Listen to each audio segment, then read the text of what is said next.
Uh-oh. Uh-oh. Uh-oh. What up? What up? What up? What up, though? What's popping? What's happening? What's going on? What up? What's good, family? What up, gangsta? You're back in the lab with your favorite neighbor, your man Mark Nash. He is I am he. Just had a good fight. Pedraza, Commey. Was a crossroad fight. And I guess they still at the crossroads, goddammit. It was a draw. It was a draw. Yeah, it was a draw. So we're going to talk about this fight. Also, we had some other good fights on the card tonight. I'm going to get your opinion on what you guys thought about the fight. Let me run the intro and blast the link out and let everybody know we live. It's your man Mark Nash breaking beats. Let's get it, baby. This is my passion. This is what I love to do. But some days, sometimes, I'm just like you, man. I hate this job. Damn, I hate this job. Damn, I hate this job. Damn, I hate my job. Damn, I hate this job. I'm just like you. Damn, I hate this job. Man, I hate this job.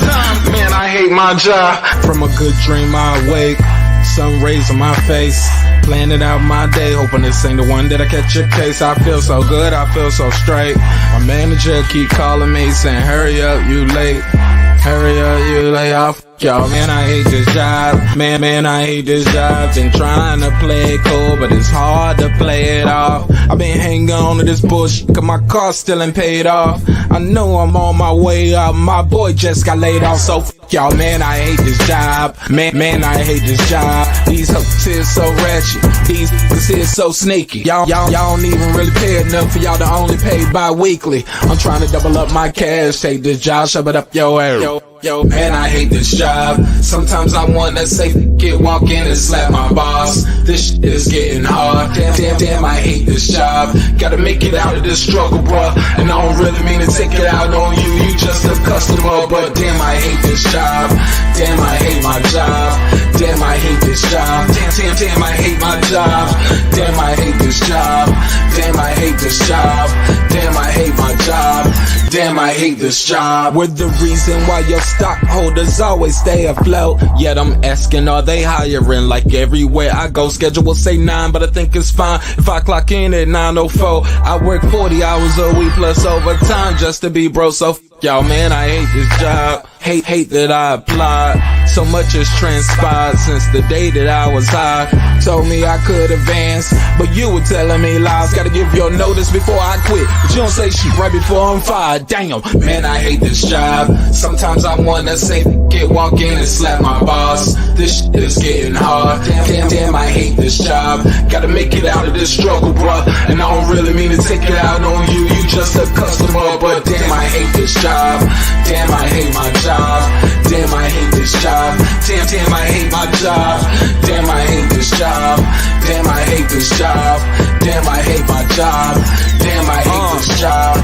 You and your procedures, you and your protocol, you and your policies, none of that shit don't apply to me.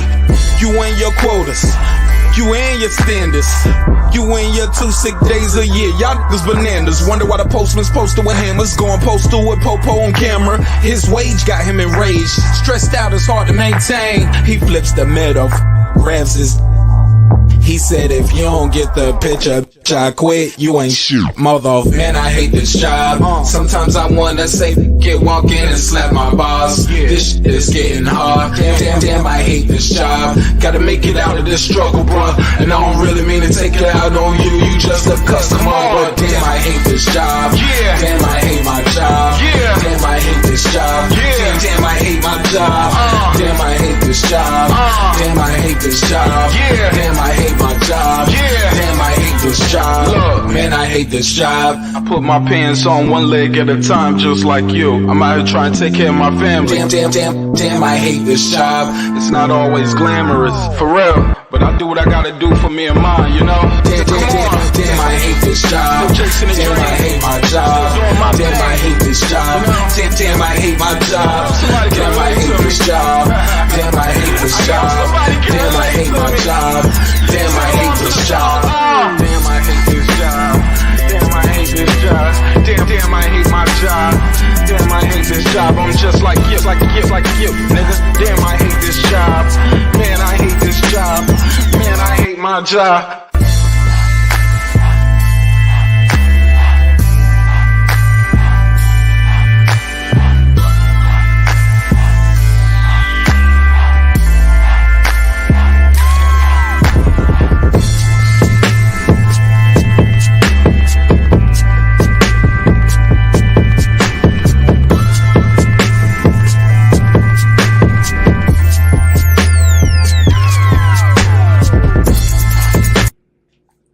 views and opinions expressed in this program are those of the speakers, commentators, experts, and or the host.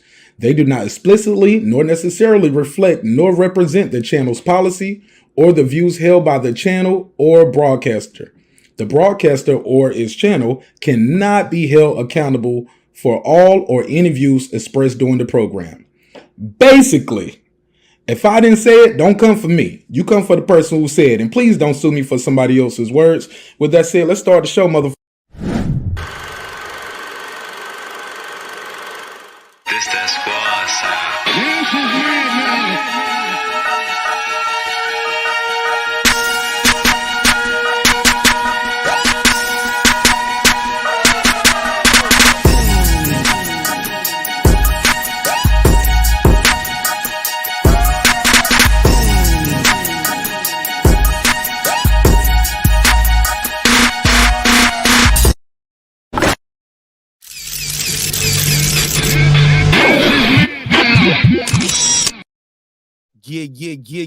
Yeah. What up, though? What's popping? What's happening? What up? What's going on? What up? How y'all feel? What's the deal? Make some noise for yourself.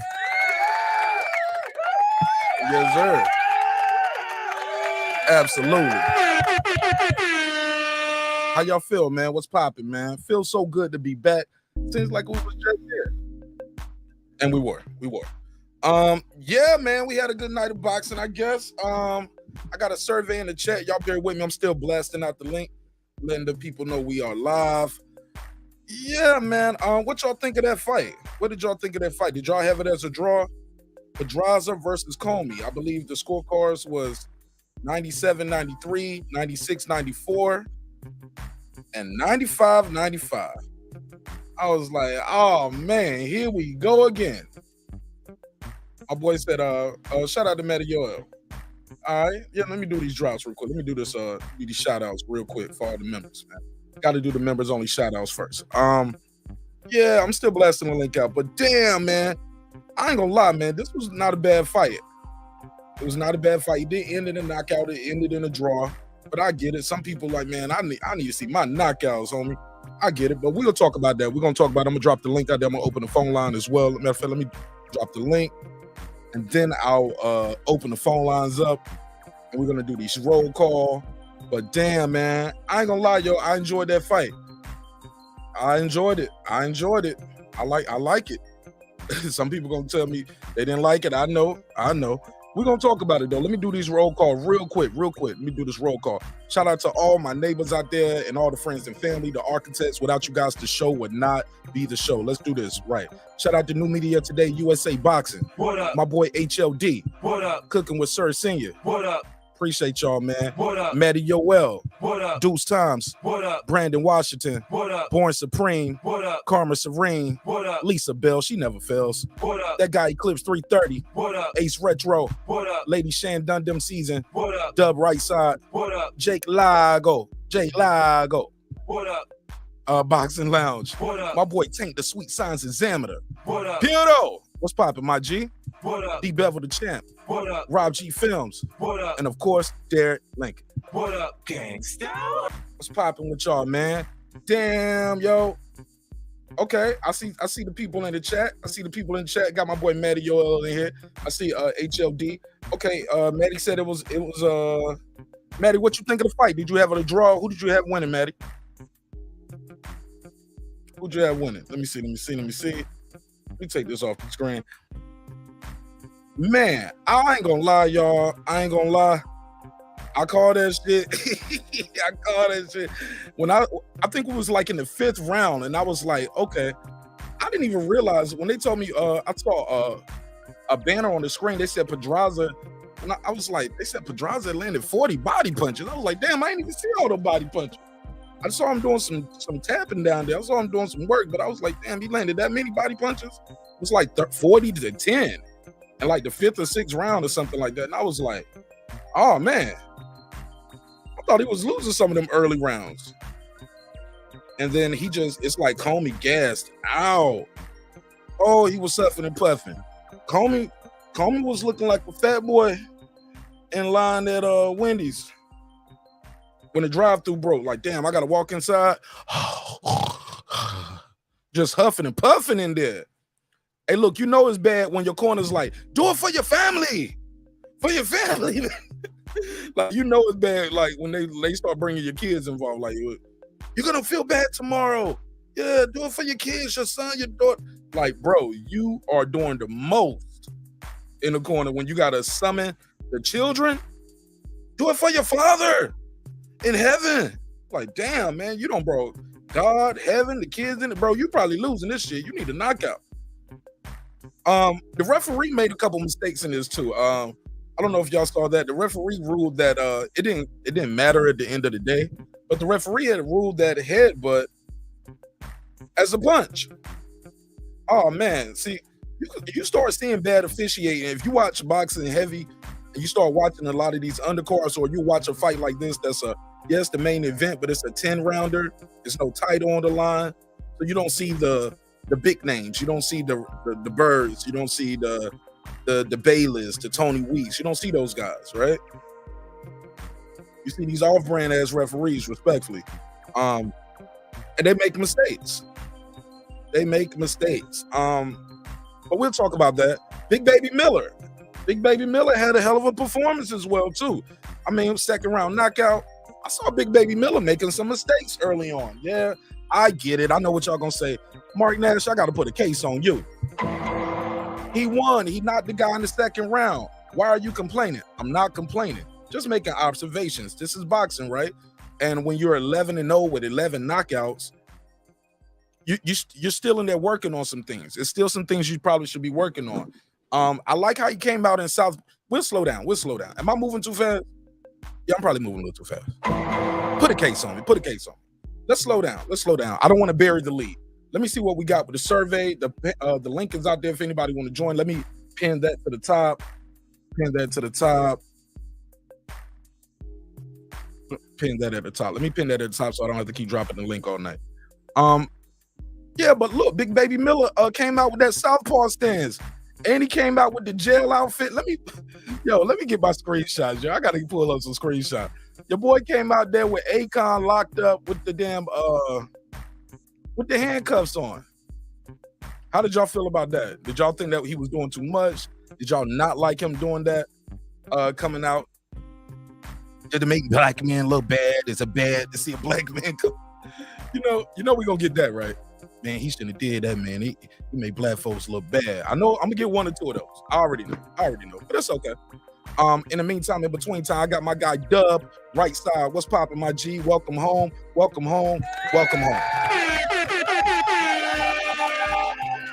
up, Mark Nash, man? Salute to you, bro. Much love to you, brother. What's good, neighbor? How you feel? What's the deal? Man, it was a good card. I thought it was a good card tonight. Well, let me rephrase that. I thought we had some good people on the card. As far as the card go, I will get into it later. But man, hey, I thought that I called that fight a draw. You know what I mean? I don't know. I thought Commey did a lot early in the fight, but he, like you said, he started the gas, man. But I think I had 4 swing rounds in the fight. You know what I mean? So yeah, it was. I had the first round a swing round. I know I had I want to say the 7th round. I had the 7th round a swing round. Maybe like the 6th round or something like that. I gotta go pull my notes up. Let me go get my notes real quick. Give me 1 second. Take your time. Let me see who is G right here. Okay, there's my guy Rob G Films. What up, family? Don Dada said, Mark Nash, please read my last comment. Since you said please, Don Dada, he said Richard Torres looks like the more technical fighter than Big Bang. I agree. But he only got 3 fights though. Richard Torres has only got 3 fights. So got a lot to work on. It's hard to gauge how much he got. Don Dada. He only got 3 fights, and all 3 of them ended in knockouts, right? So, but definitely looked sharp though. But he knew that guy couldn't fuck with him, and that guy looked bad, man. Low key, he got hit on his knees too. The first knockdown, then he got hit when he was down a little bit. The second one wasn't that bad, but that first knockdown, he clearly got hit while he was down. Looked a little. I ain't gonna say they should have took a point, but yeah, man, it was bad. Rob G, then HLD, talk to me. What y'all think of the fights tonight, fellas? Hey, what's going on, man? Talk to me. What's good, Mark? Hey man. What's up, fellas? Oh no, my bad. Go ahead. No, this you. Go ahead, Rob G. You was first, and then HOD. Can you hear me? I think it was a good night of fights, man. The draw, I may agree with it. You know what I mean? At first, before the fight started, man, I think I had Commey. I thought Commey was gonna knock him out, but Pedraza put on a good show. And at one point, I thought Pedraza was gonna knock him out. But either way, man, you know what I'm saying? It was a good fight. That's all I can say. Okay. We just getting started. Hell of an opening statement, though. I ain't mad at you, Rob G. Good opening statement. HLD, talk to me, man. What you think of the card? What you think of the main event? Opening statement before we break down the fights. Talk to me, fella. What's going on? Hey, there's nothing to complain about. I mean, I think it was a fair draw. I mean, a couple of swing rounds. You could have gone either way. I think Commey gave the fight away. He showed me something with a lack of I don't know what. Give me maybe the AJ syndrome or something. Oh shit! Oh shit! You know, put a case on him. Damn. Yeah. I didn't like. He look. Let me say this real quick. Richard Commey is probably one of the nicest guys anybody could meet. He's truly a real nice guy. He happens to be able to knock people out, but he doesn't have that ugly mean streak in him at all. That's why Lomachenko, in his last fight had mercy on him. You know what I mean? And so what I saw is like, yo, man, you're fighting for all the wrong reasons or something. But as far as how the fight went down, I thought it was, nobody really overly dominated anybody. There was one round, I think, when Pedraza came back, in the 9th round or something like that, and put it on him. But you don't win a fight with one round unless you knock them out. So it was a fair draw. Hey Mark, go for it. Hey, do I have a logo or no? Do you have a logo? Let me see. No, you're white face right now. Yeah, you in white face. All right, good. You started that, Mark. Yeah. All right, cool. That's another one I did. Yeah. I don't want my logo. All right, cool. All you got to do is beam back in and beam back in. I'm just making sure it ain't. Okay. The right side. Did you get your notes? Are you back? Is he back or is he muted? Okay, he's still muted. So all right. Shout out to my guy Reggie O with the Killer Show. What's up, bro? Reg, what you think of the fights? Wrong button. I did it twice too. Shout out to Fight Night Elite. Appreciate y'all, man. Thanks for pulling up. I got a survey in the chat asking y'all who do y'all think really won. So it sounds like everybody on the panel said it was the draw. Am I mistaken? Everybody no complaints. Yeah, I think everybody said that. Y'all, I'm not bad at the draw. Damn. I don't think I ever seen you guys all like, yeah, I'm cool with a draw. Well, like I said, man, I was going for Richard Commey after the first round. Once he started getting his knock-ins in, I thought it was going to go Richard Commey knockout.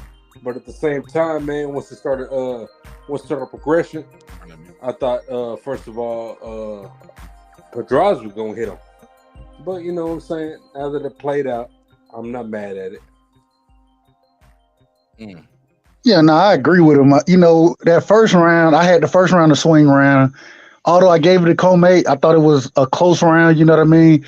Those middle rounds is where Jose Pedraza, he really started to get on. You know what I mean? And what it seemed like it took him a minute to realize, all right, I ain't gonna be able to slug with this dude. I got a counter punch. You know what I mean? And when he started to counter punch, then he became more effective. But early in the fight, bro, I was wondering, I'm like, man, and I will say, I think 40 did Richard Commey a lot of good. You know what I mean?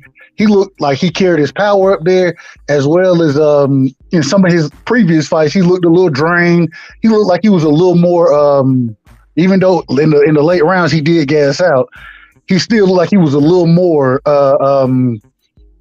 vibrant early or throughout the fight than he looked at 35. But man, it really came down, man. The 8th, 9th, and 10th round, bro. I gave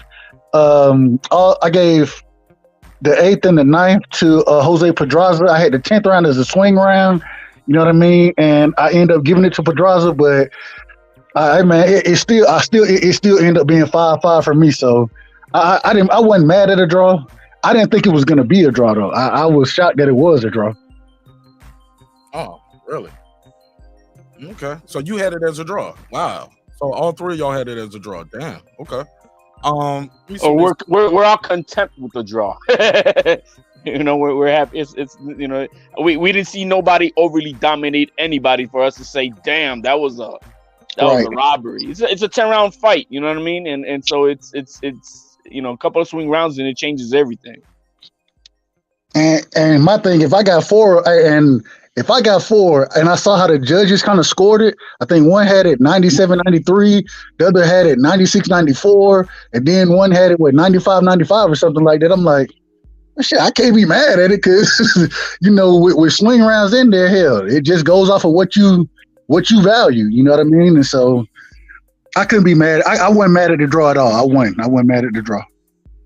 Reggie said he thought the medical staff was foul as hell, and Marco Antonio, how you said, Canito, family should sue. What happened? You talking about the knockout when he got, like, what did you think they did wrong, Reggie? Bro, they should have put that man. They should have put him in a neck brace, put him on a stretcher, and wheeled him out just for precautionary reasons, in my opinion. That's just my opinion. They need to sue for the bullshit overly match. That guy had no business being in the fucking ring with that guy at all. Zero. It should be illegal. That fool that hopped up at the airplane. Bro, that shit should be illegal for them to put an individual like that man in against somebody like Torres. That shit should be illegal, bro, because he really, like, I mean, that shit was what, 44 seconds? Yeah. This man didn't have a jab. He couldn't protect himself. And toward this man, silver medalist.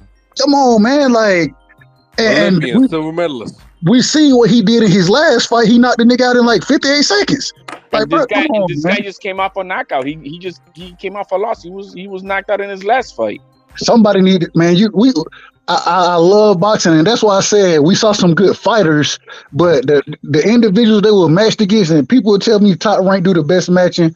Yeah, and what I would say is if you working with Top Rank and you not a star, you might want to be careful because they probably about to serve your ass up to somebody that you finna get the shit beat out your ass. Yeah, like we've seen multiple times.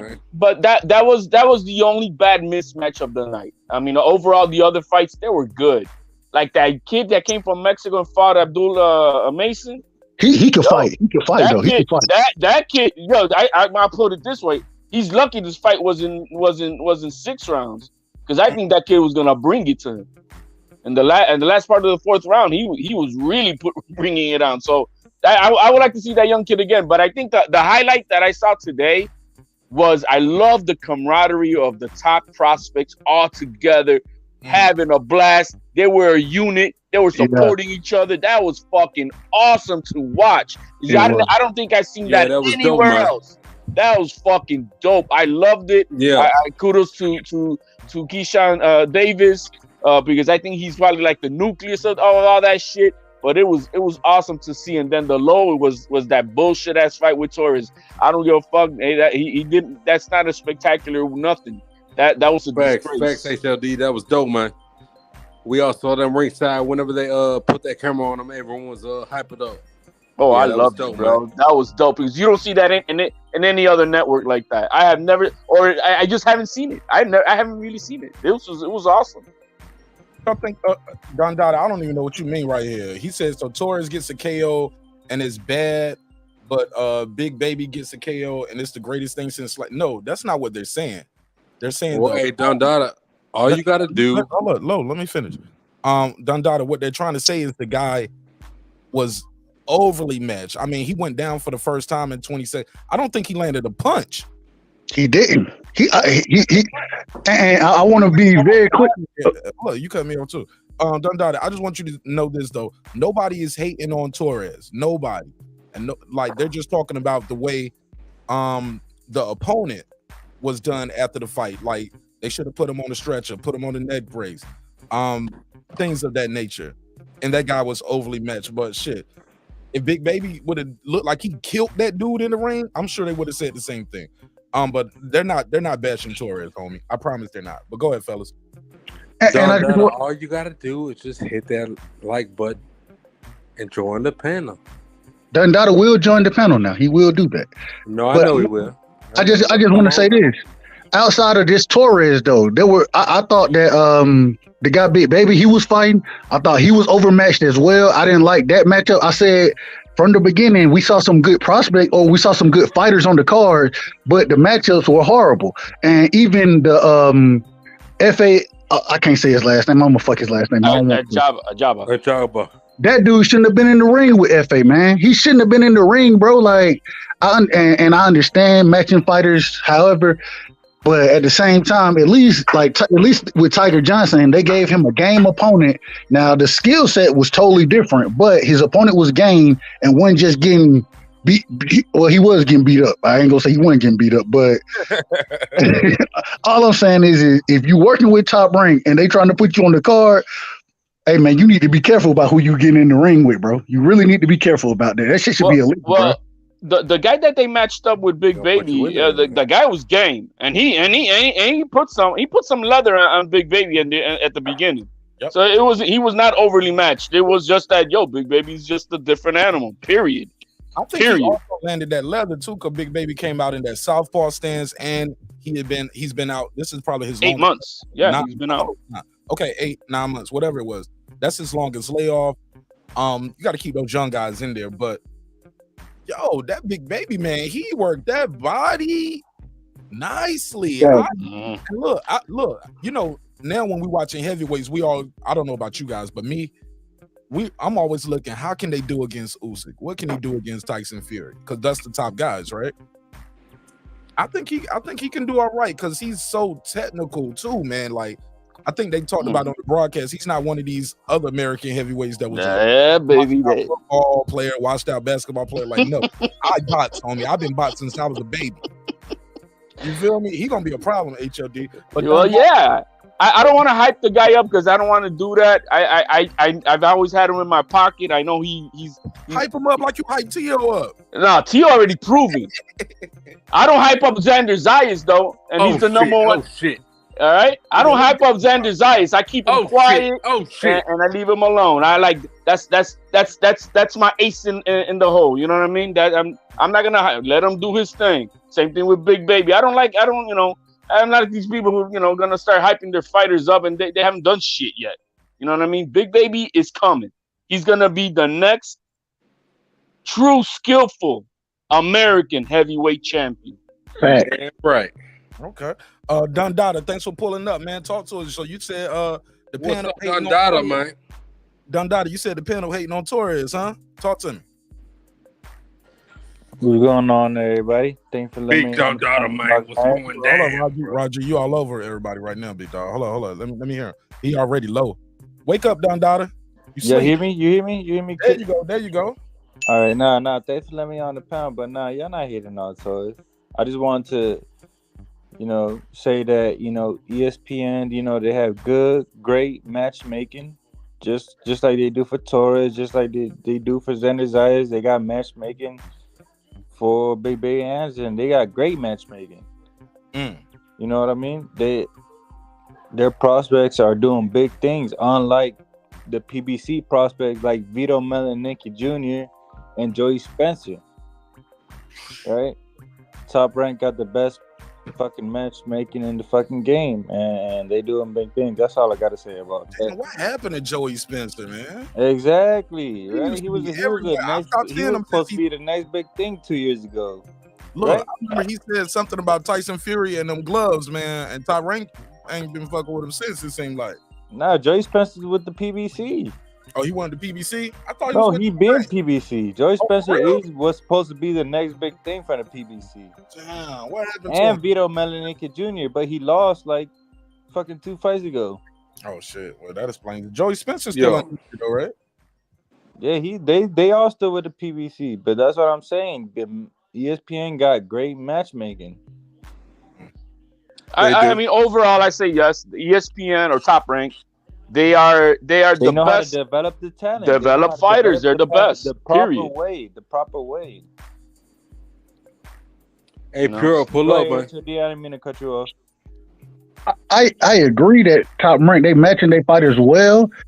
It's just in this situation for at least 3 fights. Well, yeah, I say 3 fights tonight. Y'all may disagree. I think 3 fights tonight, man. They could have found better competition where individuals would still be able to win the fights. You know what I mean? Gain experience, but I mean, damn. Like I said, the FA fight, the Torres fight, and the Big Baby fight. In my opinion, those fighters they were just so overmatched. And I understand to some degree the Big Baby fight. I think, but he was what 24-2. He done knock motherfucker. I understand it, but man, I want to see him. I ain't saying necessarily against. I understand you got to with them only having 2, 3, 11 fights, that type of thing. I understand how you match them, but for the guys that they put in tonight, man, hey, you just seen niggas getting beat up, bro. Like they were just getting their ass whooped. When it comes to the heavyweight, tonight, what you guys are in, there's it's chess, it's not checkers. What you saw tonight was as far as the mismatch, I think the total mismatch was the one with that Torres kid. But as far as Jefe Ajaba and Big Baby, what you got to understand is they're showcasing these two guys. Big Baby has been off for 8 months. Jefe Ajaba lost his last fight with Frank Sanchez. So to me, what we're gonna see is on December 10th, both those guys in the undercard of Teofimo. And we're going to see a good fight. Hey, don't just point out Richard Torres, man. They were all fed tomato cans, bro. Don't just point out Richard Torres.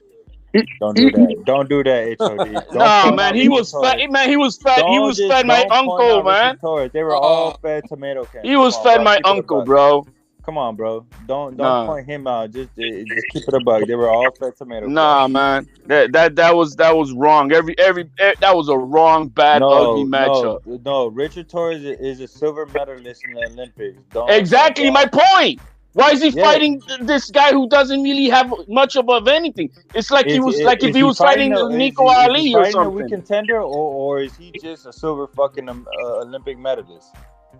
Yeah, he fought a person who should have been in the ring. And Big Baby is fighting the same type of caliber opponents. Don't just that guy belonged on the zone card that we saw earlier today with the YouTubers. That's all I'm saying. That guy belonged with the YouTubers. That's all I'm saying. Keep it down the middle. They all fought tomato cans. They all fought tomato cans. No, man, that guy belonged on the YouTube the zone card. No. That's where that guy. He could have fought KSI. That would have been all right. I mean, KSI just knocked out 2 fucking opponents in the same night. Yeah, the same caliber as this guy. He actually fought a boxer.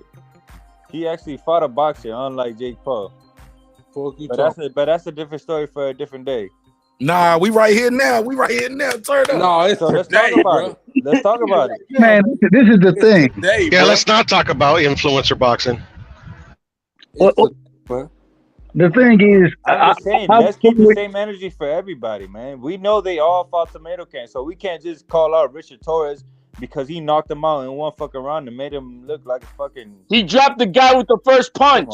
Come on. We can't just call out Richard Torres. But I'm not trying to call out. I'm not trying to call out Richard Torres. One at a time, y'all. One at a time, so everybody can't hear everybody. Let's keep it cordial, man.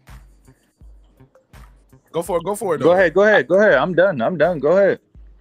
We're not trying to call Richard Torres out. Well, I'm just saying that in that situation, well, he did. Man, he was gonna do that, man. If he beat the dog shit out of his last opponent like he did, this dude was he wasn't even as good as his last opponent was. And so I'm just saying, like, man, I understand matchmaking, but give him some type of challenge. Give him some type of room to grow. How much did Richard Torres grow off of this fight tonight? None. He didn't grow none off of that fight. What I'm trying to say is respect a silver gold medalist. A silver medalist. That's what I'm trying to say. Respect a silver medalist. That's all I'm trying to say. You think they don't respect him or something? Like what? Yeah, facts. Exactly. I don't think they respect him. How can you respect this win off of this guy who, you know, is what we call it he's worse than a tomato can. I'm not saying Oh my God, it's a You have to respect the win. You got to respect the process, is what I'm saying. Respect the process. Oh, he did what he's supposed to do. Exactly. Shit. Respect the process. But the guy shouldn't have been in the same ring with him. Because Big Baby but fought the a guy fucking tomato can. His the kids guy eat should too. not be in the ring with him. Tiger Johnson fucking fought a tomato can too. All these guys are fighting. How long did Tiger Johnson last in the ring with the guy? Oh, come on, man. Did the guy get dropped with one punch? You just can't call out Richard Torres. You feel me? You got. Well, why are you getting hurt with Richard Torres with a Z? I mean, the other guy's kids need to eat too. The what? So what? The tomato can's kids, they need to eat too. Nah, man, not to die for, not for that. I mean, that's his profession, though. That's what I'm saying. Man, every win is respectable. Every win is honorable. It's just different levels. Exactly. Pudo, you would have done the same job that guy did tonight. Man. I could have put you in the ring with Torres tonight, and you would have accomplished the same thing. No, I'm not a boxer. I don't dedicate my life to that profession. That's my point. Neither was that guy. This is why you know him personally? Do you know? You know him personally? This is why Top Rank is so good at developing fighters, because it's all a process. You cannot disrespect the process. That's all I'm trying to say, man. You can't just call out Richard Torres when fucking Big Baby Anderson. Again, we're calling out Top Rank. Richard Torres did what the fuck he's supposed to do. So did Big Baby. So did all these motherfuckers. Again, so Top Rank. I'm gonna say it again. Top Rank matchmakers fucked up on that one.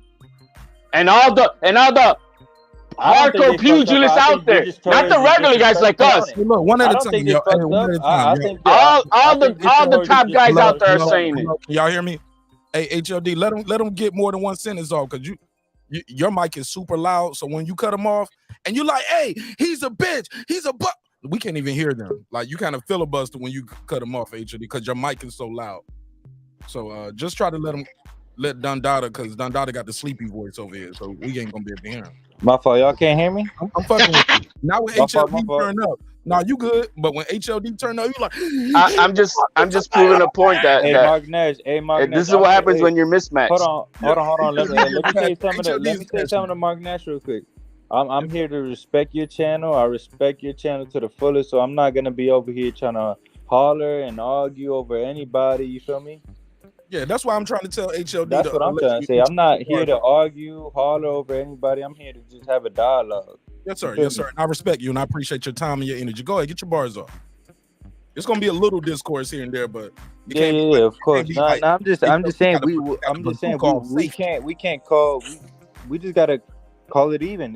These are all step up fights. These are all matchroom. I mean, ESPN, Top Rank, whatever you want to call it. Matchmaking at its best. These are all. You can't just call out Richard Torres and not call out Big Baby and not call out everybody else. You know, this is just ESPN at its finest when it comes to matchmaking. You feel me? You can't just call out Richard Torres. Right. Go ahead. Go ahead, HOD. Once again, not one person on this panel is calling out Richard Torres. You're making that narrative. I'm sorry. Everybody here is calling out the terrible mismatching, the overly mismatch that they put in for Torres. Torres deserved a little bit better leather up in that ring than that guy that they put in there, who was just there just to be a punching bag. And I'm not questioning it.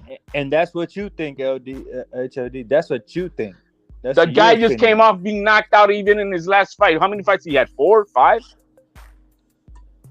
Against a silver medalist.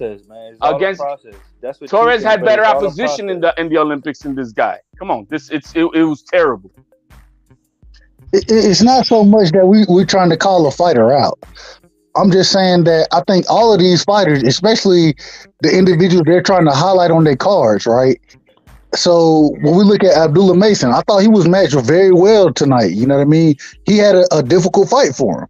It was a step up as far as competition goes for him. When we look at Tiger Johnson, you know what I mean? Although I disagree, I don't think it was a step up in competition.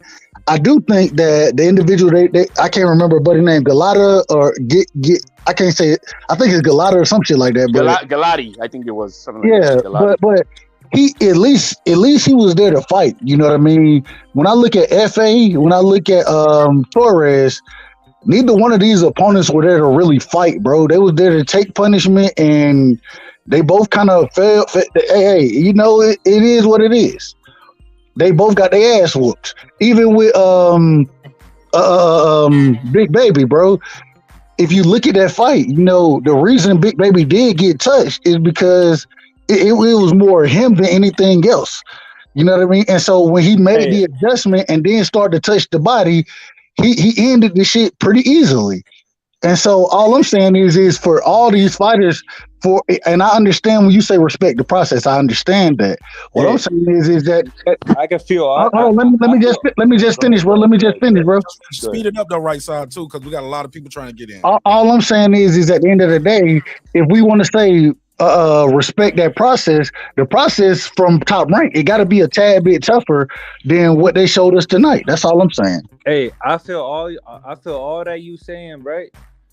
But they tried to do the same process with Gabriel Flores Jr. and what happened in the last two fights, he got his ass beat. So all I'm saying is respect the process. Because you don't know when you're about to get your ass beat. Just like Gabriel Flores did his last two fights. And Gabriel Flores was managed by Andre Ward, and he was supposed to be the next big thing. Yeah. And what happened in his last two fights, he got his ass beat. That's it was a hype job. I was never on that train. Respect the process. Respect the process. Never been on the Gabe Flores hype train ever. That's all I'm saying. Respect the process. What? So are you? So what you're saying is they're beyond top ranked matchmakers are beyond reproach. No, man. No. ESPN top ranked matchmakers are the best matchmakers. They may be, but doesn't mean perfection. And you want to hold them on a pedestal of perfection. Of course not. Nothing is perfect. All right, so how can you not say to me? The most ugliest mismatch tonight was that one. All the other ones were what they were. Coming out of the Olympics, these guys are 5-0, man. Respect the process. They have to have these. But who's criticizing Torres? You are the one making that bullshit. I came on because I got a call, fellas. I got a phone call. I got a phone call too. Go ahead. Do your thing. Do your thing, man. Hang out for a second. Brandon Washington, you there? Yes, sir. What's going on? Salute to everybody on the panel. Salute to Mark Nash. Talk to me. I just want to say this. The fight was a dud, like I thought it was gonna be. As far as the heavyweights, I agree with HLD. Everybody could see not to single out Torres. It's not Torres we're singling out. We're talking about the matchmaking. What's the dude named Bruce something over at Top Rank? That was a horrible match. Everybody saw it on TV. I saw what HLD saw. I saw that guy. When I saw that guy hit the ground face first, most boxers don't hit the mat face first like that. They better than that. And the way he was taking punches clutch like that, he damn near got knocked out with the first punch. So I just want to chime in and agree with HLD. As far as the Big Baby fight, that fight was a little better. We saw that Russian guy put up a little bit more fight, so I think that was a little just to showcase a prospect. But I agree with HLD, man. That was horrible for ESPN to do that. So as far as that, I'll jump on the panel later, especially when we start cooking. But outside of that, Mark, I just want to say keep cooking, bro. HLD, you right. Keep up the fight, brother, and keep rocking. Salute. Hey, Don Dada, they jumping you. Members only sticking together on you, man. Can I say something real quick off of what he said? Go for it, bro. What these guys don't realize about Richard Torres was that he was knocked out in the Olympics. What I got to do with this shit? Is that obviously Top Rank knows that, so they're obviously not pushing him as fast as Big Baby. So that's why I say respect the process. Respect the process. He was knocked out cold in the Olympics, even though he was a silver medalist. Who did he lose to? He lost to. And he got knocked out cold. So that's why I say respect the process. That's all I gotta say. We can respect the process, and I do respect the process. Matter of fact, I always say if you're a young fighter, you need to be over at with Top Rank because they're gonna match you the best. They're gonna give you those opportunities, and they're gonna keep you active. I agree with that piece of it. All I'm saying is, in this situation, the matchmaking was horrible because it gave the fighters no challenge. You know what I mean? And as far as the three fighters I'm talking about, FA, Torres, and Big Baby, I didn't think it gave them any challenges, and I don't think they grew Okay, I agree with that, Dub. Look, All three matchmaking was horrible. I agree with that. Yeah, let him finish, man. Let him my finish. bad. Go ahead. He'll lose train of thought, bro. Let him get Nah, y'all good. Go ahead. No, it ain't no go ahead. No. My bad. I just wanted to say I agree with you, Dub. I said go ahead. I agree with you. I want you to lose your point. Go ahead.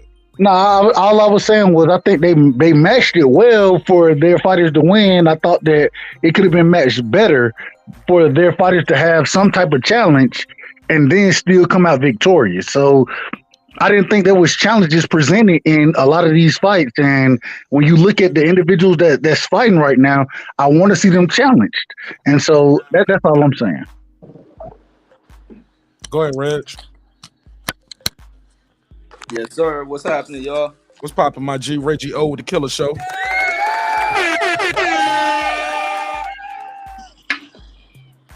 Let's go. Yeah, man. No, I thought it was a good Commey Pedraza fight. I thought those fights were very good, very competitive matchup.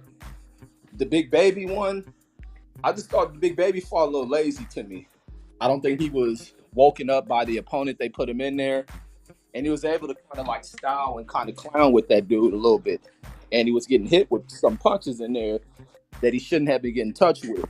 But I just don't think he was up for the moment with that dude in there. And the Torres fight, the way that medical staff responded to that fight was fucking bullshit. There was no way that you allow an opponent, like the ref let him sit face flat for fucking several seconds.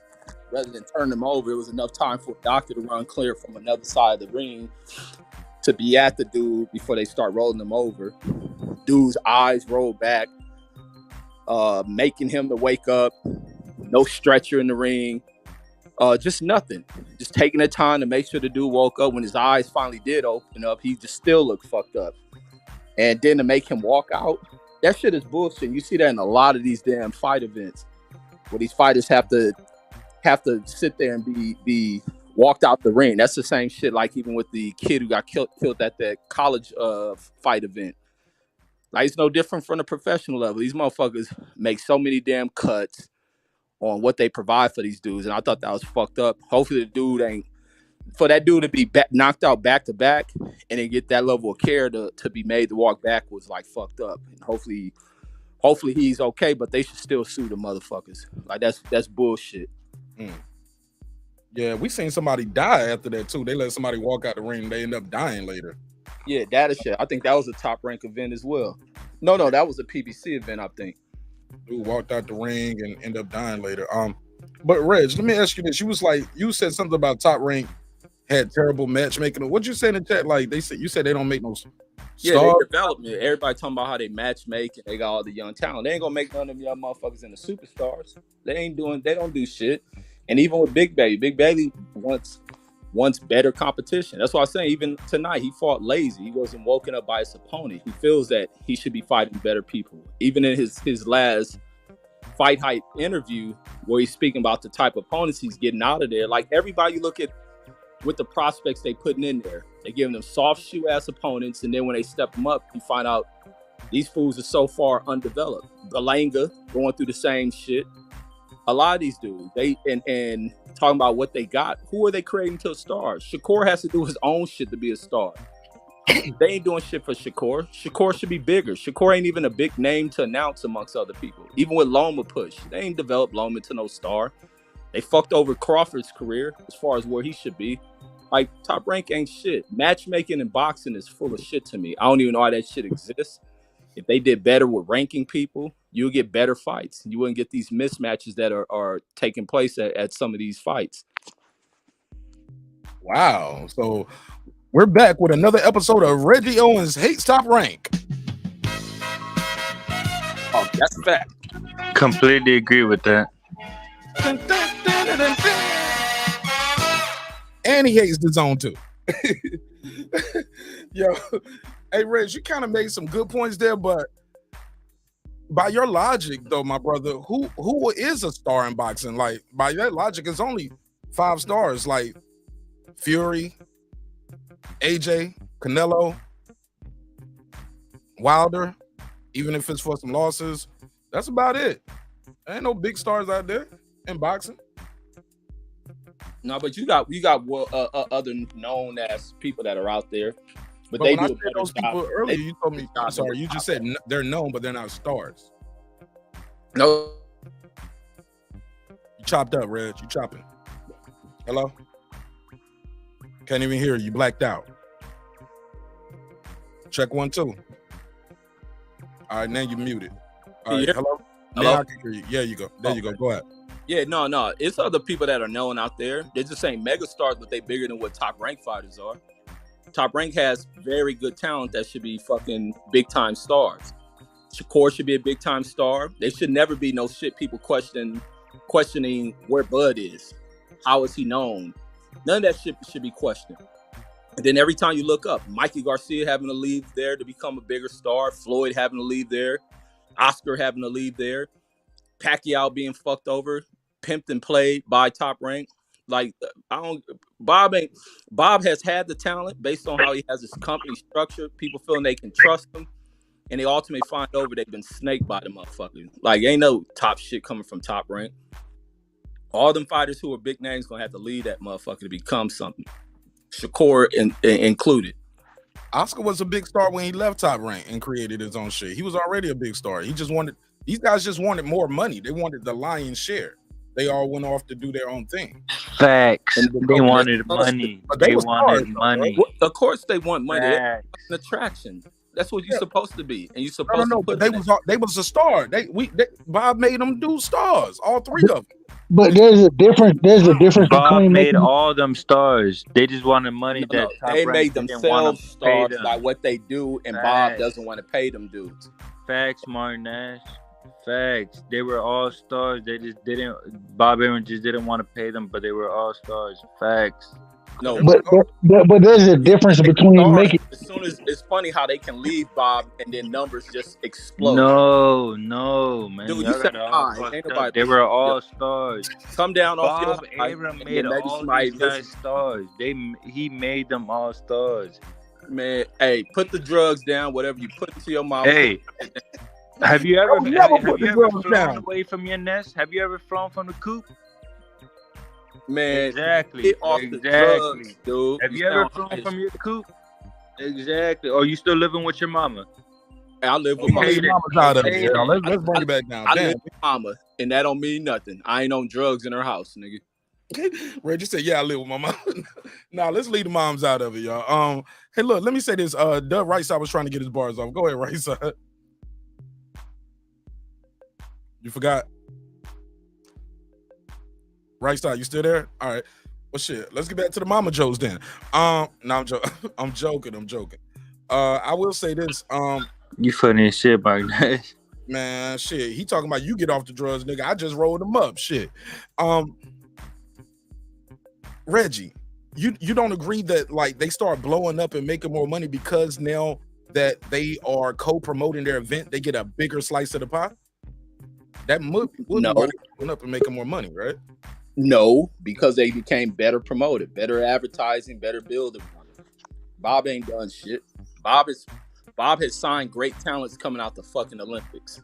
Simple as that. So Bob ain't shit, so why he still in business? One way to Bob get in ain't business. shit. One way Bob to ain't get in shit, business. so why let me he tell you still something. in business? One Let way him to answer. get in business is to have You're fight. contradicting. Hold on, let him answer, Dundada. Let him answer. Right? Real quick. Come Let on, him answer. That was an open My dialogue guy, question. you contradicting Hey, stuff. Hold on, Mel Strawberry. Bob ain't in business. Dundada. You asked Mel him, you Strawberry. gotta let him answer it though. Yeah, fucking dope. My man. fault. Go ahead. The drugs keep calling him to speak. But the shit with Bob is he's a rich guy. All you gotta do is be rich and have rich connections. You can be a promoter. Like Eddie Hearn. Exactly. Yeah, like Eddie Hearn. Yeah, y'all say that Eddie Hearn did not take No, over I disagree America. with you, Reggie. Okay. Jay-Z Come and on. Rock Who's Nation. on drugs right Hold now? up. Me, No, me hold or up. him? Look, on, I'm so thrilled, man. I ain't even got to do the personal text. Facts only. Reggie, being rich is not just enough. You see, they got 50 Cent out the boxing shit. He had rich friends. He left boxing just like that, real quick. Then what's the other guy? Jay-Z, Rock Nation Sports. Rock Nation Sports got out of this shit real quick. So it's not just having money. No, but what happened with Rock boxing Nation? is a lot of nepotism. But no, that ain't the thing that just fell Rock Nation. These fuck over fighters they signed fucked them over. They went like Demetrius Andre. They went too much after trying to get Andre. Demetrius Andre. Andre did good by them. He kept winning. Andre Ward did good by them. He kept winning. Did he? He was signed to Rock Nation. Yeah. Did he or did he pull out with the Jamal the Kovalev fight? Rock Nation. Oh, I didn't know he was with Rock Nation. Yeah, and he did good by them, and they did good by him. So Reggie Owens is talking about Rock Nation, but he didn't know Andre Ward was signed to Rock Nation. So what are we really talking about? Boy, you so damn high. I ain't say nothing about Rock Nation. So Reggie Owens is talking about Rock Nation, but he didn't know Andre Ward was signed to. Let's chill with all the personal shit, man. Let's keep it boxing, yo. Oh no, he picked the right person to talk about. But fuck it then. When it's on, it's on. We can play. But, it's up. Right, it's up, Clips. Hey, look, I'm just be trying to be damn right. I be trying to be the peacekeeper. People like, yo, man, you let motherfuckers roast me and clown me on your show. I was like, nigga, I thought you was with the shit. You started it, or y'all was going back and forth. But here we go. All right, shit. When it's up, it's up. Dundada, do you have any Reggie Owens jokes? You have any more Reggie Owens jokes? Reggie Owens, do you have any more? Nah. I just wanna keep all day with it, listening to what the foolishness he talks about. So go ahead, let him speak. So you saying that his mama's so short she poses for trophies? I didn't say all that, but I mean, if the shoe fits, it fits. Reggie, did you say his mama's so skinny she can do push-ups under a door? No, he said your mama's so fat she sit in the back of the bus and it Willie. 2 wheels. Mama's so fat. You know what I'm saying? And when she sit around the house, she sit around the house. Oh no, we ain't gonna do that one. I gotta give you the buzz on that one. I'm sorry, Clip. Hey, put a case on these guys. Put a case on ugly. Dundada mama so ugly, I put her face in cookie dough and made monster cookies. Okay, that's a good one. All right. Reggie Owens can't keep it boxing because he know I smoke his ass. Okay, KSI. Yo, and KSI just smoked 2 motherfuckers tonight. What you talking about? Hold up. No. Hold up, Dundada. We ain't about to give him credit for fighting that dude named Swarms, because Swarms' name should have been Swims. So give him credit for that Mexican he knocked out tonight. He was fighting like his name was Kiki from the Since block. y'all give Devin Haney all the Mexican fights that he had, so give KSI for the Mexican he knocked out tonight. Huh? Yeah, he knocked out a Mexican tonight. Hey, all Mexicans are created equal. Y'all give Devin Haney all the Mexican little fights that he had in Mexico, so let's give KSI them that Mexican win. Right or wrong? I told you this motherfucker on drugs. That's the right side. Got my guy Clips here, Brandon Washington here. I'm not connecting the dots, Dundada. Like, how we get on Devin Haney fighting Latino fighters? Like, I don't know. That's Reggie Owens. That's Kim. It's That's a lot Reggie of good Owens. Mexican fighters out here. Like, we ain't saying Mexican fighters are trash, or are we, Dundada? That's Reggie Owens. He started it. Man, I ain't start nothing, man. I came in peace, and you come in here high and shit. That niggas got me rolling. Yo, I mean, I see how he connected the dots, but that's not the subject of tonight. No, I think the man just didn't like. I think he just didn't. I just think he like he ain't like him. He ain't like nobody calling out Torres. I think Torres touched the nerve with him. You know, HLD. It's kind of like the Kid Fimo, Deontay Wilder. You know. Well, I mean, I the thing is, nobody has called out Torres. Did what he's fucking supposed to do. You're supposed to go in there. If your job is to smash the motherfucker upside his head, then that's what you do. That's your job. I don't have nothing wrong. There's nothing with that. I mean, I'm just saying that tonight, with that one fight, it was grossly big time mismatch fight. The guy does not belong in the same ring with Torres. Torres, exactly like Dondado was saying, he is a silver medalist. He is a guy with pedigree. And the guy that was in the ring is not a guy with any type of pedigree. You know? And so, yeah, it was to me, it was just grossly overmatched. As far as talking about, I think Top Rank is the best network for exposure and development of young fighters. Now, as far as making their big bank afterwards, absolutely, they all leave, and that's a fact. I mean, we're only few and far between do those big stars stay with them, but because they're gonna get offered some bigger money elsewhere. But as far as development goes, I mean, PBC don't do shit. They're the best in the game. The Zone don't do. Look what they're doing with Conor Ben. They're having him fight Eubanks Jr. because they got nobody else to fight for him. I mean, you know what I mean? I mean, even look at fucking how they're trying to do Jesse Bam Rodriguez. He's a 22-year-old kid, the youngest champion in the fucking world, and they're trying to put him against Estrada and Chocolatito. After they put him in with Brunga Versailles and fucking Carlos Quadra. Come on, man. They're trying to put that little kid through a fucking ringer before he's 23 years old. Bam Rodriguez already proved he can handle his own. So No. I agree with you, HLD, with that. He is the man, but come on. You're gonna put this man before he's 23 through a fucking ringer like that? Chocolate. Hey, when you're ready, you're ready, man. All these guys know. When you're ready, you're ready. Anyway, but as far as I understand that it seems like there's a history of Top Rank losing their big stars and they end up going elsewhere to make bigger bank. Absolutely. But as far as becoming bigger stars, I mean, I'm sorry, you're not going to get more exposure than on a nationwide network of ESPN. I'm sorry, you're not. But that's what we love about Top Rank. One thing we love about Top Rank is the way they promote their younger fighters. You know what I'm saying? Their prospects. I don't know about that. I don't love Top Rank. Go ahead. No, you continue. Go ahead. Yeah, I'm just missing. I don't love Top Rank though. Brandon Washington definitely don't love Top Rank. So I don't care about all I'm talking about. Once again, is when we see younger fighters, the majority of prospects that we see them on the Top Rank platform. The young prospects that we can project to be champions later on, we see them on the Top Rank platform.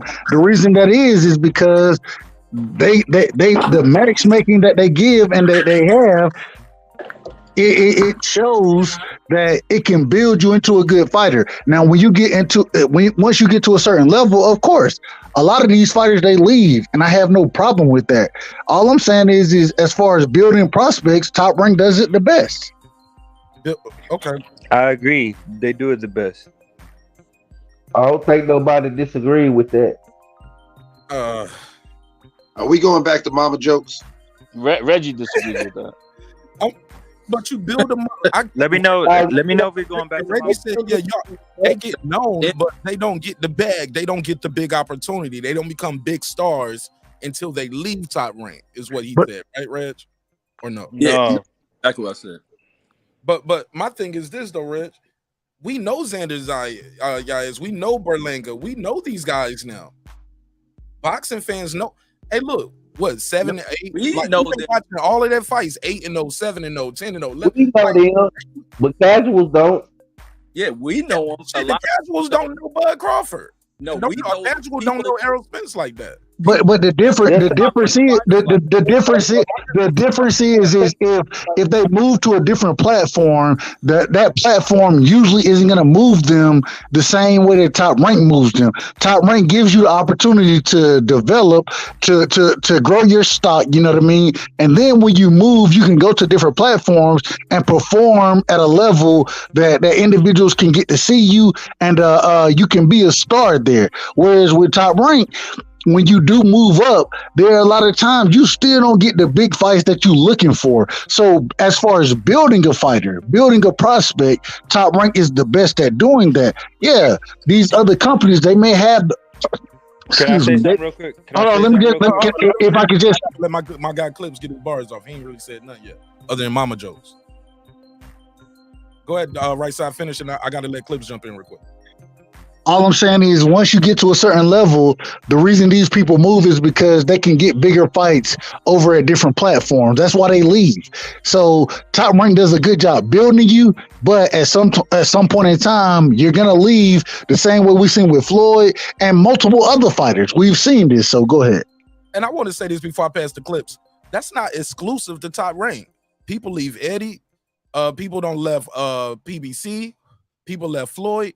Most people don't start and end their whole career with one promoter. Like people left Oscar. Like it is what it is. Let me do this super chat real quick. Shout out to my guy Ryder of the motherfucking Storm. Salute to you, bro. I'll give you the $2. You give him the $2. All right, pay him the $2. Oh, pay the $2. Can I say something after clips? Yeah, for sure. I got to get Clips in because he's a member though. So he got a priority seat. Go ahead, Clips. Hey, I'm just enjoying the conversation. Like I told you, I actually. Well, get your ass out of here then. Fuck. No, I'm joking. I couldn't resist. Clips was asleep. He missed the fights, but it's okay. I didn't watch nothing. That's why I'm listening to seeing what's going on. That's why I'm just listening. Pedraza was a draw. And I'm asking people in the chat, did they think it was a draw? Was it a good fight? But then from there we went to it was a Torres. Some of these guys, they saying basically everybody who was supposed to win tonight, they won. I think every fight went to a knockout except the last one, right? No, hold up. We had two on the cards, right? Other than that, everything was domination. Just total domination. So instead of more of a boxing showcase, this was more like Top Rank showcasing their prospects and basically feed them up some soft serves. Facts. And Torres almost killed somebody. He almost caught a body in the ring tonight. Shit, we don't know if that guy's still gonna make it. How about that? Yeah, I was about to say you can't. Boxing matches, you got to give about 2 or 3 days with them type of head injuries because nigga might die a couple days later. Right. Let me see. Man, that dude flat on his place, dude. I ain't even hear you say it again, Brando. I said he fell flat on his face. Like if it wasn't for that mouthpiece, like his mouth was busted up. The top of his mouth, his gums and stuff was bleeding. Like that was just horrible. I didn't like that either. I was pissed off about that. Go ahead, Dundada, then Reggie. Dundada, your mic muted. He's smoking that pipe. No, I just wanted to say real quick, the main event was 2 guys that were obliterated by Lomachenko. That's all I want to say. What does that have to do with anything? Nothing, because y'all, I don't know. Everything, I fell off track, but go ahead. Y'all continue on. I told y'all this nigga high, man. He said I fell off track, man. Fuck it. Hey, look, it happens to the best of us, man. Go ahead. Pass the mic around. Reg, what you got, man? Man, this nigga crazy. He done throw me off, man. Put the pipe down. Put a case on your ass, nigga. That nigga crazy, man. But the fight events, like the matchmaking and putting guys in the fights where certain people shouldn't be in the ring with them. If you're developing a star, you have to start stepping them up. And then I feel bad for the dude up out of Mexico, man. Like the Mexico is a place where fighters go to build their careers up, to go down there and knock these dudes out. This is a dude who done been knocked out in this last fight. Don't know how brutal that knockout was. And then he immediately comes back in there and show he has no ability to take a punch. he was hit with a bad punch, and even in the first knockdown, like you was highlighting, he was hit on the way down and shit with an illegal punch, and the ref didn't call nothing. And then as soon as Torres caught him in that after he got up, he was starting to fall from that shit, got woke back up, and then hit with a punch that just completely knocked him the fuck out. And then being where he from, you get back in there. It's the same as that girl out of Mexico who they were saying had got knocked out recently. She get pulled into a fight, I think a Golden Boy fight, and she go in there and get herself killed and shit. It's like there's no level of safety for these fighters. And then you see the way in which they respond to them when they knock them out. Like, hell, we ain't bringing none of that shit in. It could it be an insurance thing? If the paramedics go and pick them up, does now that was when the billing starts for the promotion? And then when the ambulance don't come, these fighters drive themselves to it. Now does that pass over liability? Is the medical expense now on the fighter and his team to pay for it? That shit's fucked up. And the dude probably didn't make nothing but $3,000. And that's the reason why Top Rank can put on these lower level fights. A lot of times you add the money dynamic into the shit. Why are you not doing this much to develop these fighters, stepping them up, wanting to pay more? You have to start paying. And even Big Baby in that last interview, I don't know if it was a Fight Hype one, but it was another one. I want to do a video on it because I like how that dude elaborates on shit. Very intelligent dude, and he breaks shit down well the way he speaks.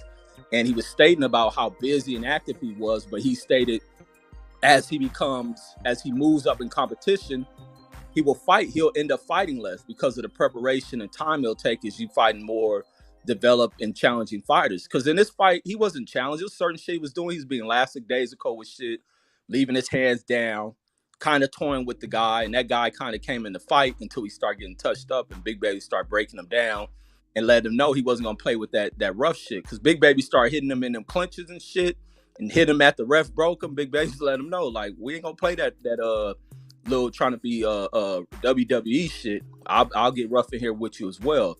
But it's just like you got to get him better fights so that he steps up the competition and performs to the highest level that he does. Otherwise, you be getting a fighter that starts to lax off, starts to buy into thinking that, oh, I'm just so much better than these guys, I can slip up on this training I need to do. Like, no, you got to graduate these dudes up. So I didn't like that shit. F.A.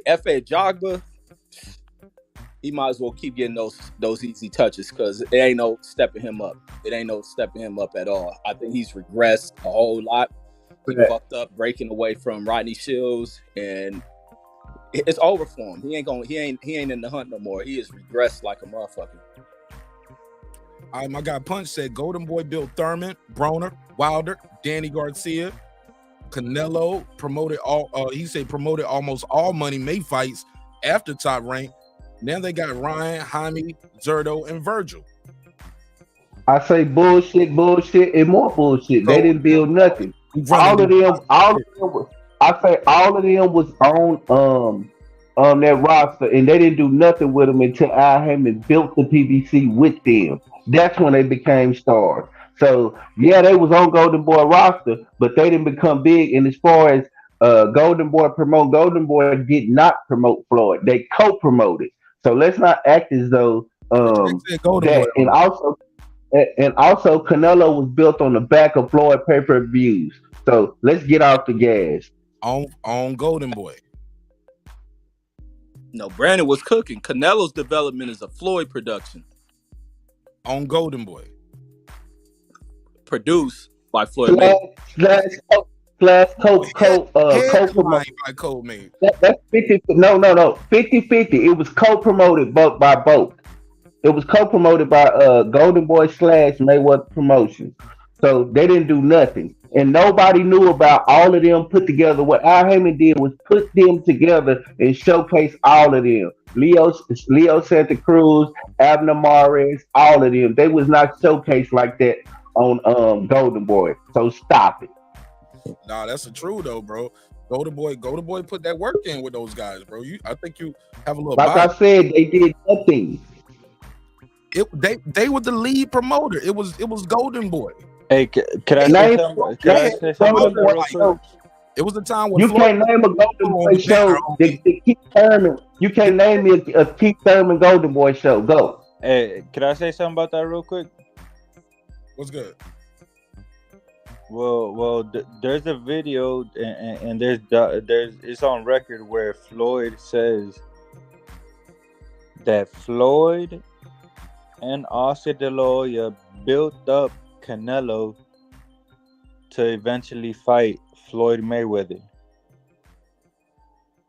You see what I'm saying? Nobody disagrees with that. So what are you talking about? Floyd says that he and Oscar De La Hoya came up with a scheme to build up Canelo to fight him. What are you reading something? You That sound like nigga you buffering or downloading I right swear now. to God, I thought No. That's Are off you the reading or top. That's off the top.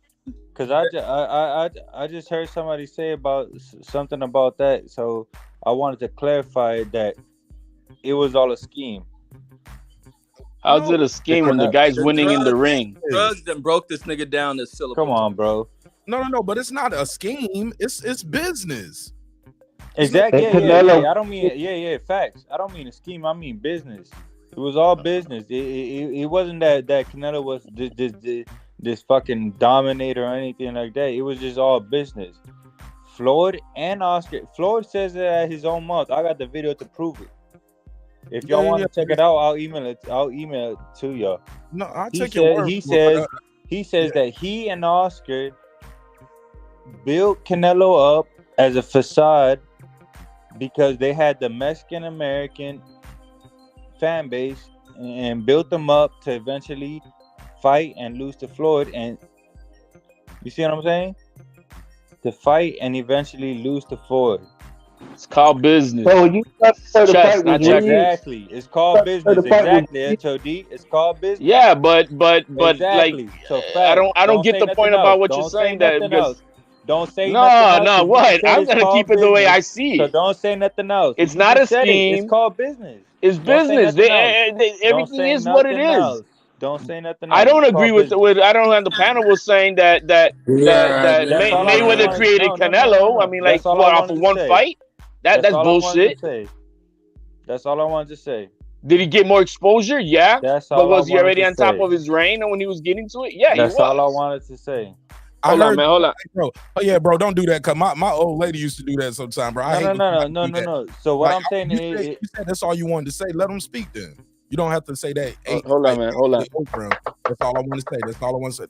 Like, you know. Let me chop this up real quick. Hold on. We're gonna argue, but we're gonna argue like adults though. Like we're not gonna do that. So let's do it then. HLD, that is hilarious. HLD, that's hilarious. I want to hear it. Hold on, let me chop this up real quick. All right. Got a little sniffy sniff. I'm saying I got the video. I got the video where Floyd says that he literally says me and Oscar built up Canelo to eventually fight me. What does that mean? What does that mean to you? Why the fuck are we? But that's how all of them do, man. How you think Hunter Bandit's fighting out Eubanks? You know what I mean? They're making the bag. They're just gonna do whatever we gotta do to make the biggest bag possible. That's what all promoters do. All networks are gonna do to bring in the most money. Why do we continue to change the goddamn the goalposts? Why do we continue to move the goalposts? The shit we talking about has Floyd has nothing to do with what I'm saying is when people come and say, "Oh, Canelo, he wasn't too young. He wasn't too young," but you literally got Floyd Mayweather out here saying, "No, I built Canelo. Me and Oscar built Canelo to eventually face me just for the money." That's not the topic on hand, my man. I mean, if we're talking about that, I can't understand. But is any of this shit the topic on hand that we were? How did we get to Canelo? And none of this is a topic on hand, and that's the problem I have. Is that goddamn it? When you start talking this way, you move the goalpost, and now we're talking about some shit that ain't got nothing to do with the original topic, bro. We're not even on the original topic no more. Right, so I vote to kick him out. Yeah, this nigga did a drug addiction. I told y'all, nigga, a drug addict, man. Nah, man. As a member, I vote to kick him out. Nah, that is cool. I plead the fifth, bro. I plead the fifth. I'm pleading the fifth. Ain't gotta always agree. Like let them man. That's what make the show dope. Like we can disagree, and still let people talk, though. You know what I'm saying? But damn, that was kind of. Hey, Punch said, "Yo, Mayweather was another man down promotion. I'll fill in the blanks. He was just a logo on the banner. That was the Oscar and Richard Schaefer show, and Mayweather had a fucking logo on the banner. The same shit that Al Heyman set up for him. He set up for everybody after him now. The Lions Only promotion, Man Down promotion, Tank Davis promotion. Everybody got their own promotion, but it's a main promoter on that damn stage. And I wonder why that fighters check don't come from. That shit wasn't coming from Mayweather promotion. He was getting them checks. That shit said Golden Boy. All these little mini promotions under that they co-promote is all part of the LLC and trying to guys, man. There's a lot of shit that we don't understand, and it's called taxes and shit, and how to fucking run your money. You got to siphon it through LLCs or S corps and a trust. S corp, right? Just to be able to escape the tax man, and that's how it's run. And so. But as far as just like Mark was just saying, there's still a one man in charge, right? So I mean, that's how it is. Frank Blanco, what up? Deeply Goalie said, can anybody pull up of it? Is it a criteria? Obviously not. I'm fucking with y'all. Nah, man, you good, man. Like, you good. Anybody want to click the link? It's all love. Just no trolling, no porn. You know what I'm saying? You good with me. Don't play no copyrighted music in the background. You all right. Go ahead, though. Pass it around, though. Go ahead, right side. Got Reggie O here, Brandon Washington. My guy Rob G Films in the building. Dondada. And, of course, my boy HLD. You can't say pass it around with Dondada on the motherfucking paddle. At the end of the day, bro, at the end of the day, from what we seen tonight, just going off of what we seen tonight, yeah, you got them right. Top rank, they match their individuals respect or they know how to match their fighters. But at the end of the day, you're not gonna be a big fighter if you sit here fighting goddamn niggas that ain't we ain't heard of none of the fighters that none of these dudes were fighting tonight. We ain't never heard of them. Hey, I'm so glad you said that, Dub Rashad. I'm so glad you said that. I'm so glad you said that, Dub Rashad. But go ahead, I'm gonna let you continue.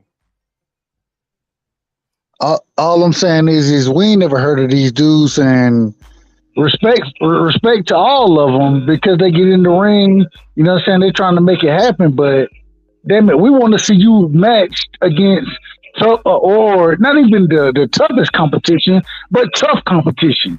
That's what we're looking for as fight fans and individuals who follow the sport, bro. That's all I'm saying. My guy Punch Drunk, he said, "Can you tell me who had the HBO deal? Who was the matchmaker? Man, who flipped the they're bill? on the panel. Point They're promotion." on the panel. That was damn, man. You just talking right over me. Like I couldn't even get my join the panel. Join the panel. Thanks a lot, Brandon Washington. Thanks a lot. I couldn't even get my little joke off. That was my Punch Drunk impersonation. Whatever. Thanks a lot, Brandon Washington. My apologies. I had my whole little. I was trying to do my Punch Drunk voice, but whatever, man. Yo, Mark, you need a hit, Mark. You need a hit. I ain't sniffing nothing, nigga. I ain't sniffing nothing but air. You know what I'm saying? I'll smoke something though. Matter of fact, I'll blaze up one now. Shit, that shit was funny. Hey, Don Dottie, you don't give drugs a bad name over here, man. Damn. You give drugs a bad name. Oh, just because I'm Mexican, huh? Oh my God. Hey, man. Because I'm Mexican, right? Just because I'm Mexican, right? I just want to say I've never done drugs until tonight, man. It's my first time. You a damn liar, you a fucking lie. You a damn lie. You can't lie. You can lie to everybody else, but you ain't gonna lie to me. Okay, my boy said Commey won. Yeah, that's what's up. So I got a survey in the chat. Got a survey in the chat. Let me know in the chat too. Who did you click in the survey? Because it's anonymous. Let me know. Type it in the chat. Let me know who did you. I want to hear who the panel had win. Right, too, though. That you gotta chill now, bro. Hey, look, real quick, everybody in the chat, let me know exactly in the chat who did you have on winning. Let me know who you had winning. Let me shout out to some of the new neighbors. Shout out to Jonathan. What up? Appreciate your time and energy. Thanks for pulling up. Let me know in the chat who did you have winning. And Punch said Commey is a Lou DiBella fighter. Okay, interesting. All right. Go ahead, Dondada. What was you saying, bro? Nah, I just wanted to hear everybody else's, whoever picked, like who winning on the whole panel. I think you might have missed that earlier. Rob G, right side, and HLD had it as a draw. Reggie, Brandon Washington, who did y'all have winning the fight? I would have called it a draw because it was a lot of back and forth. It was a lot of back and forth in that one. I thought Commey looked good early on and shit. And I think Commey is way too aggressive early in fights, and then he tapers off. I don't think he knows how to change the tempo of a fight, and Pedraza just start to turn it on him. Yeah, he's got the AJ syndrome, bro. Same thing. You know, if Commey won the fight. I actually, I mean, if you put a gun to my head, I had to edge it out to some. I thought Pedraza may have edged it out, but I'm not gonna even. There's nothing to argue about. This was a draw. I mean, you know, one guy turned it on at the beginning, the other guy turned it on at the end. You know, and that's that. It's just a 10-round fight. Shout out to Carmen Serene. Carmen Serene in the building. Peace to you, sister. Shout out Carmen Serene, Queen in the building. Go ahead, Dondada. Nah, I just saying. I mean, I thought Commey won the fight. Oh, Commey won. I thought Commey won the fight. I could see if you could pick it to Pedraza, but if we're really talking for real, I thought Commey won the fight. What was funny to me that I was hearing throughout this entire this matchup is all the fucking talking about, you know, trying to be a champion again, and then neither one of these guys are in position for any of that shit. So it was just funny how they were trying to like overly like, oh, Pedraza trying to like, dude, he just lost like a fight ago or so, and Commey, they both just lost. You know what I mean? So I'm like, what the hell are you guys talking about? Talking about championships? What? Oh, because this was a crossroad fight, HLD. It was a crossroads fight. Facts. It was a crossroads fight. Damn. Go ahead, Dondada. You got it? No, my bad. Yeah, it was a crossroads fight because, you know, Commey's coming off a beating from Lomachenko, you know, and then fucking Pedraza, you know, he tried his luck with Ramirez, so it's a crossroads fight. So, I mean, should we see a rematch? Is that the real question? Is that the real question? Is there a rematch in the end? Maybe this is good for them, right? I think it's good for both. Yeah. They earned facts, Mark Nash.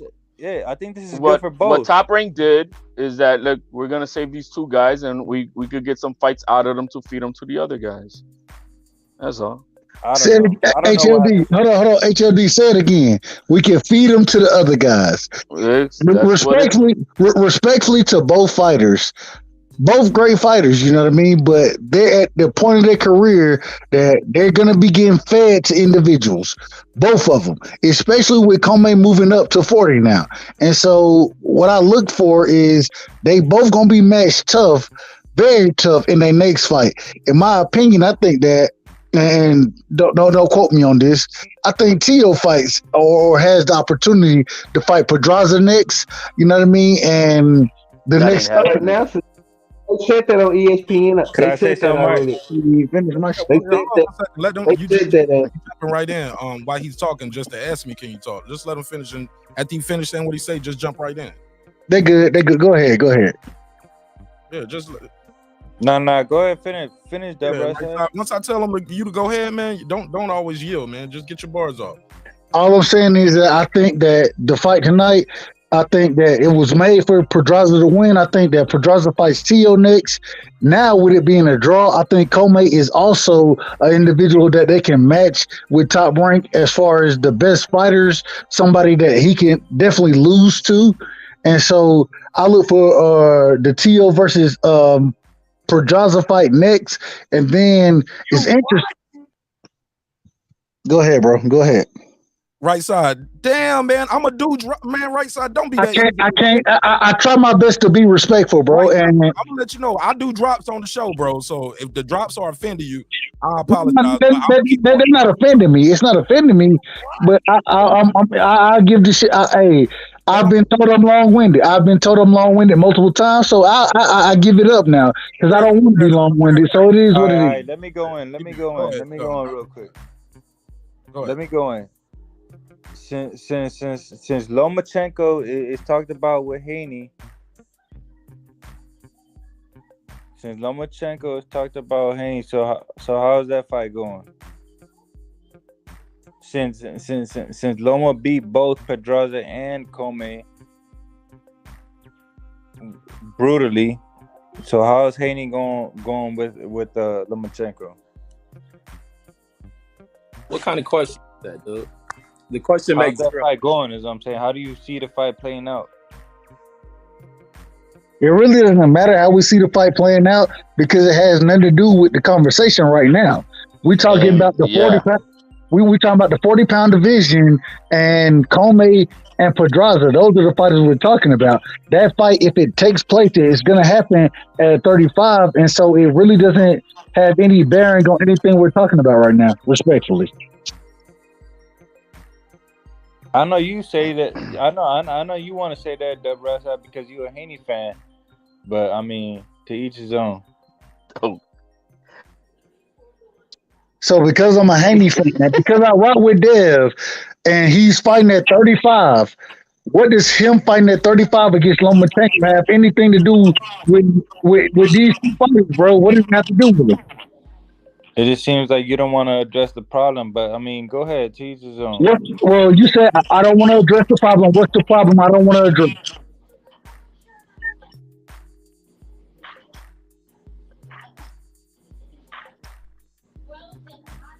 All right. That was the perfect time to do a drop. Can I do one now? Crickets. What problem don't I want to address? You know what I'm saying? That I want to see Dev fight Lomachenko at 35. Neither one are at 40, and the two fighters we're talking about are both at 40. So what problem don't I want to address? It all comes back around to Lomachenko. That's all I gotta say. Lomachenko fight at 35. We're talking about individuals at the 40-pound division, and you talking about individuals at the 35-pound division. There's no connection there. And who beat Pedraza and Commey? Teofimo Lopez. Lomachenko. Lomachenko. He's not 40. But he's not moving up to 40. So how is that a connection? What do you mean? How is it a connection? Because isn't it protest negated that Loma's gonna fight Lomachenko next? Protest negated. What is protest? That was being talked about next? Hey, right side. I'm out of control. My bad. Right side. What do you know? What's the price of tea? The price of tea in China? Hell no. Neither do I. So it doesn't matter. You what?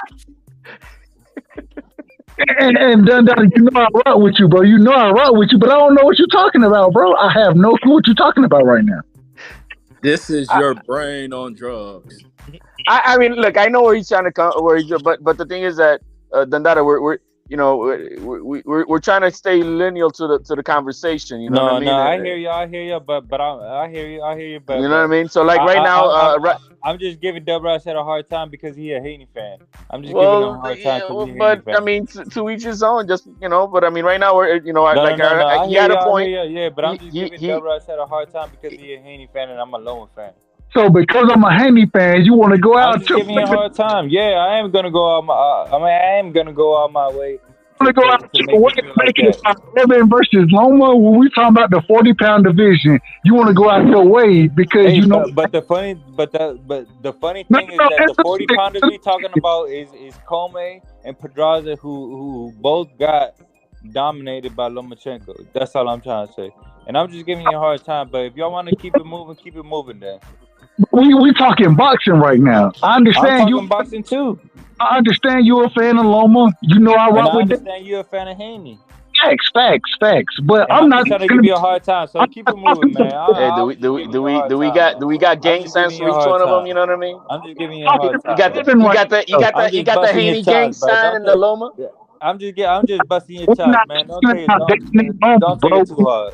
About that. We're talking about the I'm 40 just pound. busting your chops. Don't take it too hard, man. I'm not taking it hard. I'm trying to keep you on topic. I'm on topic because I know who you are, and I know you the biggest Haney fan. All right. So because I'm a Haney fan, you attack me because I'm a Haney fan. So I must be hated because I mean I'm a Tio fan, right? So then both you guys are gonna just drop the shit HOD, up on me. I know who you are. You the biggest Teal fan. So you do anything to clear up Teal's name. Well, right now, I was gonna say because Right Side was making a point who they're gonna feed. HOD is living it up because Teal's not included. But this is not my show. This is Mark Nash show. So let's keep it moving. Well, Right Side made a point about them, and you kind of heard that, what Top Rank was doing with the commentators, trying to kind of float out that name of Pedraza with Tio. They did it, 3-4 times. That would be a bullshit ass move. Even though Tio's not in total control, but that would be a bull. I mean, for that, But I think opinion, Tio should fight Honor Barbosa next. That's just my opinion. Well, the thing is that there's no thing about it. There is a thing. No. Fuck Barbosa. When Josh Taylor and Catterall is not official. Make excuses for everybody else. Josh Taylor and Catterall is not official for a reason. There's a reason why Josh Taylor and Catterall is not official. Excuse for everybody else. What excuse?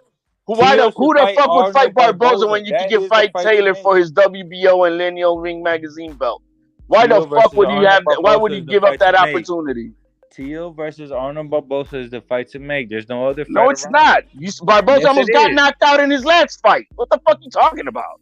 So Teal's gonna get Teal's getting a championship fight next?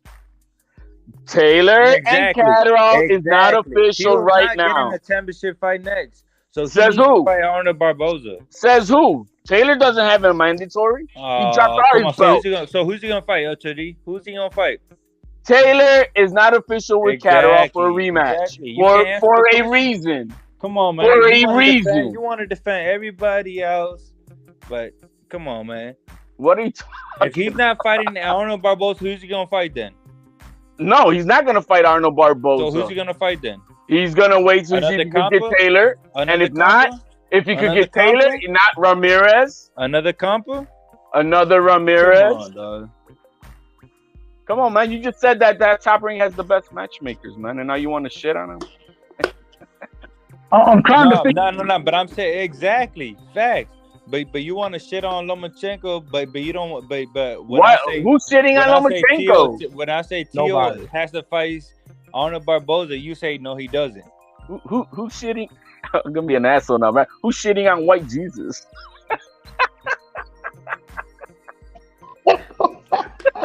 Hey, I'm sorry, LTD. You're right. I'm sorry, LTD. You're right. It is White Jesus. It is White Jesus. I do, bro. Like, I'm sorry, like, HOD. stop, bro, man. I apologize. I apologize, HOD. I apologize. It is White Jesus. Who the fuck wants to fight White Jesus? Nobody. Yo, man, he got beat by the devil already, bro. Nobody wants to fight White Jesus. You're right, HOD. I apologize. Yo, man. He has nothing to do with this conversation. That's the point, bro. Like we're talking. I don't like. Bro. That's a reach. Reach. Go Gadget Arms. Go ahead. Deeply goated. What up? What's popping? What up, though? Hey, what's up? Well, salute to the panel. Salute to Mark Nash.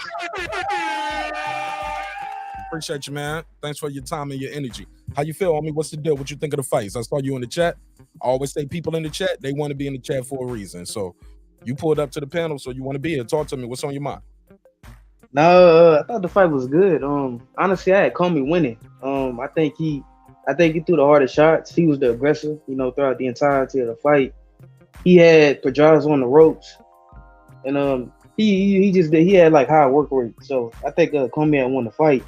And I think I wanted Pedraza to win so he could fight Teofimo.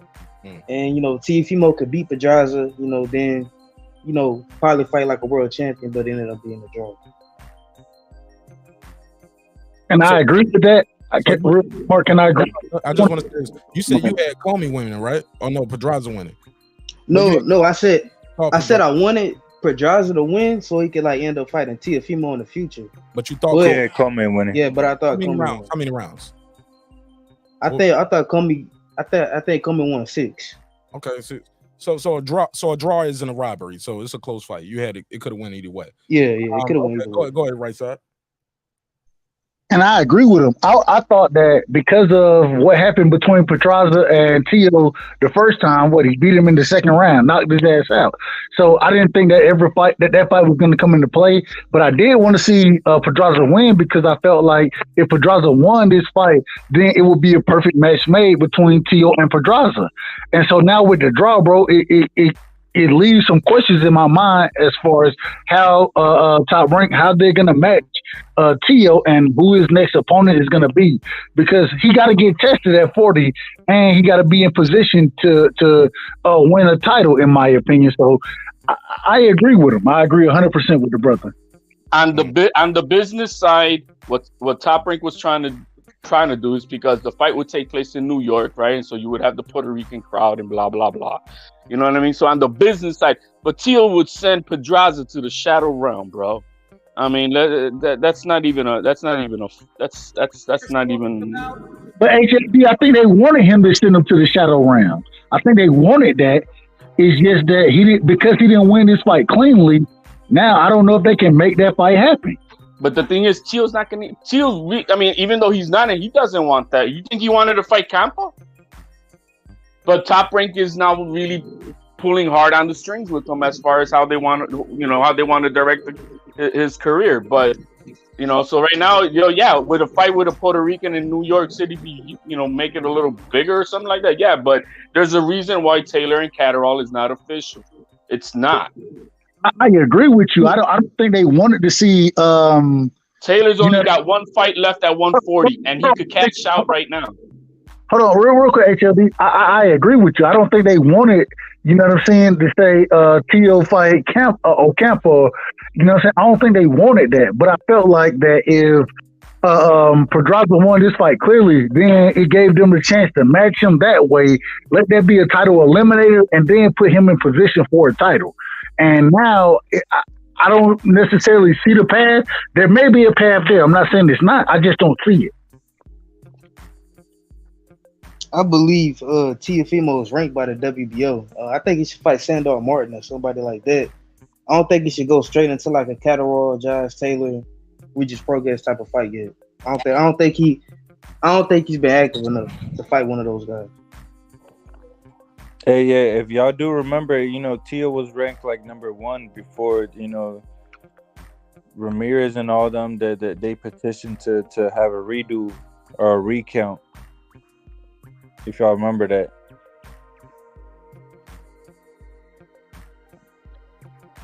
I lost you. A recount. This ain't the election. What you I'm talking? confused. Nah, yeah. Y'all remember Tio was made mandatory until whoever complained, and they redone it, and then that's how Reggie's, and then that's how Ramirez became for the WBC title. Y'all don't remember that shit? No, I don't know what you're talking about really right now. What you mean? Where they named Tio mandatory for a title, and then they complained about it because he didn't even have a fight at 140 yet. Y'all don't remember that shit? So what happened was Tio did must have missed the whole fucking no. What happened is Tio did get moved up to the number 1. He got moved up to the number 1 spot, but the WBC came out and said that they wanted to make the Ramirez Zepeda fight, and then Ramirez pulled out of that fight, and so now it's the Regis Zepeda fight, and I think Tio still could have the eyes as or could be the next in line as far as that fight goes. But the problem is Ramirez. No, they re-ranked everybody. All I'm saying is this. All I'm saying is, and correct me if I'm wrong. He had got moved up before Ramirez said he wasn't gonna fight that fight. He wanted to go get Nah, married. that's Go not what ahead. happened. Go ahead, Dundada. You got it, man. You got it, That's bro. not what happened. That's not what happened. Everybody started complaining because Teofimo, as soon as he said he wasn't fighting at 135, he moved up to 140. He was automatically put in position to fight for a title. And In what sanctioning body? In what sanctioning body? I think it was a WBC.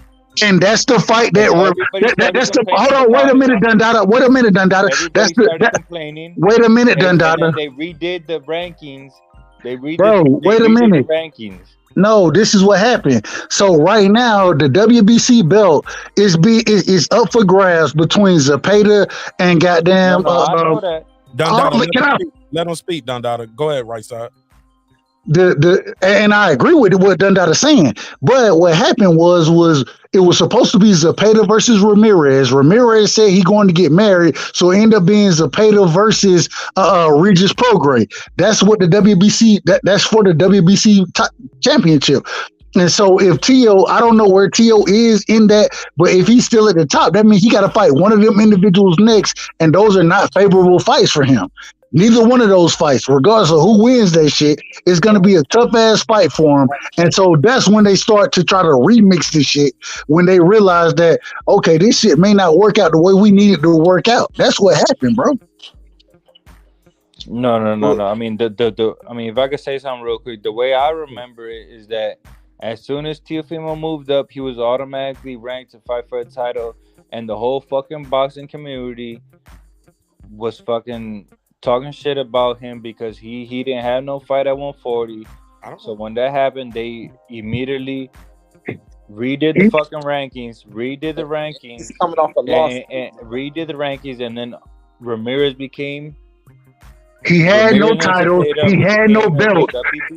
He had no titles or belts, so he couldn't be moved there, bro. He couldn't be moved into that position with no titles and no belts. He lost a fight to Cambosis, which took his belts from him. If he would have kept the franchise belt, he could have been moved up to that number one position as far as the WBC goes. But because of the franchise belt, but he lost. He lost, bro. He lost. He lost. He actually.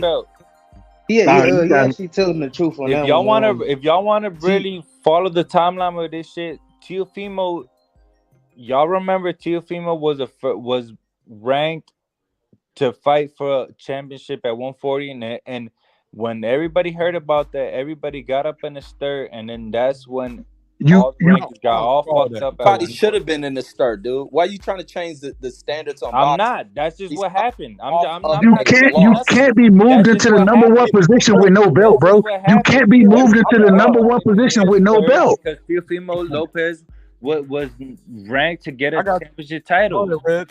I heard you speaking. Y'all don't remember it. Oh my God. I've heard you. I heard you. You said it several times. Go ahead, Reg.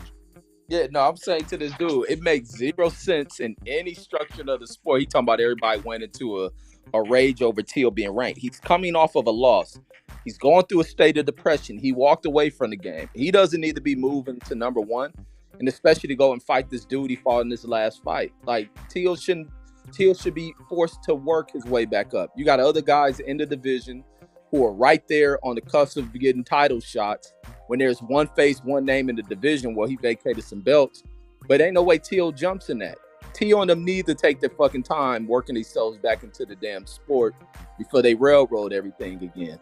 But this, like saying fighters were wrong because they took Teal out of spot. Teal should have never been in there.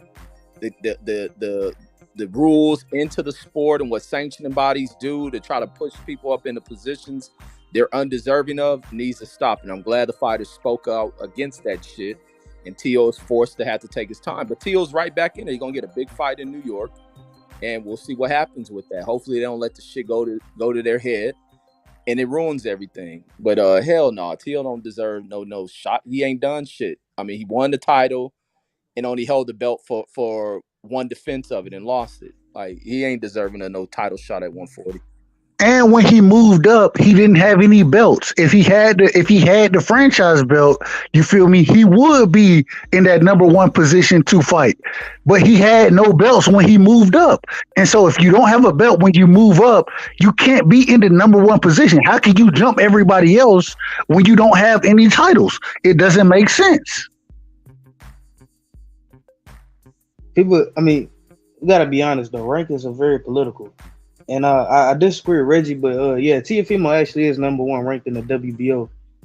I believe he was ranked number 8 before he fought Ocampa, but after he beat Ocampa, they moved him up to number 1. And Teo's taking the WBO route to the championship. So I don't see him fighting Prograis next. He's probably gonna end up fighting like Ramirez or Catterall because Ramirez is not busy and Catterall not busy either. And let me and that's originally who Teofimo wanted to fight in the first place was Catterall, but the top rank executives, you know, they moved him up. They just wanted to fight Campa. You know, I guess they didn't think he was ready, basically. And let me say this, because that's bullshit. For not to go against what your comment, but it's bullshit. We know it's bullshit. But it is what it is. Dude, let him finish. If Teo is ranked number 1 at anything, it's straight up bullshit. And it's no way that this dude should be put up there. And then y'all saying with Catterall not being busy, Catterall fought fucking in a fight he was robbed in, and he's looking to get a shot. So how is anyone leapfrogging him? Who did Teo fight? And then Teo fights this dude, and then they think they can move him up. That's the problem with this flawed ass sport.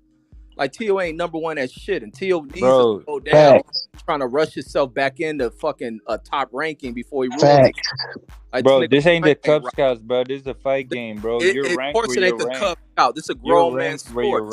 So it's a grown man sport. So be grown man with the way. This is not the Cub Scouts, bro. You're ranked where you're ranked, bro. But you treating it like the Cub Scouts, Dundada. You treating it like the Cub Scouts because you put niggas. You trying to put Teo in position when this nigga he ain't got no belts. He beat Ocampa and Martinez. You know the ranking better than I do.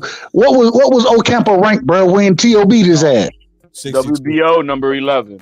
62 in the world. What's that again, Martinez? Hold on, say it again. Hold on. Let Martinez finish, bro. Say it again, Martinez, respectfully.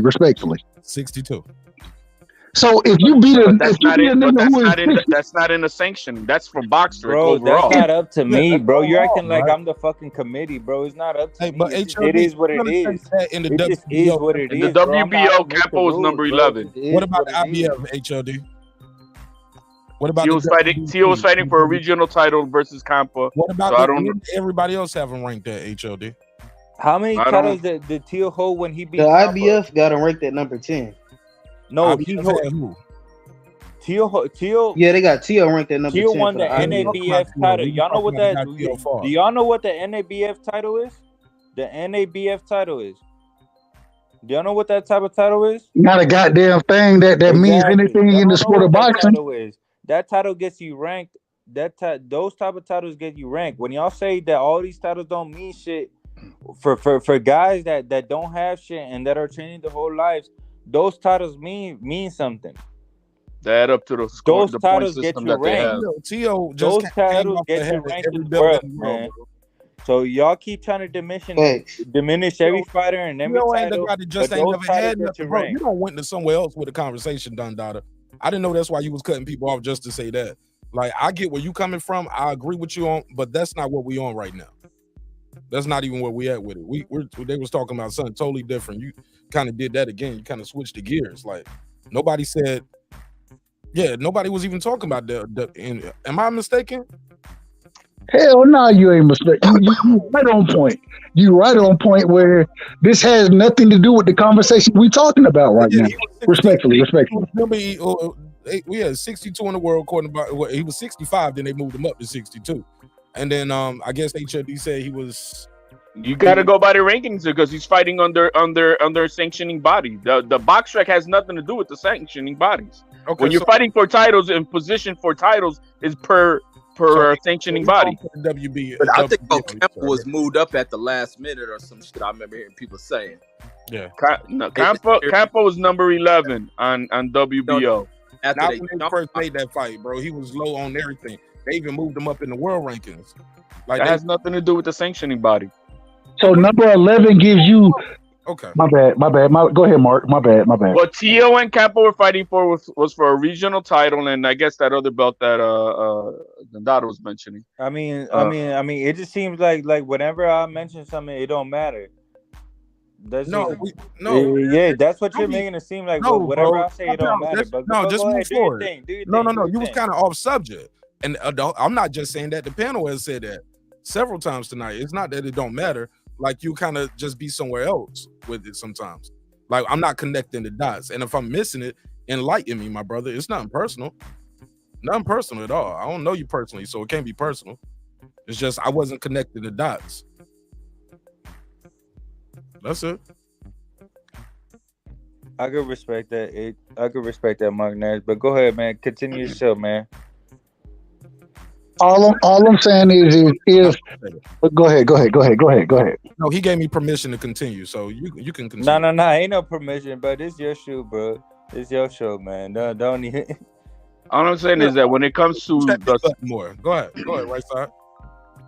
It just doesn't make sense for an individual to fight somebody who's number 11 in whatever sanctioning body.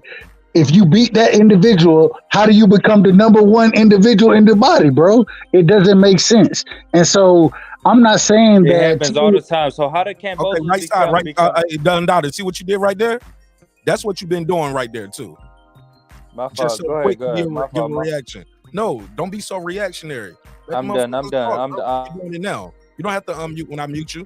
Just keep it on mute. Let the dude finish. Go ahead, right side. Damn.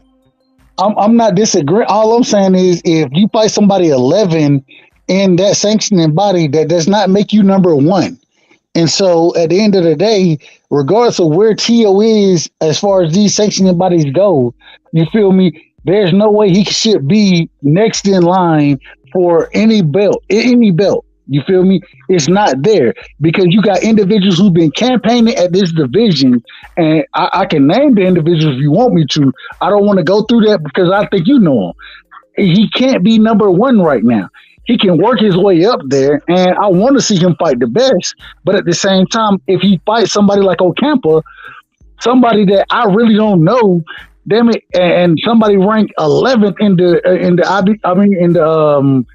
that sanctioned body, the WBO sanctioned body, ain't no way that he's the number one contender, bro. It doesn't work that way. That's not how this sport works. If we're talking about for the mandatory number one spot, I can understand where you're coming from. But Tio right now, none of that even really matters. That's just safety guards. But right now, Josh Taylor has not made an official fight rematch with Catterall. Why? Because he's got, and why do you think he dropped all these other damn belts? He doesn't want any. He doesn't want no other mandatories. He's got one fight that he wants to cash in before going up to 147, and that one fight to cash out could be either Catterall or it could be Tio, and both of those are voluntary defenses. So Tio don't need to be shit. Just only top 15 for the sanctioning body to fight for the title. So. Agreed. And now if Taylor decides to go with Catterall, see, now the backup plan is that they're working Tio up in the rankings so he could be in position for the number one.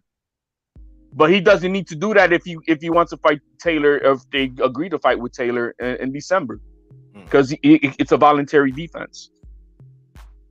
Go ahead, pass it around.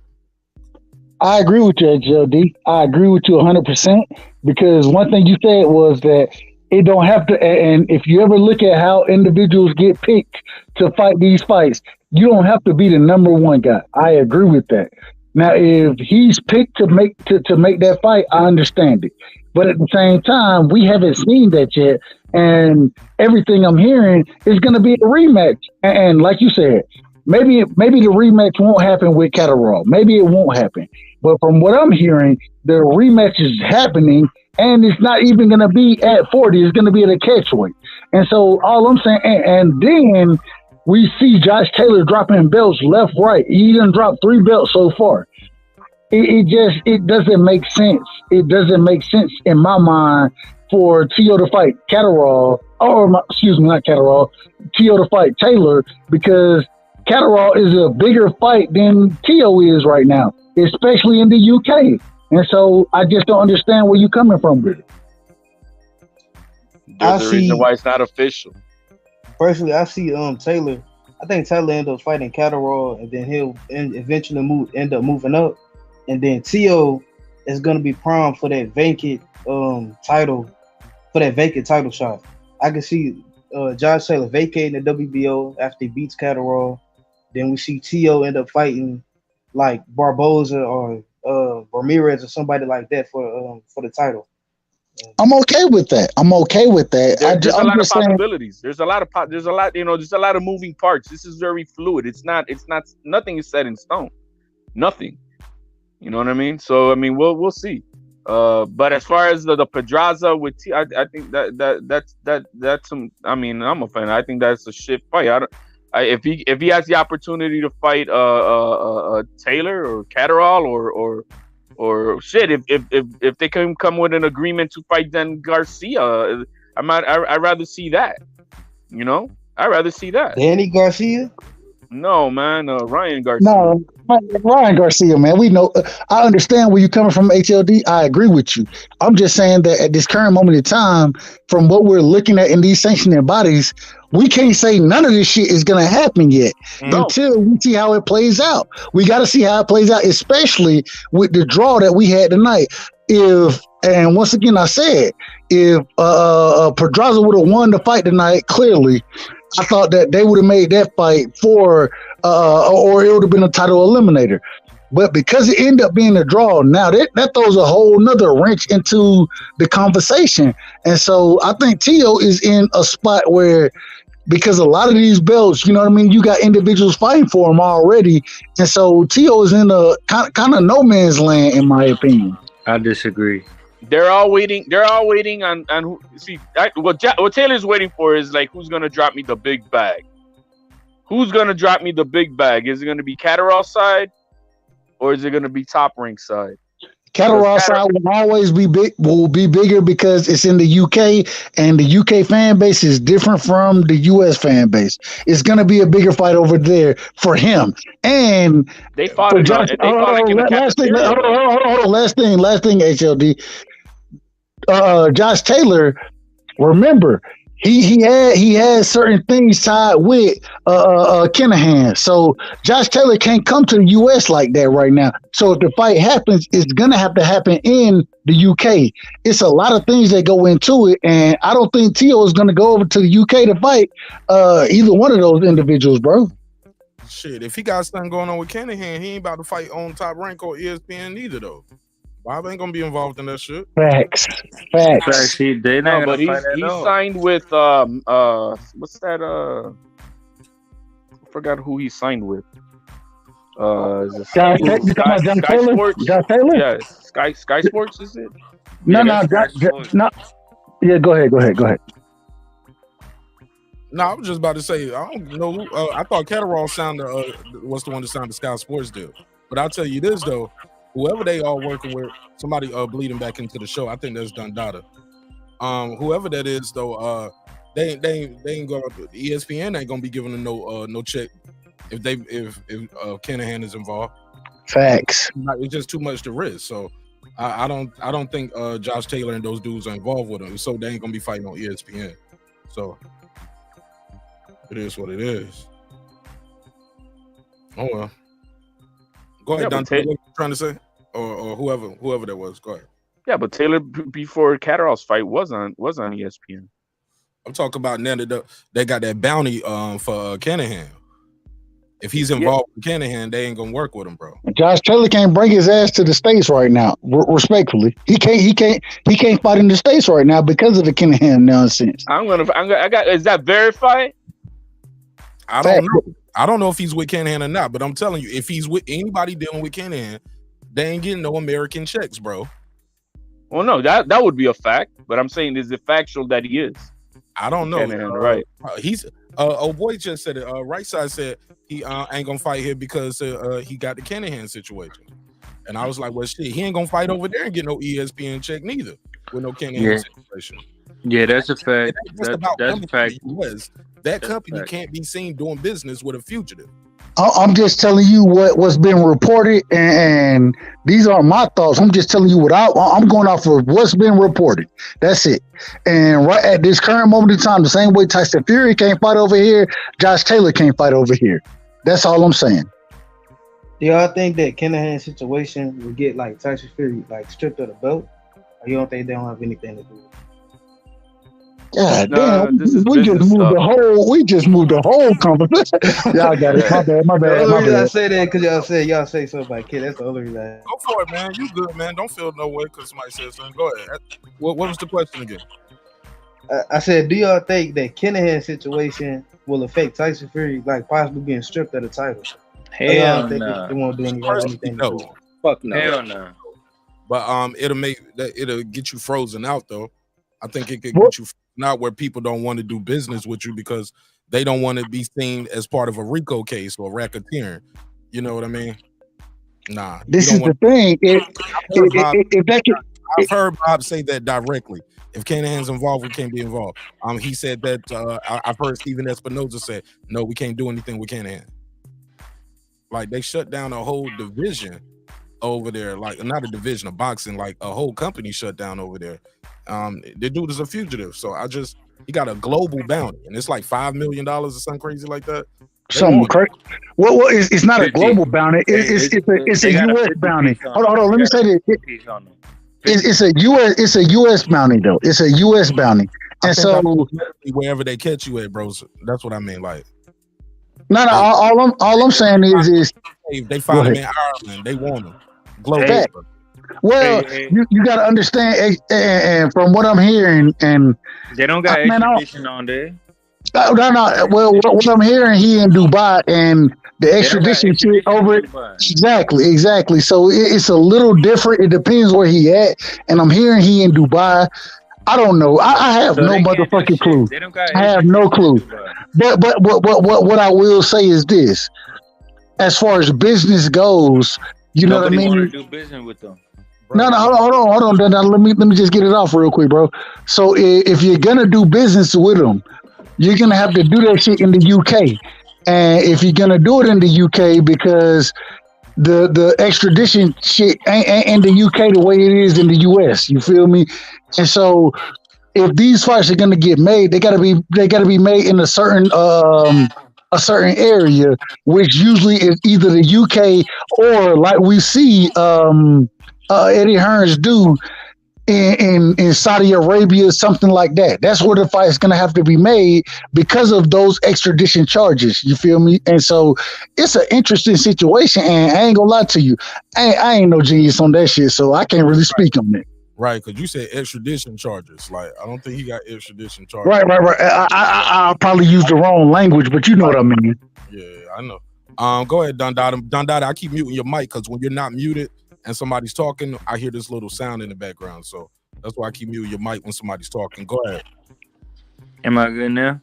Yeah. You good? No, I'm just saying, there's no extradition charges for them niggas. They do what they want to do, man. I mean, what's the topic? I really don't know where are we going with this shit? I feel like we're just going in circles with this shit now. All right, well, you can come back. The man who started it. You brought this shit up. My nigga, you can go back to the chat. If Nah, I started this shit like 20 crazy, minutes ago. I feel like we're just going in Part of circles this with shit, this bro. shit now. You said you did what?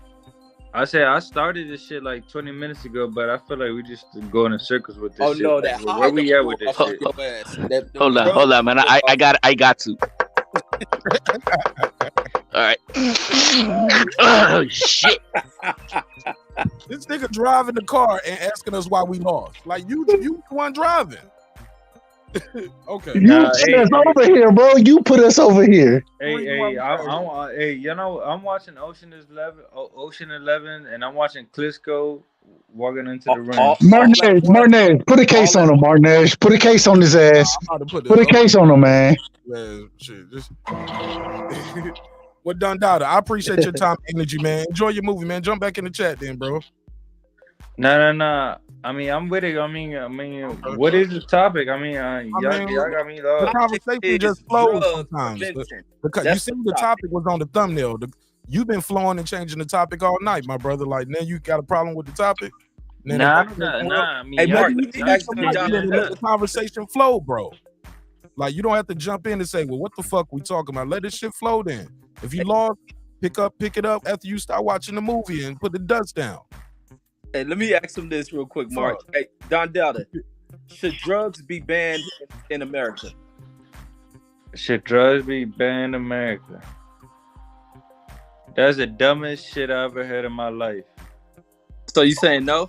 That's the dumbest shit I ever heard in my life because America is fucking born, brewed. Everything is in America. Everything is about the drugs, man. So that's the dumbest shit I ever heard in my life. So is that a yes or no? Should drugs be banned in America? No. Nigga, a drug addict. Drug addict. Hey, I ain't no drug addict, nigga. What the fuck? You just ain't never been through shit. So we ain't been through shit because we don't fuck with drugs? I mean, speak for yourself, man. You know. I'm just asking a question. I just asked a question.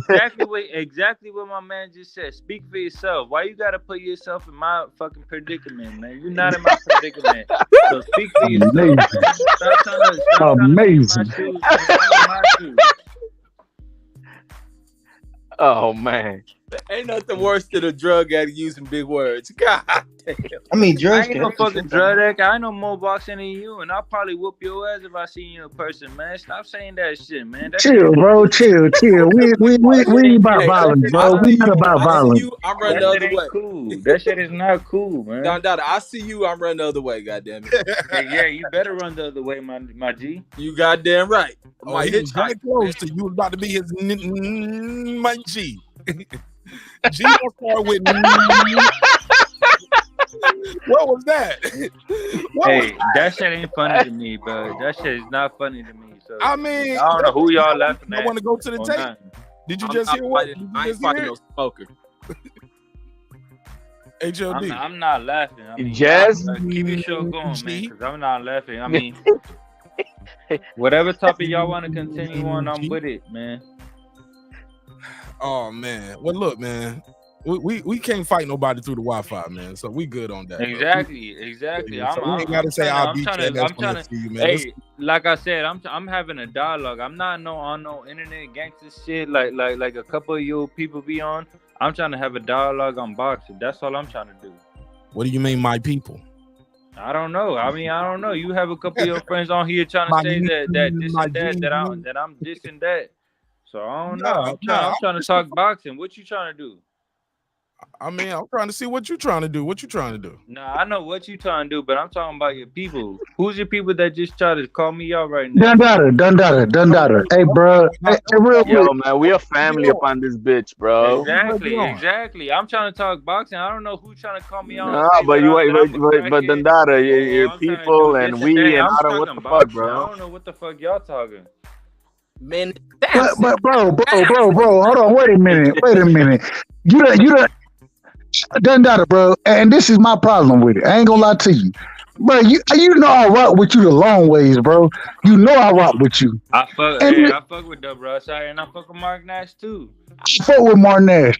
My thing is, bro, when you get up here and you start saying some of the things you're saying, you done moved the whole goalpost as far as what the conversation is. Let's just keep it on what we're talking about, bro. Respectfully. So what we talking about then? Mark Nash, put the topics out there again, respectfully. This ain't my show. This ain't my show. This Mark Nash show. This ain't my show. I understand. Hold on, bro. I understand it's not your show, bro. Hold on, bro. Dundada. Chill, bro. Just chill for a second. I understand it's not your show. It's Mark's show. The brother that asked multiple questions You feel me? And some type of way you moving the goalpost on the question. So what I want to do is say, Martin Nash, put us back on topic respectfully, if you don't mind. Respectfully, facts. That's what I want to do. Respectfully, put me back on topic, man. I think we already everybody answered the topic at this point. The topic was the fight. Who really won? We was talking about the undercards. I think Commey won. I think Commey won. What y'all think? Can you let the brother finish? God damn. Let Mark finish, bro. Let him finish. My bad, Mark. I think the drugs won tonight. God damn.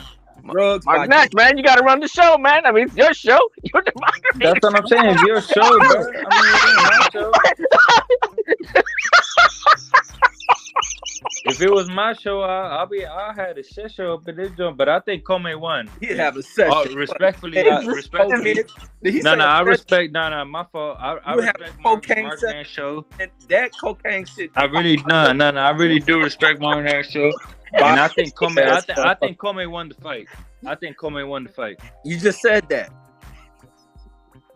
Man, them drugs fucking you up, man. Intervention time. Let's switch the subject to intervention, man. This is why drugs is bad, man.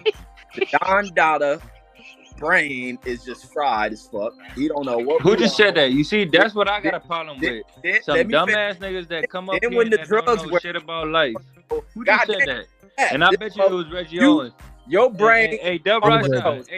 Hey, I call Reggie Owens out to a fucking a battle or whatever y'all call it over there in Knockout Boxing TV. I'm calling this man out. Hey, you can fight my clone, man. I ain't fucking with you. I gotta fuck. Exactly. You ain't fucking with me. You ain't fucking with me. All you do is clown. All you do is clown. You ain't fucking with me. You ain't fucking with me. All you do is clown like you just said. Need a drug test. If I ever you heard what this man just said? Hey, if I ever fight called him out and he say all I do is fuck around and yeah. Hey, I'm heard him right. All I do is fuck around. Yeah, shut your ass up. Listen, man. I'm gonna need a blood sample if I ever fight. Keep going. Mark Nash, continue your show. I'm sorry. We gonna need blood sample. I'm sorry, Mark Nash. Go ahead, continue your show. This is the show now. You need a blood sample. I'm gonna send Bada. I mean, let's do it. Hey, you heard Dub Rasa. I just called his ass out and he said, "Nah, I can't do it." Go ahead. Hey, we gonna get a drug test. You used to needles, so it'll be okay to. Yeah, go ahead. So let's do it then. Just make sure you don't try to snort. What? Hey, shut your ass up, man. When they pull your blood out to try your sample, just make sure you don't squeeze that shit into a spoon and boil it. Okay? What? The blood, not your drug. What? Shut your ass up, man. You don't know what the fuck you talking about, man. Okay, how you do your drugs? I'm sorry. I don't do no drugs. All I do is weed. All I do is smoke weed. With angel dust in it? You been chicken coops? You been pigeon Shut coops? up, Smokey. You been pigeon coops? Shut up, Smokey. You don't watch Friday too many times, Smokey with Reggie. This man said Smokey with Reggie Owens. And I've been looking for you for a minute. And Dub Rasa, I know it. Hey, Dub Rasa, I'm calling all these busters out on Knockout Boxing. Why you never been for a debate? If they really want it, but they don't really want it. Then hey man, I will say this. Hey, I done called out like 4 motherfuckers on the debate and nobody won it. Well, real quick, Dundada, I will tell you this. I hit my brother Knockout out. Who won? If you let me finish. Oh wow, man, we on Mark Nash show, bro. This is Mark shit, bro. Like, why we can talk about this offline, bro. We need to talk about this offline, not on Mark's show, bro. It's not on Mark's show, bro. Like, my fault, Mark Nash. My fault. They right here right now. Go ahead, Don Dada. What you want to debate Reggie about? Hey, hold on. You told me to host the show. Now I'm hosting it. Right, Don Dada, what you want to debate Reggie about? Anything, cause before this, he's been talking out his mouth. He's been give a topic, Dundada. Give a topic. Don't say anything, Dundada. Lomachenko versus Haney. Let's get it. Lomachenko versus Haney. Then let's get it. That's the topic. Lomachenko versus Haney. Let's get it then. What's the debate? You call out topic. What's the debate? Lomachenko versus Haney. Who's better? Okay. Who ducked who? Let's get it. Call me out. Why you want to call me out on that? I don't talk about. Oh, why you want to call me out? Y'all see this sucker? Wait. I'm asking you. Y'all see this sucker? No. You said if you I been was looking. Called out, I would have been like, yes, let's do it. Let's do it. Listen, buddy. You said you've been looking. Come on, man. Back up. All right, fall You've back. been I'm done. Call me out. Time Mark out. Nash, control your chin. I'm good. Mark Nash, I appreciate you. Mark Nash hasn't said a word in an hour. Smokey done. Yeah, go ahead, Reggie. Reply, Reggie. Let me say this about this goofball. He say, I've been looking to debate you. He bring up Loma and Devin Haney. I don't speak about that shit. But if you're going to ask me that question, Devin Haney's going to beat Loma. Simple as that. The guy who you think is boring. What do you want to talk about? He's a boring style. So fighter. debate about it then. No, ain't no debate about it. It's an opinion. All right then. So just no. The opinion. Hey, Pedraza, you this man. I just called him. Pedraza, I just called this man out, and he don't want to debate right there. Dundada. Talk to Reggie. Don't bring right side in it. You want to debate that? Reggie's trying to debate you. Go ahead, Reggie. Yeah, like I told him, I'm picking Devin Haney in that fight. Why? And what you mean? Why? He's a better skilled fighter. He's younger. He's athletic. He's longer. And he's gonna reach and touch this dude. Ain't nothing that dynamic that another athletic fighter can't do against goddamn Lomachenko. So Jojo Diaz, little Jojo Diaz wasn't tagging him with the left hands. He wasn't doing. Yeah, my son even think it's a girl. But no, JoJo. What you talking about, JoJo? JoJo wasn't dominating Devin. Devin fought a different style of fight. I didn't say dominated. I say he was tagging him with the left hand. Listen, Devin could have made that fight a whole different fight. But so why didn't he? Because he went in there to prove people like you wrong. He went in there. But what did he do? He knocked out. Jordan? No, he didn't, man. Listen, buddy, you gotta learn how to debate. It means I get a few minutes, you get a few. All right. So listen. So he went in there to stay on the inside, bang with JoJo, dominate JoJo at his own game. And that's what he went there and did. And when he needs to box, he can show he can change it up. And that's why many guys view Devin Haney as a bad style matchup. Many guys have avoided that kid. So Loma stepping in there with him, he'll dust Loma off as well. And then all people complain is it was boring. He has no power. All these other little bullshit people like you pull to give as reasons to why people shouldn't fight him. His style is boring. He got no power. Don't none of y'all believe that shit. First of all, Haney does have no power. Second of all, he is boring. Third of all, he is a sucker for the left hand. Dundada, goddamn it! Right side. You gotta let. Y'all been telling me Mark host your show. Now I'm hosting it. They going back and forth. Right side. You literally just cut him off. Unwarranted, no reason needed. He is a sucker for the left. Let him talk. Go ahead. Let him talk. Go ahead.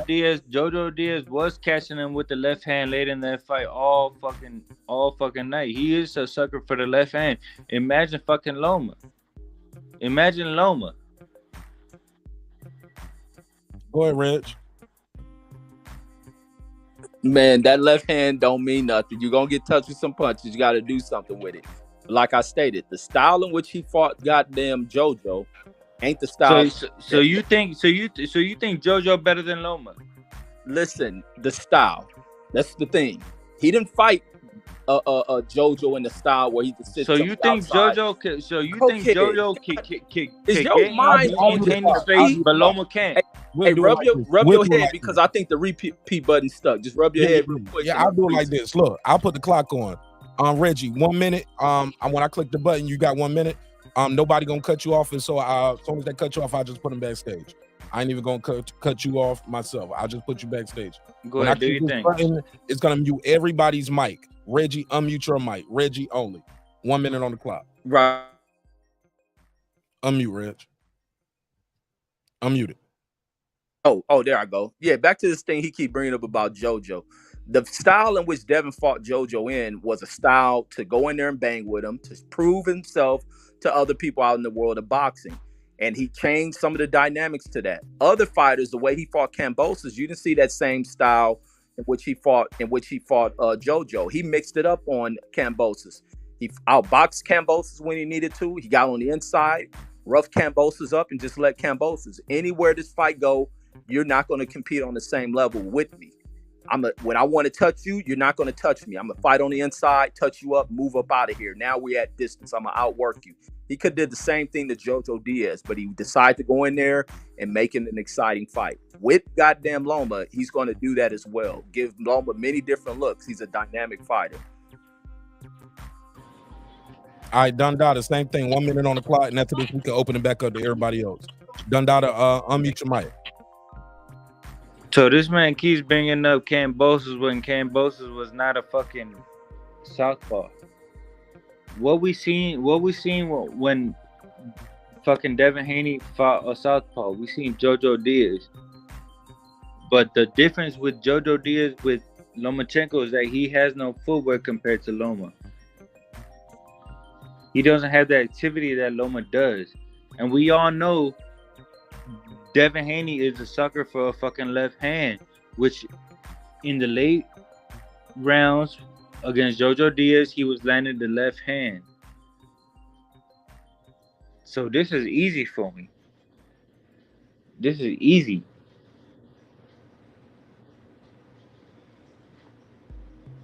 You still got time on the clock.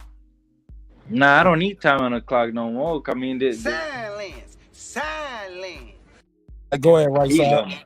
Okay, right side jumped off. Right side, yeah, right side. I'm sorry, I couldn't let you just jump in the middle of their debate because he asked for that. Right side said, I just feel like I have a part to play in this. You can get your bars off, but not literally in the middle of their little back and forth. Go ahead, right side. Why you think you feel like you had a part to play? The reason I got a part to play because Dundada is my brother. Regardless of what anybody think about Dundada, that's my nigga. I fuck with him. What I got to do with? Hold on. Let me get it off. The reason I feel like I got a part to play in it is because I've said this multiple times. I think Dundada should get up and debate his thoughts on whatever. But now because of tonight, this is what I gotta say. And Dundada, you know I love you, bro. Me and you, I want to debate you. Me and you, we need to debate about this shit. You feel me? Me and you need to debate about it. To say you want to debate him? Hold on.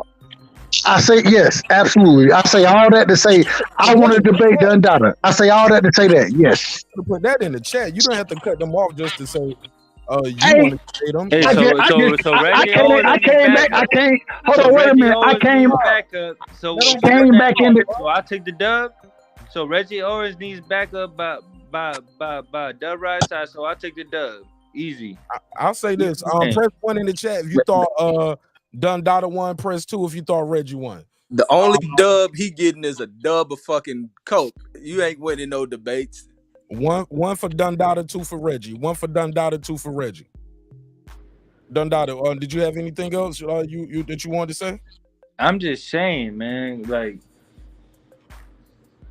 I know and I'm not even gonna lie. Let me say this shit, because I'm not even gonna lie. I like Devin Haney. To begin with, I like Devin Haney, but who the fuck did he beat? Come on, let's keep it a buck.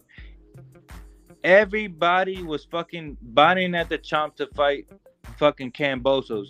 You had Little Shakur Stevenson saying that he wanted to fight Kambosos to be undisputed, man. Come on, man. Y'all keep sipping Bill Haney's tea because he comes on YouTube, he comes on all y'all little platforms and says this and that. That's all I gotta say, man. That was a stupid ass point, man. I mean, prove me wrong. Prove me wrong. You seen the factor in a Prove lot me of wrong. LDBC. Prove me wrong, then. Prove me wrong, then. This I got you figured out. You must hate cats from that LDBC shit. I don't hate none of these guys, bro. You tripping? I can't hear him when you talk. I don't hate none of these guys. Like, Reggie, when you talk, it's like your mic is ducking out. Yes, you do. That's why you want. That's why you kept talking about you wanted to debate so many people, and now you bringing up. I'm not trying to debate. They trying to debate me. Let him finish the sentence, bro. Because once you talk over him, it's like your mic cuts him out. You and HOD got the same mic. Good mic though, good mic, but I can't hear him, and it's like a filibuster. Yeah. Now, what's your reply? What's your reply, Reggie? Yeah, so I'm like, he basing the shit off what he hear from channels he dislike. And now you bringing in the factor of Bill coming on people's channels and this and that. They ain't got nothing to do with none of the reasoning. My reasoning behind why I state what I state is based off of what I see in the ring with Devin. He's a dynamic fighter. He's a fighter doing it the old school way. Calling out these dudes. He's a champion still calling out these dudes. You don't get too much of that shit. And these dudes are going the hard route to get fights against top dudes. They ain't ducking anybody. He ain't got the belts and turning into prima damn donna. You see this dude, he lives a fighter goddamn lifestyle. You look on that dude's social media, you see everything of a fighter's lifestyle. Ain't none of that other shit that takes so many guys up off of the path in which they should be heading down and living a fighter's lifestyle. He's a grounded young dude, and it displayed inside the ring. You keep talking about a left hand. What left hands he's been hit with? Except you watched him get hurt in one fight, and he knew what to do in the moment he was hurt. You're going to get hurt sometimes in a fight. It's how you react to it. And he reacted like a well-experienced goddamn vet in the way he reacted to being hurt. In a fight, he dominated the guy who punched him. Go ahead, Dundada. You want a rebuttal? You talking about left hand? I'm talking about left hand from. And what's crazy? Y'all keep saying is Lomachenko. You know he should be out of the pound for pound list because he lost twice. But Jermell Charlo's on the list, but he lost to Harrison, and he arguably lost to fucking Castaño, but he's on the pound for pound list. How you jump to the pound for pound? We talking You about moving the goalpost, bro. Come on, man. How you get Come to pound on, for man. pound? What are you talking about? You cannot compare a left hand from Jojo Diaz with Lomachenko, man. Lomachenko would. I'm sorry, man. I didn't want to say it, but Lomachenko is gonna spark fucking Haney. He's gonna dog Haney. I'm glad you said it. And now, and Dundada. I didn't want to say it. No, you good. You good, bro. You good, bro. You good. Yeah, y'all sipping Bill Haney tea because he comes Cool. to all these channels, but I'm sorry. He never came to my channel, Dundada. Why you keep saying that? He never not you, Mark. I'm talking about. They know what I'm talking about. Not you, Mike. I'm sorry, I didn't mean to disrespect you, Mark. It ain't disrespecting me at all. I just like put it. I was talking about these because they've been on other panels. I'm not talking about you. So let's Dundada. I feel like you're talking to me. Respectfully. I am talking about you. Okay, cool. No problem. What I would ask is that now, right, son? Say it again. I know you said y'all was like brothers, but that shit like Cain and Abel now. No, you see, man, I can disagree with my brother any day of the week. I can disagree with my brother any day of the week, and Dundada no, he Dundada will tell you if he jump on my panel, bro, I'm gonna show him the most respect. He knows that, and that's why he fought with me. That's why I fought with him. But I can still say that at some point in time, bro, if we got a disagreement, we can hash it out, man. To man. We can hash it out. Well, if you're a real brother, you ought to be checking this nigga into a clinic. Reggie. So Mark Nash, so Mark Nash, because I don't agree with these guys, I gotta check into a clinic. No, I didn't say I that. don't agree with these guys, I gotta check into a fucking clinic. I never said that. So because I gotta, you don't want to give up. I don't agree with these guys. I gotta check into a clinic. I know it hurt because you so trust your bitch ass up. I care about. So I gotta check into another clinic. So I gotta check into a clinic because I don't agree with you. So you've been the one before. Bitch ass. So you've been the one before. Because I gotta check into a clinic because I don't agree with you. No. Because I don't agree that Devin Haney beats on. I gotta check into a clinic. You just don't know shit about boxing if you think that's for real. I guess they talking about like you kind of been jumping around to subjects, bro. You didn't even finish. You wanted to call Reggie out for a debate. Didn't really know the topic. Then like that was it. That like you kind of got on the pound for pound list in the middle of you and Reggie's debate. And we don't know how we got there neither. So right. I don't think nobody's trying to say directly that. I think they're just joking off the fact they thought you sound like you either been drinking tonight. Or you probably had a little weed or something. You know what I'm saying? Got a little buzz going. Hey, but he did admit he went to a clinic before, and that shit was a trigger word. But it could be any clinic. I care for you, and I want you to any clinic. But listen, this is the thing. Hold on. This is the thing. This is the thing. And this is why I say this. Dundada. Hold on. Say something real quick. Go ahead, bro. Before you say anything, if any of these guys want to debate or battle or whatever y'all want to call it, Dub Rasa, where can we settle this at? Well, y'all just did. Knockout Hey, look, we ain't gonna do no boxing, promotion on TV. no other channels, my brother. No. I'm sorry. Yeah, no, that's not what we're doing over here. Yeah. And that's why. And that's what we're not gonna do. No plugging no other channels, bro. Dundada, that's why I'm saying this to you, Dundada. Respectfully on Mark's. My fault, Mark. Hold on, brother. Hold on, brother. I didn't mean to do all that. You good? Just don't do it again. Respectfully on Mark's channel. What I want to say, Dundada, is me and you, we can talk about this. We'll talk about it offline. You feel me? And then me and you will have that debate, that conversation, and let the best man win. You know what I mean? That's what I would say, because at this current moment in time, we holding up a lot of the show, bro. We holding up a lot of the show. Nah, but I hear you. I hear you. Do the shit like I get you. You don't seem like the type that's gonna take no notes done about it. I'm sorry. I don't think you about to go get a PowerPoint presentation. Respectfully, on Nah. Hell no. I do it off the dome. I can tell. I can tell. Can I get a word, man? I mean, that motherfucker fried, man. You go prepare you a damn debate stage. Yeah, I am fried. So what? You freestyling off that. You freestyling off that fucked up brain. Come on, man. Because I don't dick ride fucking Haney. Go ahead. I think I'm the only one that agree with Dundada. I don't think Haney beats Loma either.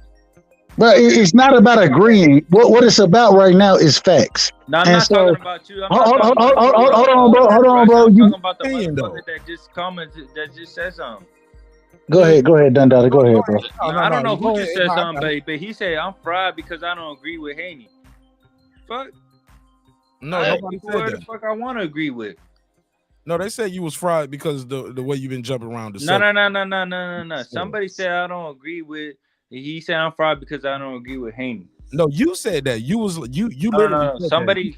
No. I'm fried because I don't agree with Haney. You said that. Right, it is what it is then. Whatever. You did say that. You did say that. Want me to rewind it? Hey. All I want to know, guys, is, man, where are the damn emails? Where are the emails? Where's the laptop? Where's the laptop from Hillary Clinton? She hasn't still turned them in. Their emails. Oh Lord! Hey man, Mark Nash. Where the emails at? Mark Nash. I'm out for the night, bro. I'm out for the night. Much love. Hey, we are everywhere tonight, bro. Shout out to Right Side. Right Side say he out for the night. I'll holler. Look, man. Let me say this. HLD. I mean, Dundada, that's like the equivalent of kind of what they say you've been doing tonight, though, bro. Like it'd just be random like that. But the playback never lies. This shit has been entertaining as fuck. Wow. But my guy, my man Deeply Goated said you actually agree with Dundada. Speak on it, Deeply Goated. Yeah, cause I agree. I don't think Haney. I don't see Haney beating Lomachenko. As far as Haney's like championship reign goes, like I'm not trying to disrespect nobody, but I do think Haney's a number one lightweight. With that being said, I'm not seeing this like this great like pedigree type of like great pound for pound talent that everybody else is seeing. I think Shakur, Teofimo, Tank, all those. Well, probably not Tank. I think Shakur, Teofimo, Lomachenko. I think all those guys are better than Devin Haney personally. I mean, I think Devin Haney was kind of given everything he got. He was given a WBC belt. He never fought anybody for the WBC belt. He was kind of given undisputed. He got the most easiest route to undisputed ever. And I'm not seeing this. I'm not seeing this great talent that's just gonna come in and blast through Lomachenko and blast through Tank. I don't see it. All right. I feel like he'll get not exposed by Loma, but I feel like he'll get a beating if he, once he beats Kambosos for the second time, and he'll lose to Lomachenko, and I don't think he'll have anywhere else to go. I don't think he's being ducked like everybody else says he is. He never really wanted to fight Teofimo. Tank would. I mean, the only person that probably really ducked him was Tank. Tank probably didn't want to fight him, but that's it. I'm not seeing it. But I'm crazy. No, you cut me off. Look, you're not crazy. What makes you think he never really wanted to fight Teo? I mean, because he. Okay. Hold up. Oh, it's two of them. Can I do the Mortal Kombat fatality on both? Can I do You never wanted to Kombat fight. Okay, you never wanted to fight Tio because I mean, he never petitioned to fight Teofimo. He never petitioned to fight Teofimo. He just talked about it. Stuttering, baby. My Mortal Kombat fatality on this dude right now, Mark. Come on, Reggie. Let me give you the drop. Then let me do it. Finish him. Get over here. Shoot the blade at him. Get your ass over here. What you talking about? He ducking folks and his route been easy. For one, he gets the WBC title because Loma wants to franchise his way up, right? Avoiding him. Then when Tio becomes undisputed, think he called out Tio. Tio even making statements about how he would never give him the opportunity. He emailed Champ he need to do this and that. He needs a blah, blah, blah. But I think when Loma cut him off from getting his opportunity of fighting Luke Campbell, and he was supposed to be fighting the winner of that fight, what does Loma do? French fried his way through the goddamn avoidance. And then he goes and gives Tio the opportunity and loses to Tio. And Devin Haney on Tio ass. What does Tio do? He tried to take this next route of fighting Cambosos to get away from that shit, and that backfired on him. Then what does Devin do? Step in the route. Cambosos didn't even want to fight Devin. War breaks out there for Lomachenko. And then now, what is there now? Devin Haney with all the damn titles. And Devin Haney ain't running from none of them. Let's fight. So all that shit you talk was bullshit, and when you try to defend it, you stuttered. About the Devin only thing that was correct. Devin Haney was let me speak, my man. Hey, Devin Haney looking like he's scared to fight Loma, bro. He said he gotta be. He said he gotta be. He said he gotta be well fed first. He said he gotta get well fed. Go ahead, HOD. Look, about all you guys are wrong. Yeah, about the only thing that was right is that Devin Haney does have all the belts. All right, now what ends up happening is that Teofimo, Fortuna, Devin Haney, and for who else was in the tournament? Was in the tournament to end up thinking that they were going to end up getting the mandatory spot versus Lomachenko. But that got all changed up, and it was only to be fighting for the interim belt. Knowing that because they already knew, Devin Haney, Tio, they all knew before that tournament that Lomachenko was going to end up getting franchised, which means they were not going to get an opportunity to fight him via mandatory status. So what ends up happening, Teofimo said, well, fuck that, because I want to fight Loma. I want to become, I want to unify. I want to become undisputed. He dropped out of that tournament. Devin Haney knew, if I stay and I win, I could get this free welfare belt. So he stayed in that one. Teofimo went the IBF route. They franchised Loma like they always knew. Devin Haney got the free belt as WBC champion. Lomachenko became elevated. He went in unified versus Tio. So that's what happened with that whole scenario. Never ever was Devin Haney mandatory position to fight Loma. Never. Ever. And you know why he wanted to title? Hold on. Let me say this. Hold on. Let me say this. Hold on. Y'all know why Devin Haney wanted to say this? Dude, can't do that. Yeah. I'm gonna say this though, HOD. But Tio is on record saying he was not gonna fight Devin. That's how we got here. He said that Haney was ducking Tio. Tio is on. I remember right after they won, I was on what's Punch Show, and Lopez Senior pulled up, Haney pulled up, and we was talking. I said, so what does he got to do? Blah blah blah blah blah. When you fight, never, motherfucker. That's what he told me to my face on Punch Show on his birthday. That's being him. That's what. Fair enough. Checkmate. That's Senior. This is what his son said. Listen to what his son said. The fighter. He said I wasn't going to fight him. He said that's why I was set up. They already knew what I was going to do. I wasn't going to fight Haney. I was going to drop all the belts. You know what I'm saying? I was going to make him have. We're talking about all after. I'm going from the very beginning. I'm going from the beginning, backing up, following up with what Reggie was saying. We're not going to jump timelines here.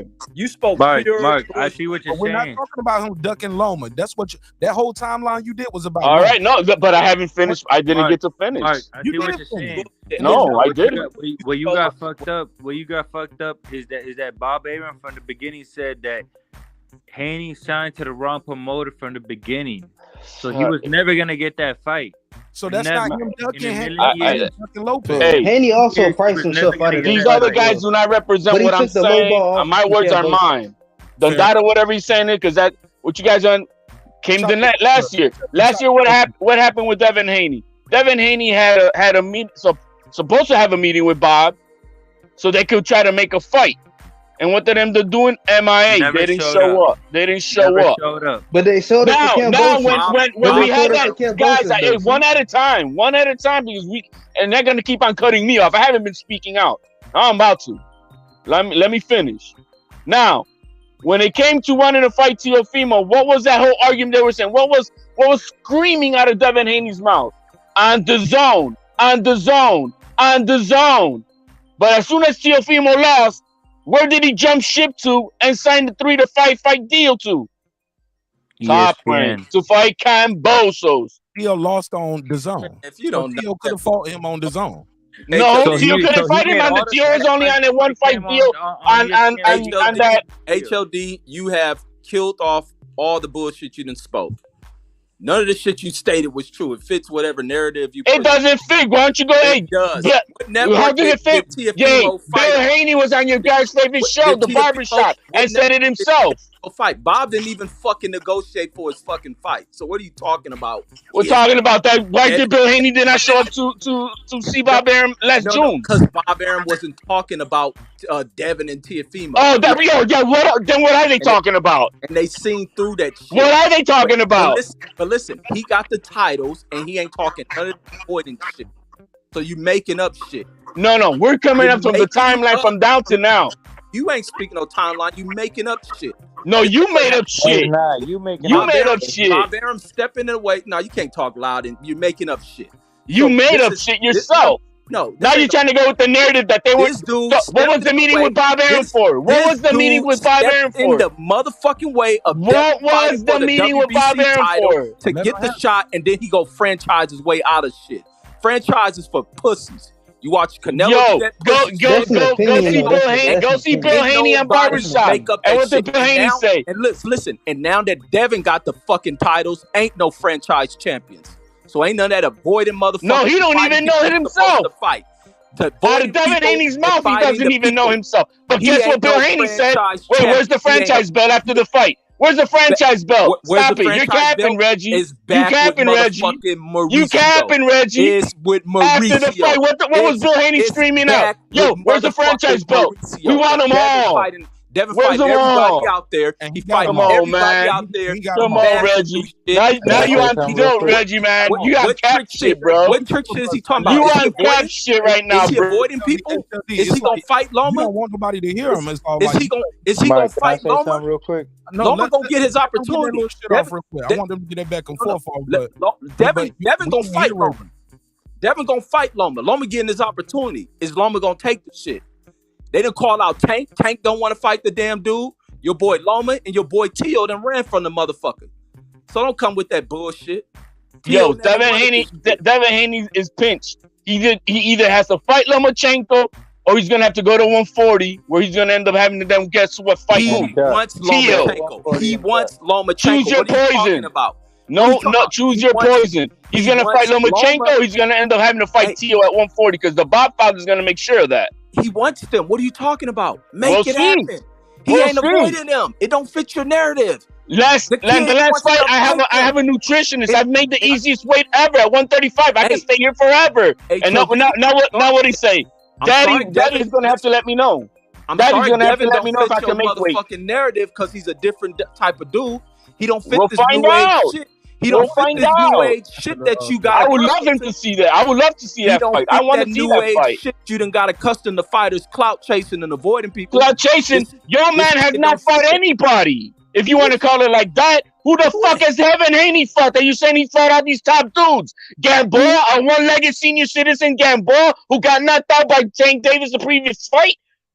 How about Linares, the great Linares, who all 5 fights he's had losses to were by knockout until he met Devin Haney. And then after Devin Haney, he got knocked out again. Devin Haney's fake. And then he got knocked out again. Guess what? The fight against Kambosos, at least Teofimo put a beating on Kambosos and dropped him. What the fuck did Devin Haney do? Pot shot him up first? HOD. Stop it, bro. Stop it, bro. It sounds good Stop to you, it, bro. It sounds good to you, but it's very bad with how fucking vocally you're speaking over your points.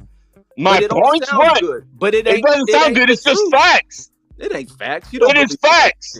You don't believe in it, and it ain't facts. And it's facts. Let me ask you a question, and I want to ask everybody a question on the panel. Yes or no? Keep it moving. Like you don't have to give me a long soliloquy. If Devin Haney defeats Kambosos and he moves up to 140, would y'all say he ducked somebody at he was ducking Loma at 135? If he fights Teofimo Lopez, no, sir. If he would you say he ducked if he leave 135 and go to 140? It's a whole bunch of people at 140. No, it depends. It has to be someone of equal danger. If he's fighting somebody as dangerous or more, no. Okay. If, that I will not say that's a duck. It's no different than like right now. For an example, Andrade, he dropped that belt. I want to get everybody off this on this. Cause I'm gonna say something after this, and so you can go back and you can add everything you want to it. Dundada, briefly. If Devin Haney defeats Kambosos and he doesn't stay at 135 to fight Loma, would you say he ducked him? If he don't fight Loma at 135, yes, that's a duck. Rob G, same question. If Devin Haney goes up to 135, leaves 135, would you say he ducked Loma? You on mute, Rob G. All right, we'll come back to him. Go ahead, Reg. Same question. I'm gonna say yeah, because I feel the same way with Tio not fighting him, and I'm gonna say yeah. Okay. Bo. Damn. I said Bo versus Lewis. Deeply goated. Same question. Can Devin Haney go up to 135 after fighting Kambosos without fighting Loma, or would he be labeled a duck to you?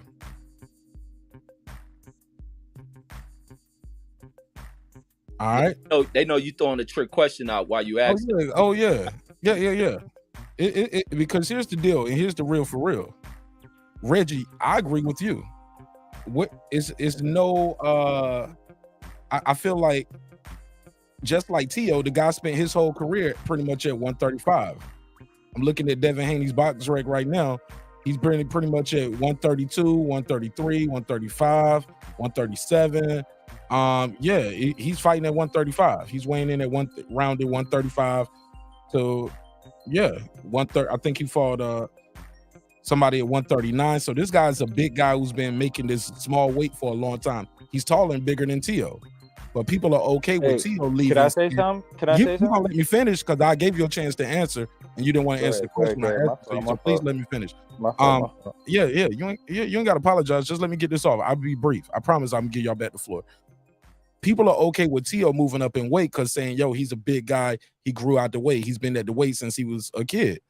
Why doesn't Devin Haney get that same thing where, okay, I've been at 135 for a long time. I get it, HLD.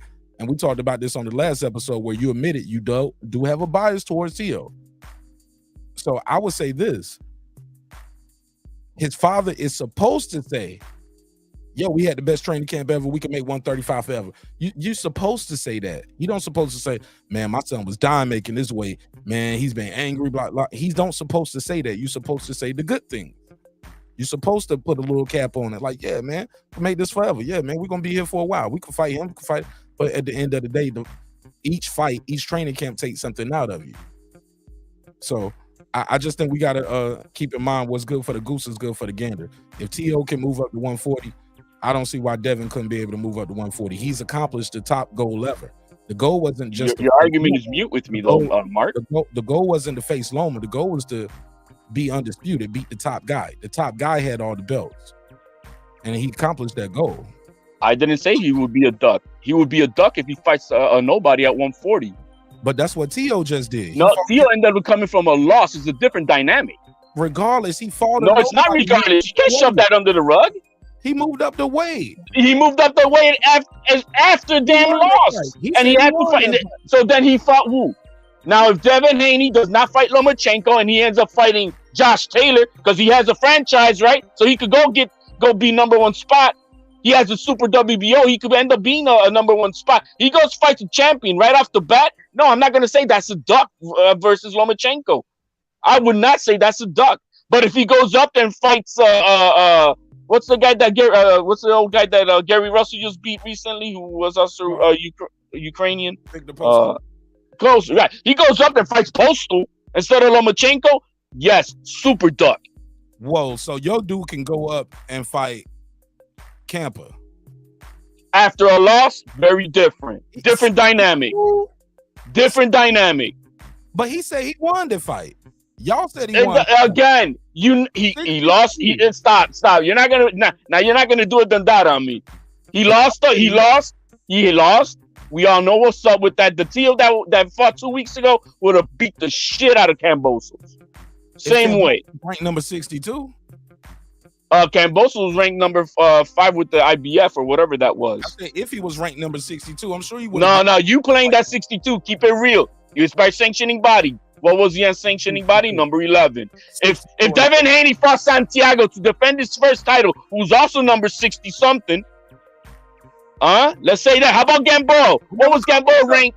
What was Gamboa ranked? Gamboa was ranked number 34 when he fought Haney worldwide. 62. Saying you undisputed, you the best in the world. Who's undisputed best in the world? That's what T.O. was saying. And he's not undisputed right now. No, he said he was undisputed. He said he was the best in the world. And so did he fight any? And did he fight the likes of a Gamboa? Did he fight the likes of a Gamboa or Santiago? 35 though. Why not just stay at 35?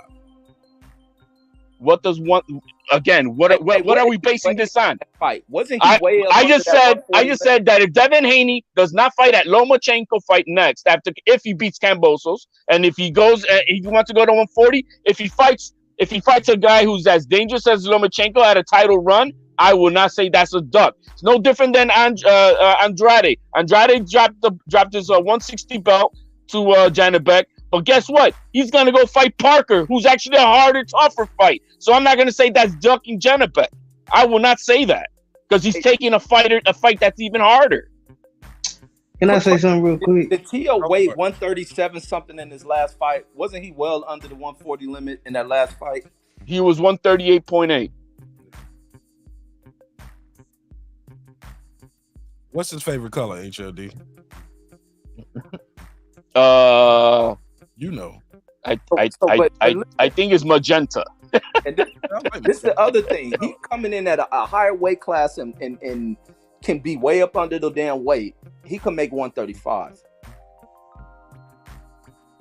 Says who? Obviously, Teofimo grew out the weight class.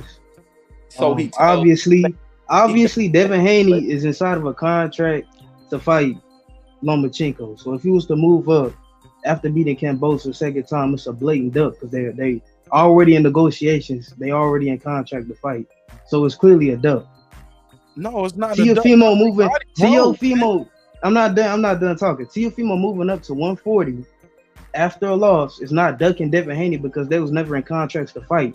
It was just he say, she say. They were just going back and forth over social media. So it's not really a duck at all. Facts. Are you finished? Or you done? I'm done. Okay, let me say this. So are you saying Devin has a contract now saying he got to fight Loma at 135? Because if so, I never heard of that. Never heard of it. No, that's not his contract. His contract. Hey, but I heard about the rematch he got to give Kambosos. And that's not its worded. That's not the way that thing is worded. Right. The way his my man, you got to stop. The second fight with Kambosos, wasn't he? He was only if he had won. Every fight and every circumstance changes the letter of the contract of how they have it. Obviously. Now as far as the 135, if he was to beat Kambosos, he has to do the rematch. Now if he ends up staying at 135. Yeah, he could drop the belt. Go ahead, HLD. I'll mute his mic because he's starting to get a little annoying with that, Dundada. It's your first time on the panel like this, bro. Like you doing the most tonight. Go ahead, HLD. It's all love, but let him.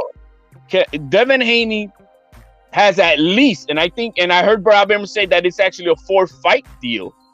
So not only 3, but it all depends on the circumstances of what's going on within each fight. But if Devin Haney ends up staying, and obviously who chooses his fights is going to be Bob Arum. So by the letter of law, it's not that he has to fight Lomachenko, but that's who the Bob father is going to put him in at a 3rd fight. But if he does not want to decide, because then Devin Haney can say, yeah, I'm going to drop the belt. So then he still has to fight another fight deal under Top Rank and at 140. He doesn't get to just leave. He still has to, finish his obligation. And from what I heard out of Bob Arum's mouth is actually a 4-fight deal. So it all depends. I thought it's 3 with an option. That I just heard that out of Bob Arum's in one of those interviews from, I don't know if it's whoever, I'm not gonna name there, but that's what the Bob father was saying. But okay, but so it's clearly No, hold on. Let Don Dottie jump back in after HOD, because I did mute his mic so HOD can finish. all I'm saying is that if he stays at 135, obviously the fight that the Bob father is gonna want to make is with Lomachenko, but if he decides to go to 140, which I actually said in his previous fight before he fought Kambosos, I was just saying that. I said here on this panel, I think the kid shouldn't be at 135. I don't think he should. He looks like Skeletor. You guys were saying, no, he looks great. You guys, I was here on your channel. You were saying that too, Mark. Oh, he looks great. And I'm like, yo, the kid looks like Skeletor, man. He looks like death on stage. I mean, like, damn, he's super dehydrated. For his health, I think he should just do a 1-fight deal and fucking move up. Why is he staying right now? He could just go ahead and move up to 140. Because he knows it's an easier challenge to make a payday. Because what's the point if you're gonna go to 140? Why are you gonna fight Kambosos then? It's called keeping your word. It's called contract. He wasn't talking about that. He was talking about the best options before all that. So no, that's afterwards. Now that because he doesn't have a choice. Your contract.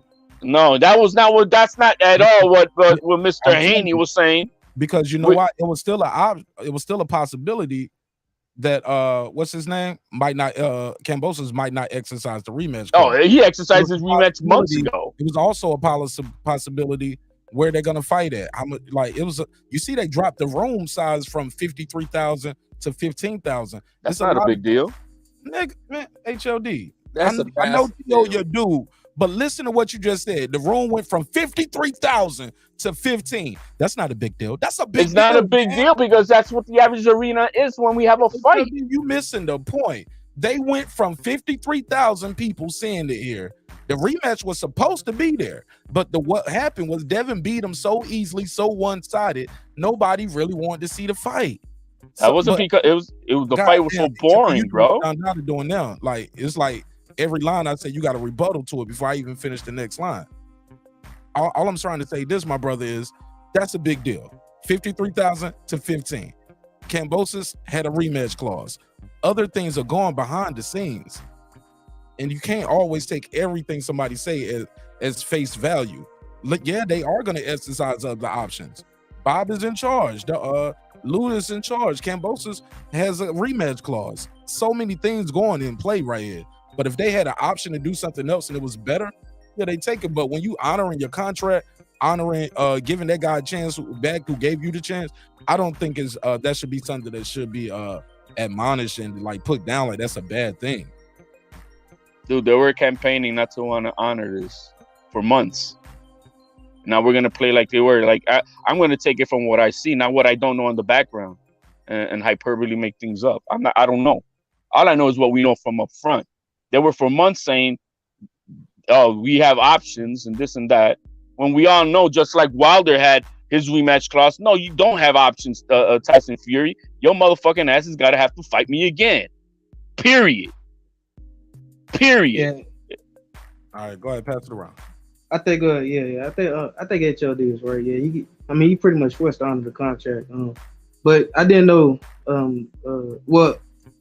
Lomachenko actually got to get past Jermaine Ortiz because Bob is putting him in with a Jermaine Ortiz, and I think it's a situation where Jermaine Ortiz can beat Lomachenko, then automatically you got Ortiz in the mix with Haney and Kambosos. If he loses, then you got Lomachenko looking good against a young fighter, which you just set up his momentum for the Devin Haney fight. once Haney gets past Kambosos once again. Mark was right about that stadium decrease. I think the stadium decreased because like Kambosos got pretty much exposed by Devin Haney, and because Devin Haney is a former fighter, and that's why I think that happened. All right. Yeah, I'm gonna let you know this. The motherfuckers won't come. Even George Kambosos was when he did the presser, he was like, I know a lot of people don't want to see the fight. But you know, I'm working on some things, and I just wasn't as hungry as much because, you know, I thought I had that rematch clause. You know, it weighs in the back of your mind, but you know, I have nothing to lose now and all of that stuff. Yeah, but you got a whole lot to gain too. But that's the reason, bro. I ain't gonna lie, bro. If more people wanted to see it, they would put it in a bigger arena, bro. And that's a big deal when that shit dropped from 53,000 to 15,000. And I'm sure the Haneys was looking for something else. Like, damn, we got to do this shit. We dropping from here to there. Yeah, come on, bro. It's going backwards. It's going backwards. And if they wanted to find something else, or if they was trying to make another move, I ain't mad at it. If Kambosos was all for it and the Victorian government was all for it, yeah, but they was like, nah. Everybody was like, nah, we're gonna do it again.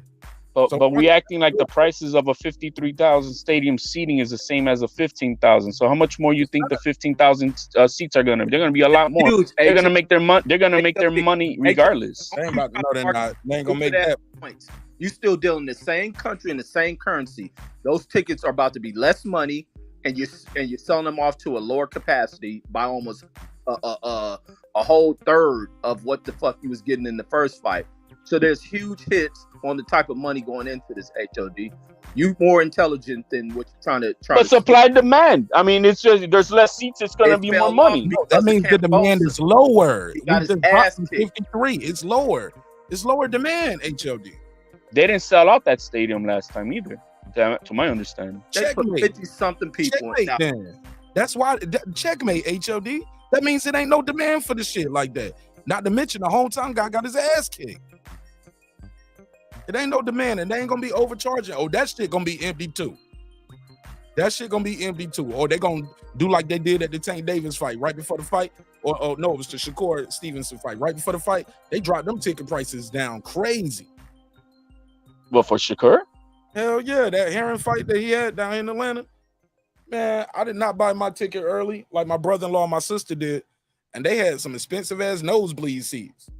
I waited right there the week of, got my ticket, had a closer seat than they did for like $80. You know what I'm saying? And even then, I didn't even sit in that seat. I went down to the third row with Kyle now because it was some empty seats down there. I just walked down there and took a seat, sat there all night. So it is what it is, man. Them shit's gonna be empty then, but motherfucker, it's not. They're not gonna be charging people. No, you're not gonna pay. A Mercedes-Benz tickets in the State Farm Arena. You know what I'm saying? It's just they're not gonna do that. HOD. I don't see it. If so, it's gonna be empty. But I passed the mic. Let's go back to the original question, which was: is it a duck? Hey, if Devin Haney takes on a bigger challenge at 140, then I will not consider that a duck at all. He's gonna be a bigger guy, so shouldn't that be? No. A given that they should be a tougher opponent? No, because what I expected out of Teal is what I would expect out of Haney. If Teal would have been had come out victorious that night, I expected him to use the franchise immediately to fight Josh Taylor. That's what would have happened. See, and so that's what I'm gonna expect out of Haney. If he's gonna I'm not gonna use the word. If he's gonna just leave 135 without fighting Loma, then I expect him to be walking into a title fight at 140. I don't see Devin Haney moving up. They too much money to be made at 135. I mean, he can still fight Tank. He can fight Loma. Shakur gonna be moving up at some point. I see him. A lot of guys coming up. I mean, I see him moving up like eventually, but I don't see him like moving up like right away. He pretty much got all the belts. He could, at this point, he can do whatever he wants.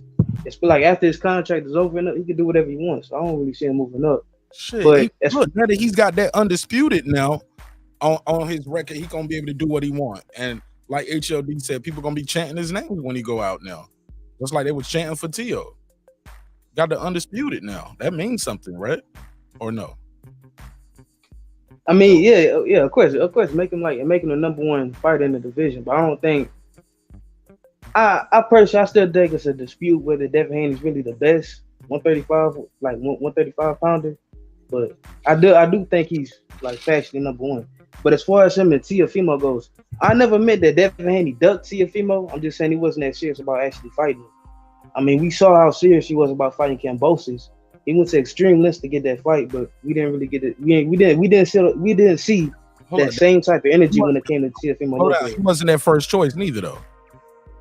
Yes, he was. No, he wasn't. Loma was. No, he wasn't. Bob said that. Dude, they was trying no, man. The first deal fell apart. It fell apart, and then they passed it on to Loma, and Loma, you know, Team Loma did what they had to do. No, they had war, bro. Like no. Devin Haney was offered the first fight.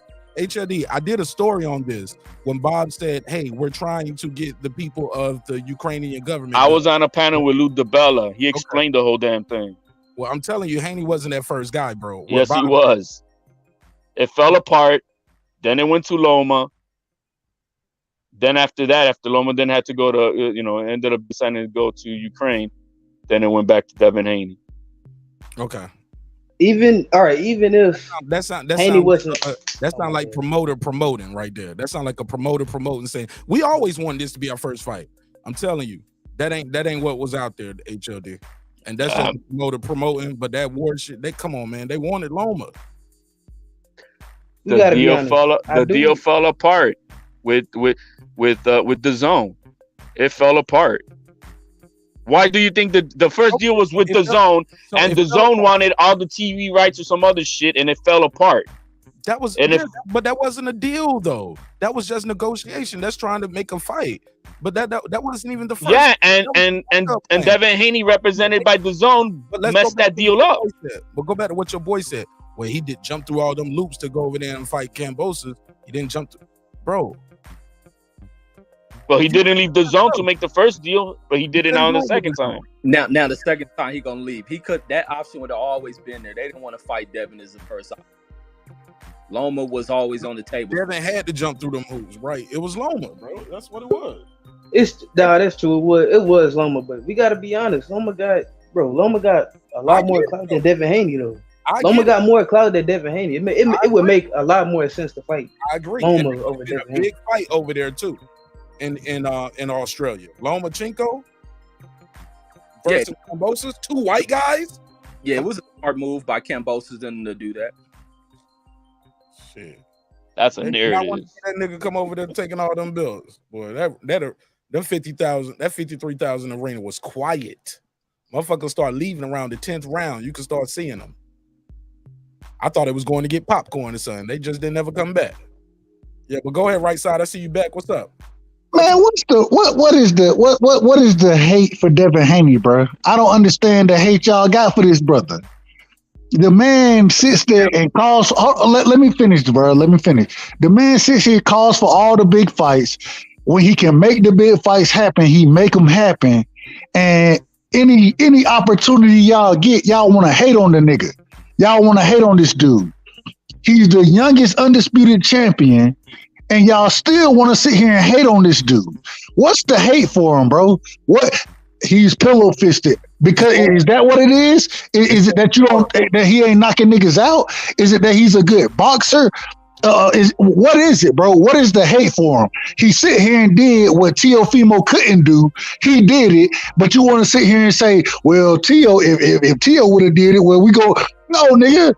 Devin Haney did it, and then he's still calling for the best, and y'all got hate for the brother. What's the hate for him, bro? Explain that to me. He did what Teo couldn't do. So Devin Haney fought 4 top 10 fighters in a row. He beat the number 1 pound for pound fighter in the world. No, is that what he did? His name is that what he did? It's not L. Devin. Devin Haney ain't do that. He just got the titles. What are you talking? Everybody, all those guys was on Top Rank though. Kambosos was never pound for pound. Cambosis. And once again, y'all start to make these excuses. Oh, Cambosis 1 pound for. Well, damn it, T.O.B. Hold on, wait a minute. Teofimo Lopez beat the shit out of goddamn y'all so-called pound for pound nigga Lomachenko. T.O. beat his ass. Then he got his ass whooped by goddamn Cambosis. So then, what you want Dev to go fight goddamn Cambosis? Or excuse me, not Cambosis. You want him to go fight Tio or Loma? No, you gonna go fight the nigga with the belts. That's who you gonna go fight. And then y'all got a problem and say, oh, he ain't this because he ain't beat this. Well, those dudes ain't got their ass whooped, and Devin beat the dude who beat their ass. So what's the problem, bro? What's the motherfucking problem? I never said he ain't this because he ain't beat this dude. That's not what I meant. L. Devin. Well, who wanna go? Who wanna go? Go. I mean, I can win. Reggie said y'all mad because he ain't Spanish. That's what he's saying. Say it again, bro. No, okay. I never said that though. I never said that. Like, okay. Reason I say I'm not that hyped on Devin Haney because they got people that don't like Devin Haney like me, and they got other people that say Devin Haney is the best thing since sliced bread, and I just don't see it. Reggie said earlier that he sees Devin Haney destroying Lomachenko, which is crazy to me. I don't see that happen. And then you saying that Devin Haney, like I'm not hating on Devin Haney. I'm just saying I don't think he's as good as people say he is. That's it. But you're not. No, it's not about you. You're not giving him the credit he does. So when Teofimo beat Lomachenko, y'all gave him credit. When Cambosis beat Teofimo, y'all gave him credit. Then Devin go beat Cambosis and washed his ass. It wasn't even a close fight. You know what I'm saying? It wasn't even close. All those other fights were semi-close. The fight that Devin had wasn't even close. But all of a sudden, he ain't worthy? Break it down for me, bro. That's cap. Nobody gave Cambosis credit for beating Teofimo. People just started hating on Teofimo more. And people just started hating on Teofimo more. And they called this man undisputed, bro. Let me finish, bro. What he said. Come on, just let me finish. You said nobody did what? I said nobody gave Cambosis credit for beating Teofimo. They just used it as ammunition to shit on Teofimo. No. That's all they did. No, don't say that. Don't say that, man. Don't say that. Because a lot of people Cambosis credit for actually being who's like, damn, bro, this Cambosis kid is that good. A lot of us did because we didn't expect that. That say that shit. So now I'm capping because Cambosis beat Teofimo, even though you didn't feel that should have happened, because you didn't feel it shouldn't have happened, even though it happened. Now we need to take credit from Devin Haney. That's what you're saying. I didn't take, bro. That ain't what he said, right, sir? Then what is he saying? He said what he said. He said nobody gave Cambosis credit for beating T.O. like that. It was more about shitting on T.O. Go ahead, Reggie. Yeah, it wasn't nobody doing that shit. BFTV probably the only cat on here was shitting on Teofimo and taking away credit from Cambosis. That's not everybody. Most people gave Cambosis his fucking credit. You knocked the dude off, you dominated the dude, you beat him. Cambosis got his credit. Particular cats on YouTube didn't. Not everybody. And I want to add to that deeply goated. The shitting on T.O., as you put it, came from, I believe, certain people like me included, who was excited about his performance where he did Loma. We didn't call it boring. Like they said his fight against Cambosis was boring. I'm like, that was tactical. Haney, I'm talking about Haney versus Cambosis was tactical. Somebody got their mic doing something while I'm talking. But T.O. versus Loma, very tactical. I didn't think it was a boring fight, but I gave him credit just like I gave Cambo credit for beating him. That shit was tactical at times. At times it was a war. At times I saw Cambosa just throwing 3 punches to T.O.'s 2. Sometimes or throwing 4 to T.O.'s 2. Like he was trying to start and finish the combinations. Like we gave them credit. The problem came shitting on T.O. came with the excuses, the poor sportsmanship, saying I won 10-2. Telling people bet the house on me, I'm gonna knock him out in the first round and shit like that, bro. The hole in the throat. Respectfully, I found out they said it was true, but those things came from the people. It's not people not giving Cambosis credit.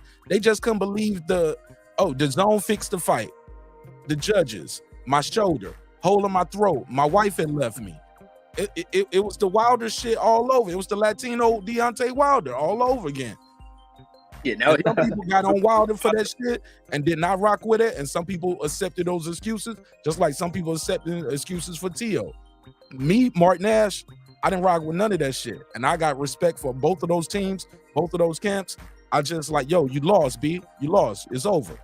Like, you got to move forward. Don't say nobody spiked your water. Don't say I had a hole in my throat. Like, congratulate that man. Keep it moving. And I'm going to end with this, and I pass the mic. We always telling kids to put the guns down, put the gloves on, put the guns down, and settle that shit in the ring. And then once you settle it in the ring, you can't accept that.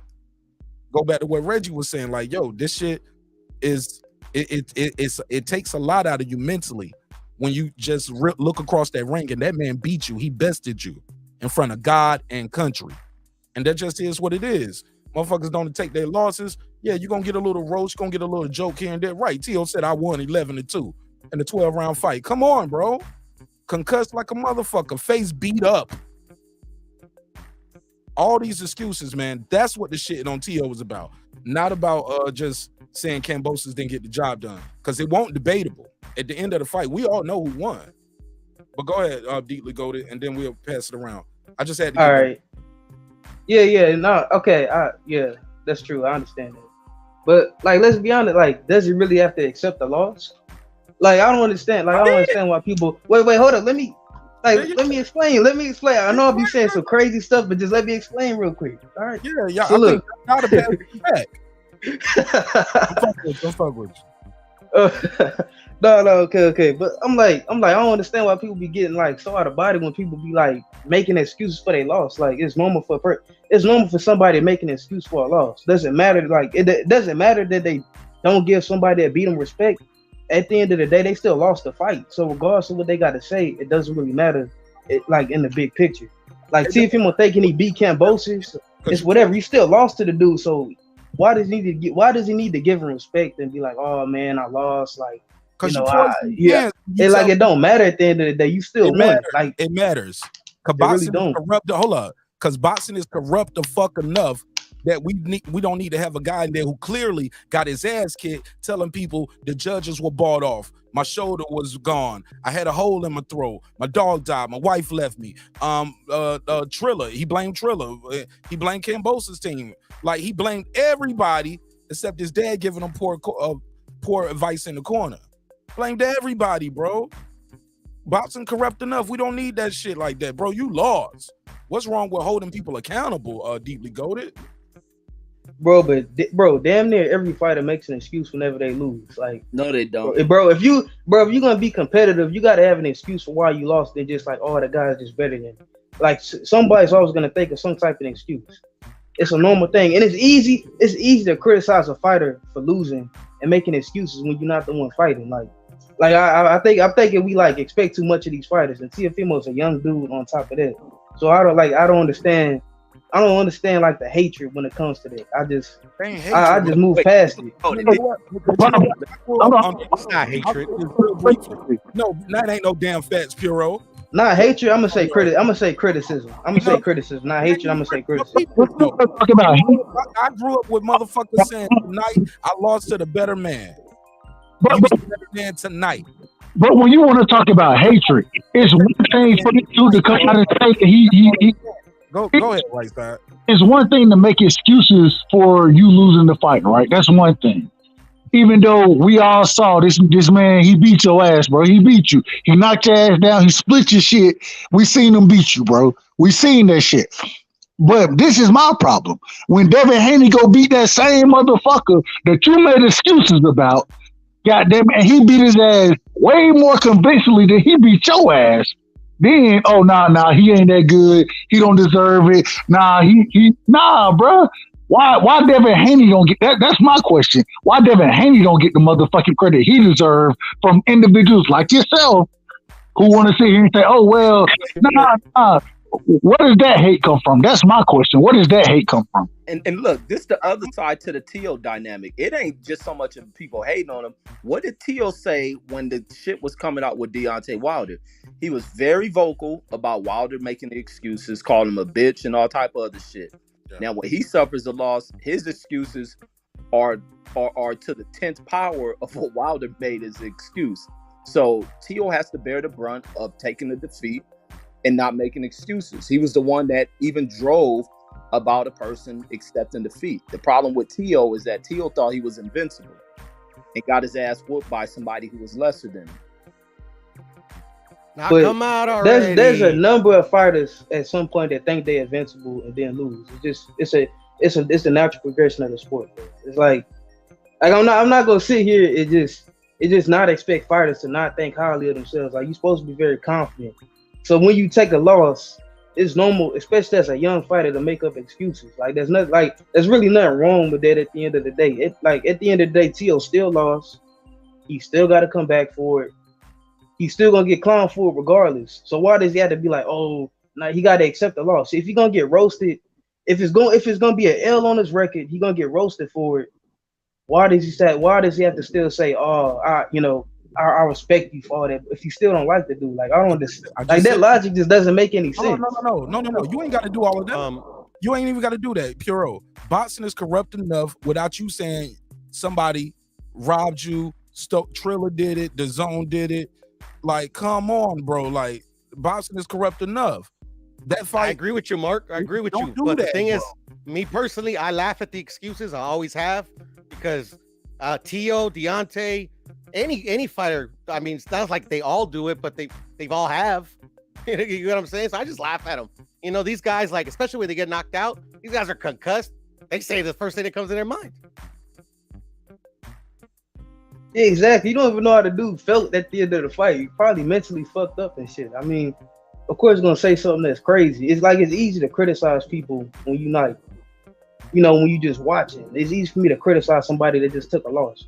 I ain't never took a loss on stage before, so I don't know how they feel. So, you know what I'm saying? You don't know how it affect them. You don't know anything. So why would you just like criticize them on a long term for saying something like that? It's not that big a deal. And plus the people that saw the fight, they know what happened. Like Teofimo saying he won. We all know Tio lost the fight, so it don't matter like what he said. If you intelligent enough to see what happened, like, what he says wouldn't change your opinion. No, because you're trying to diminish the other person's victory and that they were better than you. It's no different than Manny Pacquiao trying to claim that damn fake ass shoulder shit. Like, it's no different. You ain't nobody about to make up excuses for why they lost. You just have to accept the fact that the other man was the better man that damn night. And Tio didn't just make these excuses right after the fight. Him and his father still live with these damn excuses. And anytime you put a camera in front of them, their excuse rose from where it began at. Like, these dudes just won't accept that they were flawed going into that damn fight. I think people just get into their feelings, especially, in YouTube. I mean, I don't really talk to anybody off of YouTube in boxing, because, like, all my friends, like, they're kind of like casual fans. They really don't want to talk boxing like I want to talk boxing. Right. So on YouTube, they just get in their feelings, I mean, their fighter lost, so they're going to say this, they're going to say that. It is what it is. I agree with you, Piro. But no, I'm not trying to diminish Kambosa's victory. I'm just trying to say that, like, Teofimo not respecting Kambosa at the end of the fight, not believing he lost to him, and believing Kambosa is an inferior fighter. There's nothing wrong with it.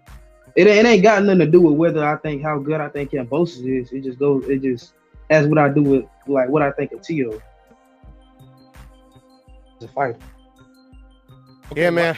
Right side said, so when we gonna address this Devin Haney hate? And I was like, we kind of doing it now.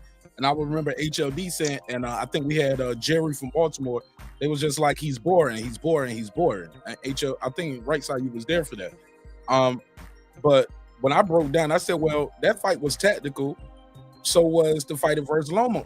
Fighting versus Loma was tactical. And he was like, well, Loma's a master chess player, not Kambosa. I was like, well, shit. Well, you see what how that worked for Tio trying to go in there and steamroller. Maybe he need to put on a master chess performance, not go in there and try to knock him out like Tio did. And it was successful. He dominated, and he still don't get credit. But let's not act like that Tio versus Lomo fight was a knockout, bang 'em, brawl out. It was times where only six or seven punches were landed in the round.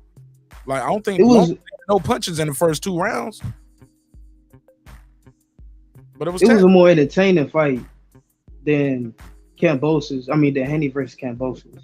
Like Teofimo versus Commey. And look, Teofimo versus Commey, Loma, and Kambosos was all better than Devin Let me Haney. say this. This how full of shit y'all are. Commey was 1 or 2 rounds. I got it.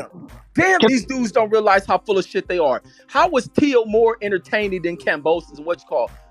Teal dominated 7 rounds of the damn fight. Loma didn't get off until like round 8. Facts. So that was entertaining. Like y'all so full, y'all don't even realize how full of shit you sound and how much you expose yourself is just hating on the dude. When you hate somebody, just say you hate him. When I hate a motherfucker, I'm gonna admit it. I don't like Tom Brady. I don't like a lot of these motherfuckers. But this shit y'all bring up, you just expose yourself. So Tio versus Loma was an exciting fight when Loma didn't throw fucking punches.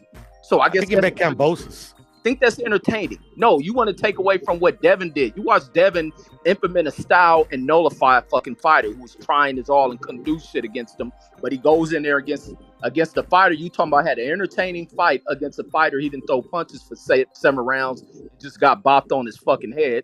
And then you watch him go into a Kambosos fight and Kambosos dropping his ass.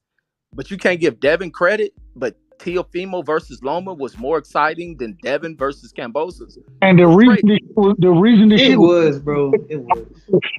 was more exciting because y'all don't know shit about boxing. Y'all want to sit there and see a slug. Y'all want to see a slugfest when a nigga go out there and put on a true boxing clinic. You don't know what the fuck you're looking at, and now the shit is boring to you because you don't know what you're looking at. That's what's going on. Devin Haney, the nigga literally went out there and won damn near 11 out of the 12 rounds, bro. And I gave Kambosos 1 round being generous, just to be quite honest. And so when you want to sit here and say, oh yeah, when it's a slugfest between goddamn Kambosos and Teofimo, the shit should have never got to that point. Tio should have outboxed his ass if he really had that type of skill, but he don't got that type of skill. Devin does have that skill, and then you want to say this shit boring because you don't know what the fuck you're looking at. Respectively. Right side, I agree. Right side, I agree. Teofimo outboxed Loba Chico. What are you talking about, bro? But only in the point where people don't know shit about boxing or what they're looking at. No, like they going crazy. They saying I'm hating on Devin Haney. I'm not hating on Devin Haney. They just big fans of Devin Haney, so they say I'm hating. He lost. No, I said he outboxed Lomachenko, bro. Yeah. But people say that you said that fight was wasn't a slugfest. That wasn't a slugfest like Tio versus Kambosos. So that fight was exciting, but Haney versus Kambosos was boring. Haney versus Kambosos was boring because Haney just literally dominated Kambosos with a jab for a majority of the fight. He didn't really go to like try to stop him or anything like that. He just kind of dominated him with the jab for the entirety of the fight. Why did he dominate Kambosos that way? If it's so easy to do, if Tio is so skilled, why did he dominate Kambosos that way? Well, look, I think it's both their faults, Devin and Kambosos, because I mean, it's just a jab, bro. I mean, you can't learn how to parry a fucking jab. Come on now. That's because Kambosos is a limited fighter, and Devin Haney just way better than Kambosos. What does that say about Teofimo? Lopez too? If he can do what Lopez couldn't. Yeah, you exposing Teofimo. Devin Haney got a better jab than Teofimo, bro. Bro, y'all see, and that's the problem. Y'all so biased that y'all won't give the brother credit for the skill that he has. Y'all, my bad. Look, no, let's not. We ain't got to take personal attacks. Just talk to the point. Like I'm gonna say right now. Look, that's knowing your weapons, knowing your. Okay, you said Haney got a better jab than Lopez. Lopez lost that fight. Haney won. You know why? Because he used the jab. He used the best weapon that he got. And it worked. It's boxing, bro. If he go in there and try to brawl like Tio, he might lose like Tio. Might get dropped like Tio. You can't go in there and fight him and have an exciting fight for y'all just to end up like your favorite fighter who lost. That wouldn't even be smart. That's not advantageous. Not good boxing, not good business, not smart. It's not sharp. Like, you fight your fight. And the dude fought his fight and won that motherfucker, bro. I got the punch stats right here. Loma versus Lopez, 980 punches thrown in that fight. Haney versus Kambosos, 1005. So they're like, you get what I'm saying? I was right with my synopsis. They're about even with the amount of punches that was thrown in that fight. But one fight, which where you got more punches thrown, is boring. The other one, with only less than 1,000 punches thrown, is an exciting fight. Mark, I never said I like brawling. First of all, that's just an assumption that y'all made. That was exciting. I never said that. But you said that was exciting. But I said Lopez versus Lomachenko was more excited than Haney versus Kambosos. First round. And Loma versus Teofimo was not a slugfest. Teofimo outboxed Lomachenko for the majority of the fight. So I don't know what slugfest, cause I don't know where the assumption comes from. Okay, when I say magically like slugfest. When I say slugfest, this is the thing. This is the thing. When we saw Devin win the fight against Kambosos, right? It wasn't the reason we saw him win so efficiently and so effectively is because he dominated the fight with the jab, right? What you did see in the Kambosos Teo fight and the Lomachenko versus Teo fight, both of those fights, what you did see is times they were able to trade or have to trade with each other and make it a fight. The problem is that Devin's skill is so high that he doesn't have to get into that firefight with your ass. He gonna outbox you. And there were times where Teo did outbox, especially in those first 7 rounds. He outboxed Lomachenko, but when Lomachenko did start letting shit go, then it became a more of a firefight than anything else. You know what I mean? Versus a boxing match. With Lomachenko and Teo. Same thing with Kambosos. That whole motherfucking fight was a firefight. And so when you see a higher skilled individual, they can make this shit look easy. And when you have an individual like Kambosos who can go into a fight with Teofimo and make that shit a slugfest and a firefight, is because Teo didn't have the skill to outpoint his ass and beat his ass soundly. But Devin did, and now all of this shit, all of a sudden the shit is boring. Whereas when I look at it, the shit is even better because it's a skillful fight. I'm looking at an individual use skills and damn near eliminating everything you're gonna do in the ring. Whereas I didn't see Teo be able to do that, and I didn't see Lomachenko be able to do that against Teofimo, or Teo be able to do that against Lomachenko. Right, so you gotta understand that. Oh, my bad. Go ahead, Puro. I was gonna say right side. I give all the fighters credit, but I mean, I like me personally, the way that I know boxing, I'm not gonna say like they use superior skill when a fighter like can't do something basic to counter what they're doing. You get what I'm saying? Like you could say domination. I mean, we could speak in hyperbole, but like, I mean, it to me it was very basic the way Devin beat him. You know what I'm saying? Because like literally, Kambosos like couldn't do something as simple as parry his jab. It's easy to say that. It's easy. Whose fault is that? Whose fault is that? It's easy to say that done to try to. That's why I give all the credit to Devin. Devin started with a game plan. It worked. It kept working, and he won. So I give him his credit. He did what he had to do. All I'm saying is, in a boxing match, when we're talking about boxing, you want to make sure you utilize if plan A is working extremely well, why the fuck would I go away from it? I'm going to continue to use, and we all know the jab is the most important punch in boxing. And so if I can jab your ass all night and keep you off me and then occasionally use a check hook, why wouldn't I do like I don't understand. If anything, y'all should be saying, Kambosos, this nigga need to figure some shit out and do something better. He need to do what the fuck he did against Teofimo Lopez. Why the fuck Teo didn't use the jab that way and make that shit as boring? And I agree with you, right side. Like literally, I agree with you. Okay. Number one, Lomachenko's a way better fighter than Kambosos. Number two, it's not that easy to try to counter Devin Haney's jab because Devin Haney got a world-class jab, so it's not gonna happen. Number three, the reason that Kambosos couldn't do anything because Devin Haney never gave him an opportunity. Every time, if you go back and watch the Teofimo fight, the Teofimo versus Kambosos, the only reason Kambosos did good was because Teofimo gave him multiple opportunities to have success. The only reason Kambosos did good was because Teofimo was like making all types of mistakes. That's the only reason he won. The reason that Kambosos got slaughtered by Devin Haney is because Devin Haney never gave him an end to the fight. He never made no type of mistakes for Kambosos to capitalize off of. Kambosos is a natural counterpuncher. We saw he don't know how to fight aggressively. He only fights aggressively when somebody else is coming after him. He couldn't do that against Devin Haney. He tried to counterpunch Devin Haney. The shit didn't work. He just pretty much got bullied the entire fight by a jab. But bro, we all know. And I'm not disrespecting Devin Haney at all.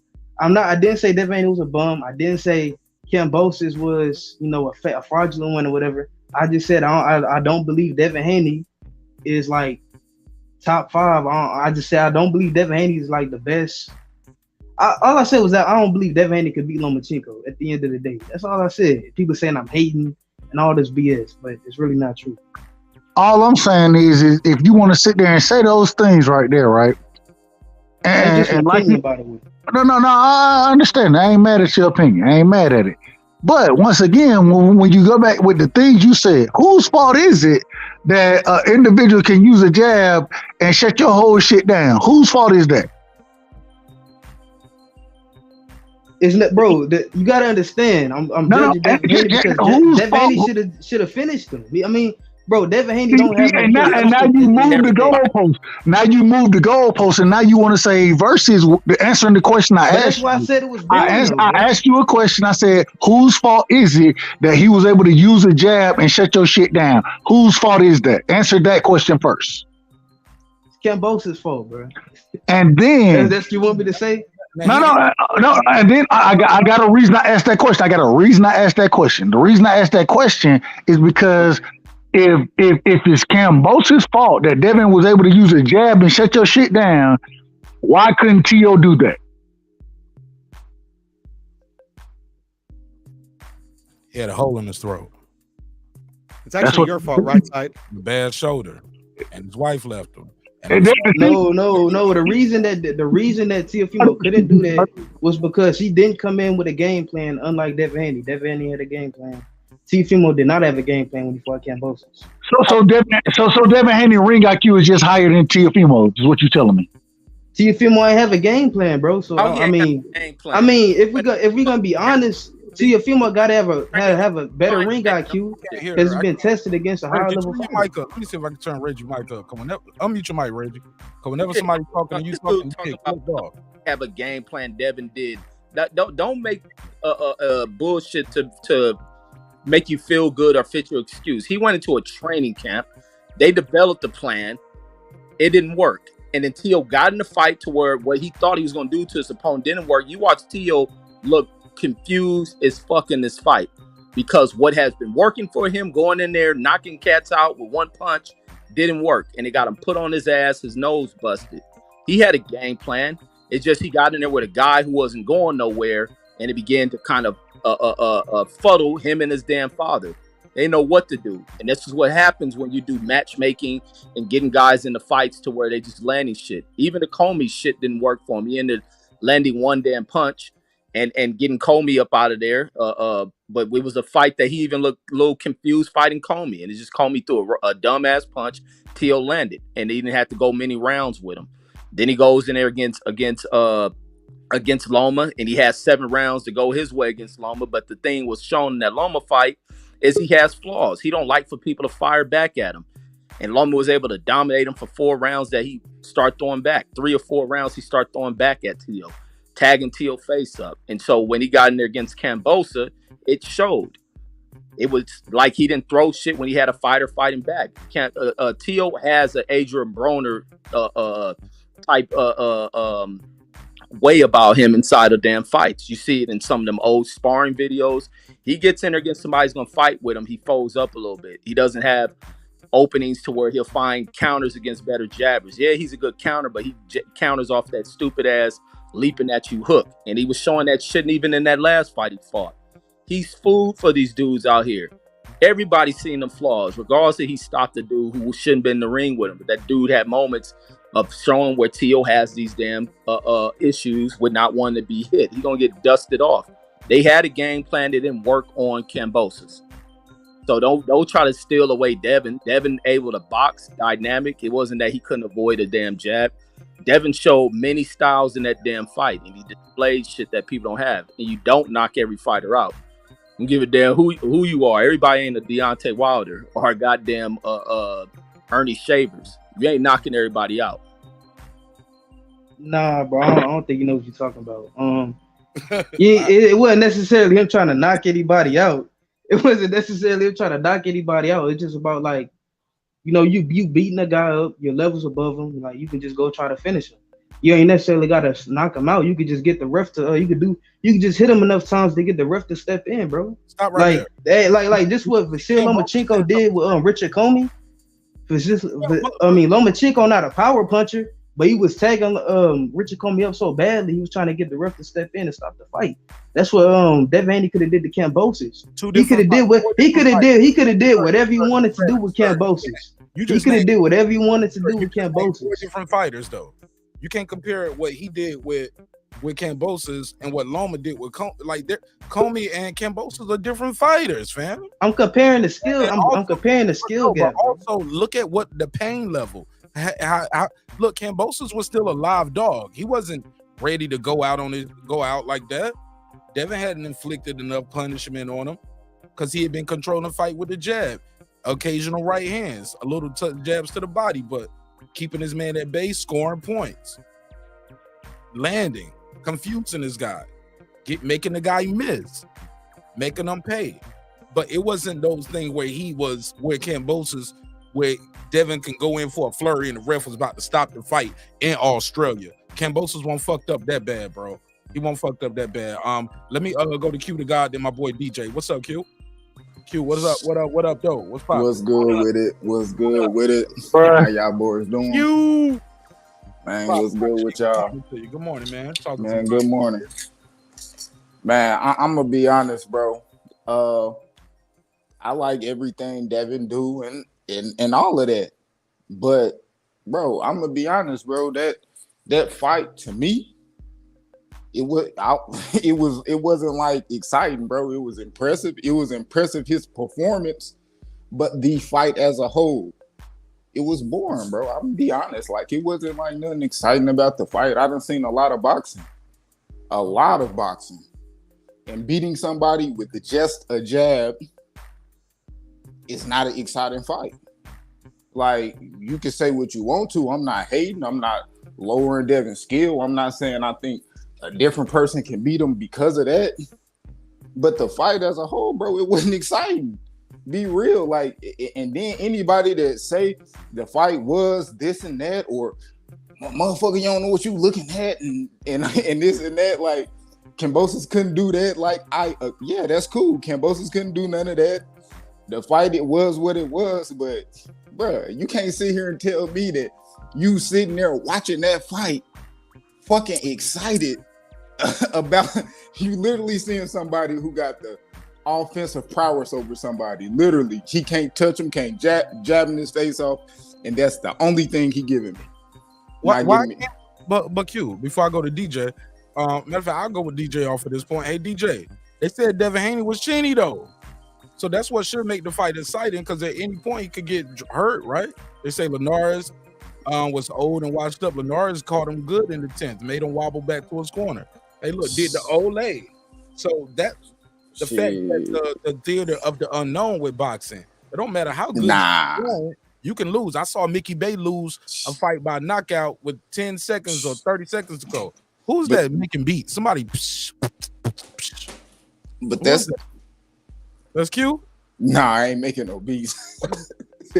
Go ahead. Nah, man, what it basically come down to is go ahead. What it basically come down to, man, is like if there's a clear skill difference, like a fight shouldn't be exciting.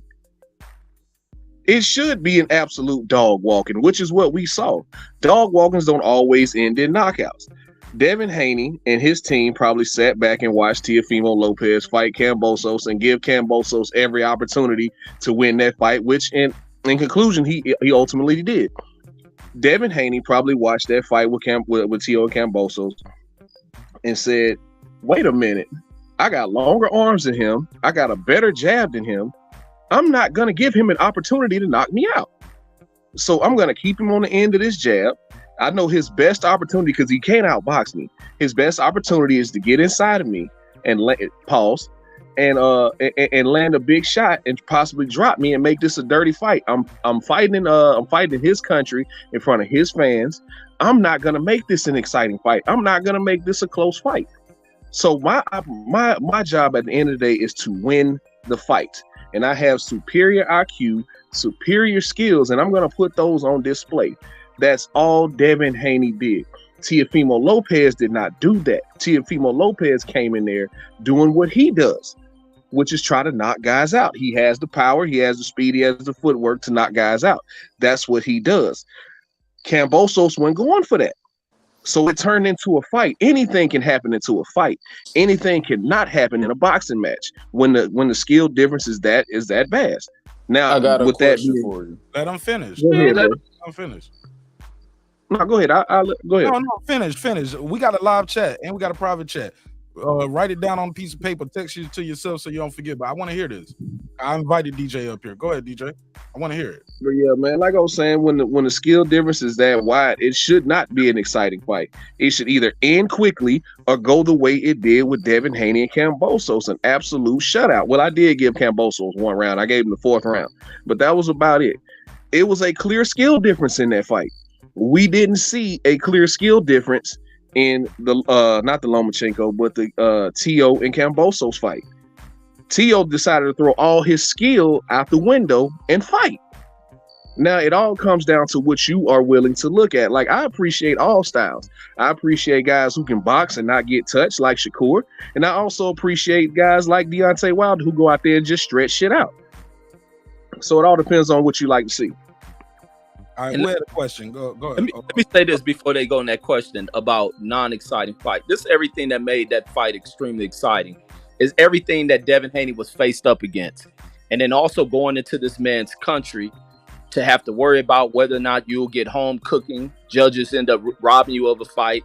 He took all that shit off the table with a dominating performance. And then everything that was pulled with his father to fuck with him mentally. This dude showed mental fucking strength going into this damn event, to have everything stacked up to against him mentally, having to bring in a last second trainer and not have that to deter him, just having to continue to say, okay, accept the dynamics, let's not cry over it, let's move forward with it, let's implement this plan. We went inside of a training camp, we'll work on these things with a trainer who I haven't fucking trained with, and we still gonna go in here and whoop this dude's ass. And I think all that shit even backfired on Kambosos, and whether the Australians was behind that shit, is that nothing swayed this dude away from what was that task for him. And that showed everything that was so incredible with Devin. And even with his game plan, he ain't just sit there and jab and stay away from Kambosos. He worked on the inside with Kambosos and beat him up with shit. He just told Kambosos, you can't fuck with me nowhere in this fight. So people acting like he just jabbed him. Y'all better go rewatch that fight. I did watch the fight, and I didn't really see much of the inside action you're talking about. I did see a jab, and the thing is that he could have. And the thing is about Devin Haney. I mean, he could have, like Mark was saying earlier, that Kambosos wasn't hurt like that. He couldn't have just took him out. But Devin Haney didn't really throw a lot of right hands in that fight either, man. He just kind of stayed with his jab. The right hand was there for him the entire fight, but he didn't throw a lot of those punches. He basically really didn't he never really went for it the entirety of the fight, which made the fight a boring fight.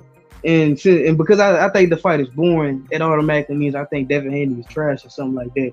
I mean, you can still be a good fighter, but still have boring performances. It's just a matter of opinion. I think Shakur Stevenson is an entertaining fighter, and he's not a power puncher. You know, he likes to outbox people, but we saw what he did to Jamel Herring. He stopped Jamel Herring, right? And he destroyed him just as bad as Devin Haney destroyed Kambosos. But he stopped Jamel Herring. That's the difference. That's the difference between Shakur Stevenson and Devin Haney. Whoa. To be fair, Kambosos, didn't Shakur come up in weight? He can't exactly. That's even more to my point. He came up in weight to stop them. No. But you coming up in weight. Like Devin Haney is still draining to make it to 135. Coming up Come in on, weight. bro. Really? No. Really? That means something, bro. When you going up in weight, you get to eat more. You get to gain some weight and muscle. Like, how old was Heron and how long had he been at the weight? Like, you can play that. We can go back and forth and put an asterisk beside it, but it's a reason. Like, and like, it was not the same, bro. It's not the same. Shakur versus Heron is not the same as Haney in Australia fighting Kambosos. Can you pull up these? How?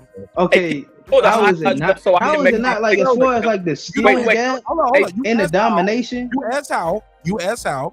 I'll say it real quick. You ain't got your trainer with you and your father. You got somebody else. You got your adjutant. Last minute, they do let your father. You in their country. All the belts on him. And as much as we think Haney dominated, I think we all agree to that. It was still two judges that had to fight close. Facts. Hey, can we pull the highlights to debunk this? Rounds, it would have been a draw. If Kambosos got 2 rounds, that fight would have been a draw. Deeply goated. Haney went in there and played around, did what you guys wanted to do, and the judge was like, well, damn, this round could have went either way because they both was in there trading. 2 rounds, it would have been a majority draw, bro. 2 rounds. That's all it took. Not necessarily trading, but Haney was pretty much getting the better of this game. Was on the inside, dude. You ain't watched this fucking fight. You just making up bullshit. Bro, I watched the fight live, bro. What do you like? Bro, you don't know what I watched, coming bro. around the top, behind the jab, stepping at him, hitting them with hooks. You ain't watched this damn fight. You just making up shit. Ain't none of you niggas who say we all know Devin Haney dominated him with the jab. Like, you don't know what you're talking about clearly, bro. You just a Devin Haney fanboy, bro. You ain't watched this fight. You just a fucking made up ass talker. But this is the other thing, bro. When you go and watch that fight again, bro. Yeah, I agree. There were times and you want to say he didn't bring the right hand. He brought the right hand, but what he did was he made sure he stayed patient. You know what I'm saying? He used the jab effectively. When he needed to bring other shit to the table, he did, but it wasn't. But when we really look at fights, for a fight to be exciting, it got to be a two-way event. And what really was going on was Devin had so much control of the fight that he didn't have to use everything he had in the toolbox, bro. He didn't have to use it because he had so much control of it. It comes down to Kambosos making the shit a fight for it to really be something that you would claim to be entertaining. Once again, like I said, the shit was entertaining to me because when you put on a masterclass boxing performance, bro, I love to see that. It was the shit wasn't even a fast-paced chess match. It wasn't even that, bro, because Devin was so far ahead of the nigga. It was a chess match that, goddamn it, the queen was taken, the goddamn rooks were being taken, shit was being taken, and the nigga didn't even see the shit being taken yet, which is still exciting to me because it's like, goddamn, this nigga dominating so motherfucking well that he got his opponent off the motherfucking square, and that's what I saw in that fight. And it comes down to what does Kambosos bring to the table to make this shit exciting. So when you tell me it's not exciting, then you should be talking about Kambosos, bro. That's what you need to be talking about, respectfully. Why would I talk about Kambosos if Kambosos wasn't in control of the fight? Devin Haney was in control of the fight. So it would have been Devin Haney. Devin Haney could have did whatever he wanted to do. He just decided to fight the way he fought, bro. So I'm going to blame Devin Haney. Clearly, you heard nothing what I said. Clearly, you didn't hear anything I said. The reason I said it should be Kambosos you should be worried about is because as once again, a chess player, I'm going to beat your ass if it's a simple ass chess match, I'm going to beat your ass as simply as possible. I don't have to take these wide, I don't have to have all of these different build-ups and shit to whoop your ass. What I need is I'm going to see what you got, you feel me? And once I see how to exploit you, I'm going to go ahead and get you out the motherfucking way.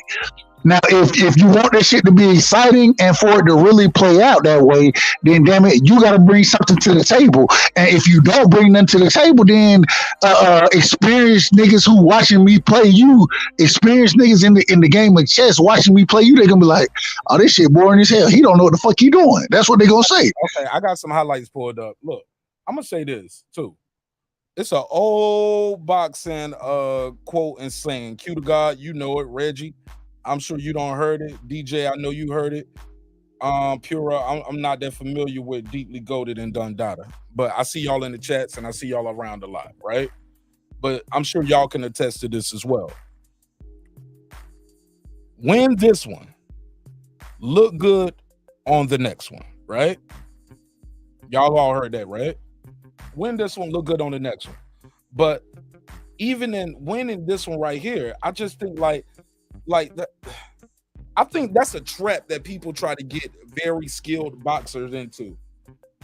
Guys who are very defensive minded, where you tell them shit. And as I say this, y'all can look at the screen. When people say things like, "Oh, he's boring," see, even little shit right there. Kambosos is trying to line him up. You know what I'm saying, with the right hand. He's trying to paw, trying to step off from. Devin notices it, recognizes I have the longer jab. Pop, get that shit out of here. Boom. Doubles, pops the jab, gets out the way. Threw a body shot right there. He about to do some shit right here. Okay, now watch this. Win round 3. Double jab, right hand over the top. But look, Kambosos is ready to counter. Why y'all just can't give Kambosos his credit? Maybe he's still a little dangerous. Maybe he's dangerous. Maybe he's everything he said he was. Beating T.O. wasn't no fluke. This sequence right here, you guys saying this shit was all straight boring. This begin, boom, throw that right hand early. Kambosos is still there. He's trying to do some shit. He throw the right hand, can't really get nothing off. Devin popping with the jab. He missed with the right hand. Caught him with the left hook. Kambosos went down to clinch and hold, and Devin punched him. Come on, bro. It's round 3. Niggas trying to fight right here. Jab, right hand, left hook, right hand. Come on, bro. Kambosos tried to do the holding. They looking at. Come on, B. These niggas ain't watched the fight, like I said. Them niggas talk about he just jabbed. They watch the fight, but they letting YouTube daddy shake their narrative sometimes. Yeah, exactly. Bro, That's what I'm I watched the fight. I don't watch no YouTube narratives, bro. You watching these highlights right now. Obviously. You ain't watching jabs, homie. What are you talking about? Obviously, that's the beginning of the fight. This the highlights throughout the whole fight. Devin stepped on the inside, danced up under him. Kambosos couldn't hit him. He countered Kambosos. He moved around. He put a dynamic styling up on this dude. He did, bro. You know what? I agree with you. Face was red. He was dynamic. Kambosos' face was painted up. He was getting hit with shit. If you watch the announcement, he was depleted because he knew he got defeated. He was done. He got whooped on. Tried to do dirty shit in round 12. Bro, I agree with you. That Vanny did. He is defensively very dynamic. I didn't mean to talk over you. Go ahead. Fuck it. Yeah, I agree with you, bro. That Vandy did do a lot of dynamic things in the fight. And, you know, like I said, the fight always going to be interesting in the beginning part of the fight. But after Devin Haney had pretty much set the pace and he was controlling the pace of the fight, at some point in the mid rounds, I'm waiting for Devin Haney to step it up a little bit, to go for it a little bit, to turn up on Kambosos, but he never turned it up. That's my only issue. I never said Devin Haney had a bad performance, never said Devin Haney was trash, nothing like that. I just said I thought it was boring. That's just an opinion, bro. It don't mean that Devin Haney dominated. Like, Devin Haney didn't do no impressive things in the ring because he did. I just said it was boring. That's it. Follow YouTube narratives. That's an opinion. That's not a narrative. No, like I'm telling you, because I don't know how old are you? May I ask, or you don't want to share? 21 years old. That's a narrative that's been going around for 20. How old? You said you 21? Or did somebody say that? Nah, he said 21. 21. Fair enough. All right, now, my G, only reason I say that, because I've been hearing this narrative. I'm 40, all right? Straight up. I've been hearing this narrative since before I was born when I go back and watch old fights. Like, and it's keywords and code words that they use for certain fighters. I'm just saying, fuck it. I ain't trying to raise bait, but fuck it. They say it, man. They say it. If certain fighters do certain things, they like little words like he's running. But when somebody else boxes like that, he's very skillful. A black fighter might do something like that, and they'll say, like, oh, he's slick, like he's sneaky or something, like something should be nefarious about it. But somebody else is skilled or defensive minded, or he has great lateral movement. Somebody else do it, he's running. You get what I mean? Yeah, I get what you mean. I heard on that one. Like slick fighter, he was running. It was the Mexican style. It wasn't the rock'em sock'em robots, shoulder to shoulder, head to head, and we just slugging it out like Steve Fulton versus Figueroa. Every fight ain't gonna be like that. Well, Mark, I'll fight back on you a little bit though on that because I don't remember them saying that back in the day, man. I've only heard all this shit like lately. It's there. It's been documentaries. That was the narrative painted of black fighters to discount black fighters. It's always been for years, bro. Yeah, but I never remember that. Like I remember that shit. To be honest, I've been watching boxing for a long time. Black Murderers Row always had, always had negative depictions of black fighters by white writers. It's always been there. Not the fans, the journalists, the people who push the narrative, who shape the narrative. That's what media does, Piro. But Piro, yeah, I feel you on that one. But so y'all saying it's a narrative though? To say like, certain I don't think it's a narrative to say Devin Haney is born. I don't agree with that at all. Like that's just literally an opinion. The Timo versus Loma fight is the same. It's almost a mirror of Kambosos versus Haney. Matter of fact, Haney versus Kambosos threw more punches. People saying that's boring. Nobody was talking about the T.O. versus Loma fight was boring. Everybody praised T.O. for his performance. Shit, that was a more tactical match, though. To be honest, Loma didn't make that shit boring. Loma ain't make that shit. It was boring. He's the one that made it boring. He threw 4 punches in the first round. Yeah, but that's because T.O. was counter punching him the entire fight. He only threw 4 punches in the first round, bro. Man, the first half of that fight was boring. The second half of the fight when fucking Loma was actually punching him in his fucking head. Exactly. So the fight. So look, that's how boring this was because Till didn't do nothing. Till didn't throw shit in those 4 rounds. Him and Dev versus blaming Kambosos. Sit here and tell me, okay, instead of saying Devin is boring, sit there and say that Kambosos didn't know what the fuck he was doing and he made the fight boring. That because the same way y'all just told me that the shit was boring when Tio was beating the shit out of Loma in the first round, but when Loma started turning up, the shit got exciting. But now, okay, I'm cool with that. They sit here and tell me the same thing on the opposite side and say Kambosos didn't know what the fuck he was doing. Kambosos made it a boring fight. Say that then. Don't say Devin made it a boring fight. Say Kambosos did because Devin outskilled his ass and shut his ass down. Bro, shutout victories can still be entertaining, bro. But look, this is the crazy like one-sided fights are still very entertaining. Hey, Q, this how crazy it is for you say the fight got entertaining when Loma start fighting back. Tio didn't do nothing. He only fought the 12th round. He got his ass kicked the 4 rounds. So how was that entertaining? The fight got one-sided. It was Tio doing shit for 7 rounds, Loma doing nothing. Then Loma decides to turn it up for his 4 rounds, and Tio did nothing. Then Tio knew he had to go out in the 12th round and start fighting back, and he hurt Loma. How was that entertaining? See, but Reg, this actually what I'm saying. What I'm saying is this.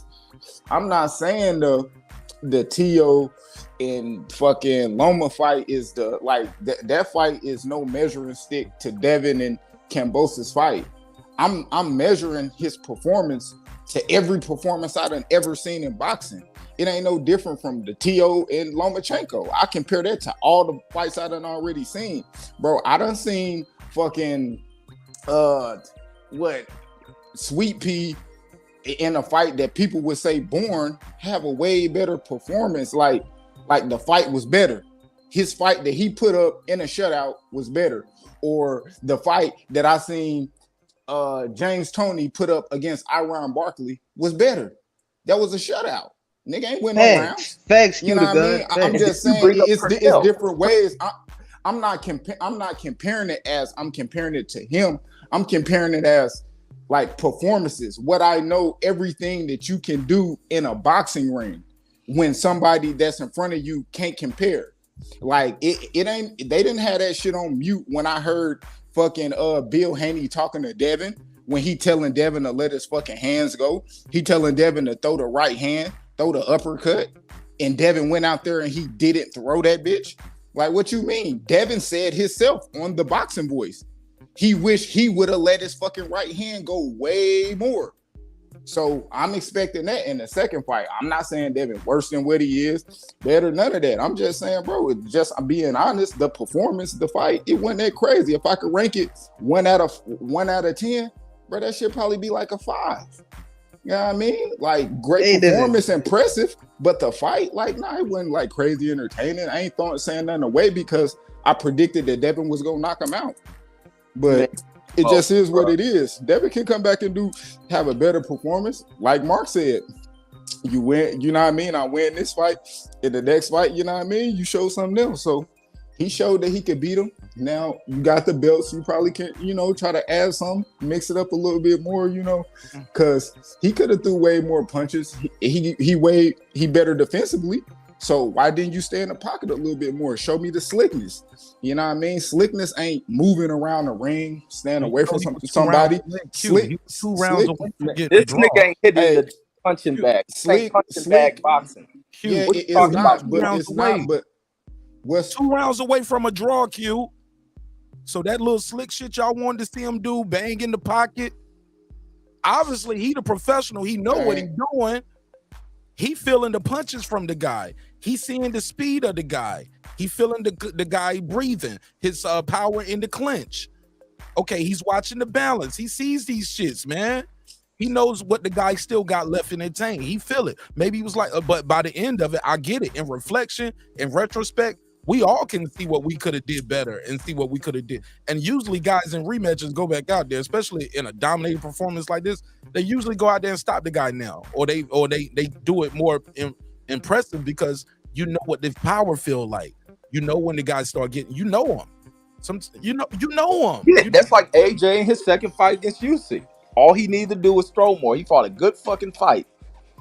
And the fact he didn't throw more jabs cut him short in that damn fight. Well, I walked away. Knew that man. He knew his body. And he was like, I just need to survive this round. And what Usyk do that next round? Whoop AJ ass like it was round 12 in round 10. AJ did all right in round 8, round 9. But some could argue Usyk took those rounds off and took some punishment. And taking the rounds off. However you want to look at it. But I just know in round 10, Usyk went out there and put an end to all of that rally shit the old boy just had. Yeah. Put an end to it. And now he look like he about to stop AJ.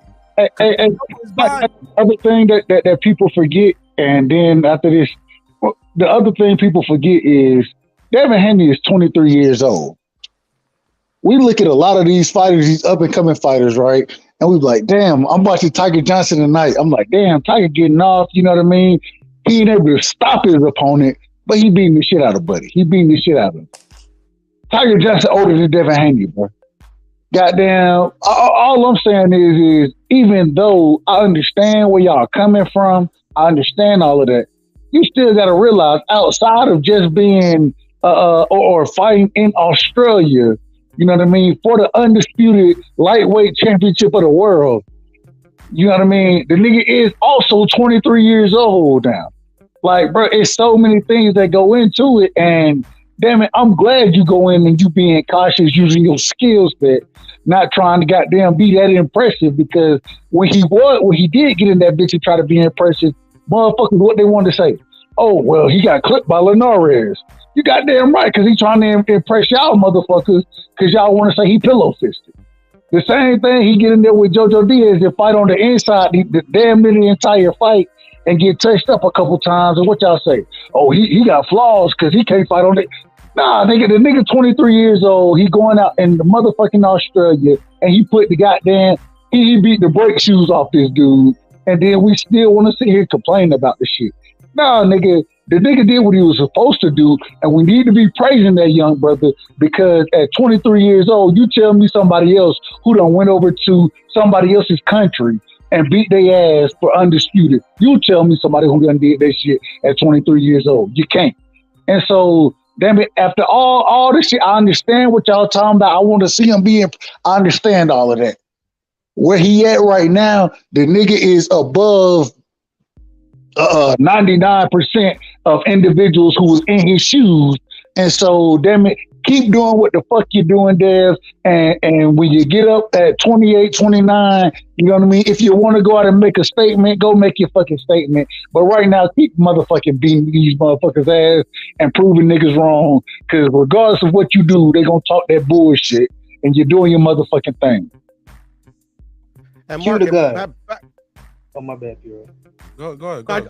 I just want to tell Mark in relation to like the boring, like equating to like boxing or whatever. Like let me rephrase. Like even back then, before you like social media existed, like I really didn't read like breakdowns of like writers or other people, because I like me personally, I always just watch the fights and make my own judgment on how a fighter, how they won the fight or whatever, But so you get what I'm saying. So that's probably why I didn't know in those days. I don't remember them saying that shit, but you do hear it now.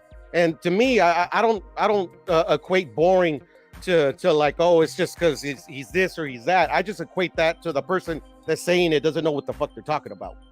But look, it was always done when two black fighters fought each other. Didn't nobody play that styling and they're doing all this and this athletic shit. When you dealt with other fighters of other races who didn't have great footwork, you start getting riders playing in that shit. The more you start getting this, lesser of dark complexion or people from other nations playing into the sport and competing, and they don't have the footwork to compete with some of these athletically gifted black fighters. Let me pull another Kurt Anderson's quote: rhythmic and perpetual motion type fighters, who a lot of these other guys don't have the footwork to move around with and make you say no mas type shit. Then they start pulling that shit back out because they try to play that same shit with Sugar Ray a little bit, but he fought a lot of black fighters, so you didn't always hear it. But you'll get that shit. And then you start getting it, they'll pull it on what's his name? Pernell Whitaker. They'll try to do that shit with him as well. When he start fighting Oscars and fucking what's his name? Chavez and shit like that. You get that. But nobody complained about Floyd's style and being this and that when he fought other black fighters. It was the same shit he was doing against other races of fighters. But we start mixing more of the Latinos who they wanted to become champions. And he wasn't getting, he's running, he's doing his chicken shit. No, he wasn't. Step your motherfucking abilities up. There's a billion ways to skin a cat, and knocking motherfuckers out ain't the only way to win a fight. And some knockout artists aren't even the best of shit in the damn boxing game. Everybody talks knockouts, but do you truly believe in knockouts? No. Because you get a knockout artist and people say, talk the most shit about him. So people gonna always complain. Yeah, people are always complaining in the sport. So it's like people so full of shit, and that's when you see through it, you got to call it out. Just like tonight, been seeing through a lot of bullshit. And I hear what you're saying, there's been idiots forever, so I got you. Cue the guy, you notice how they, make so much excuses for why Devin Haney is born. Like they got to make all these elaborate excuses for why Devin Haney's born.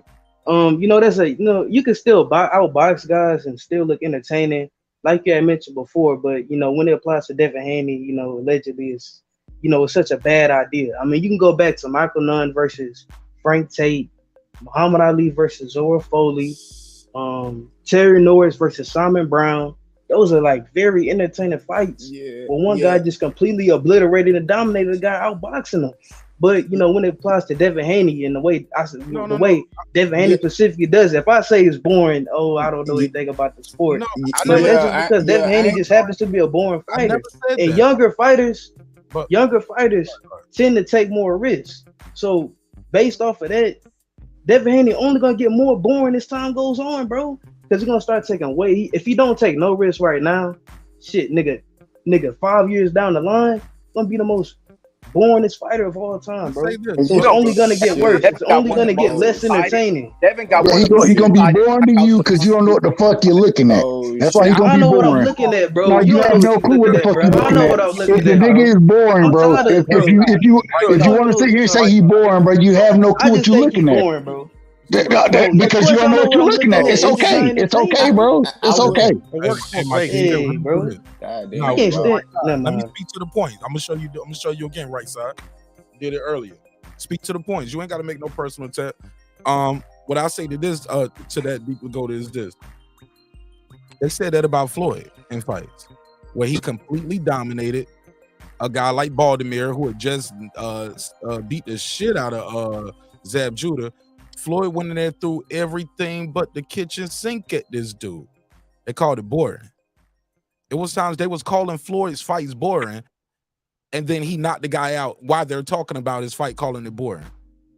And they literally in real time had to change the commentary. Jen Langley was like, I was just about to say, there's no way this fight was going to the card. He was trying to be funny because he literally just said this fight is probably just going to go to the cards like all his other fights. And he went in there and stopped the dude. Let me Google it. Because all I got to do is pull up his box rate. I'll know the name. But my G, no. You ain't got to go all the way back like that. This shit still happens, bro. Floyd is the prime example. They blame him for the Manny Pacquiao fight being boring.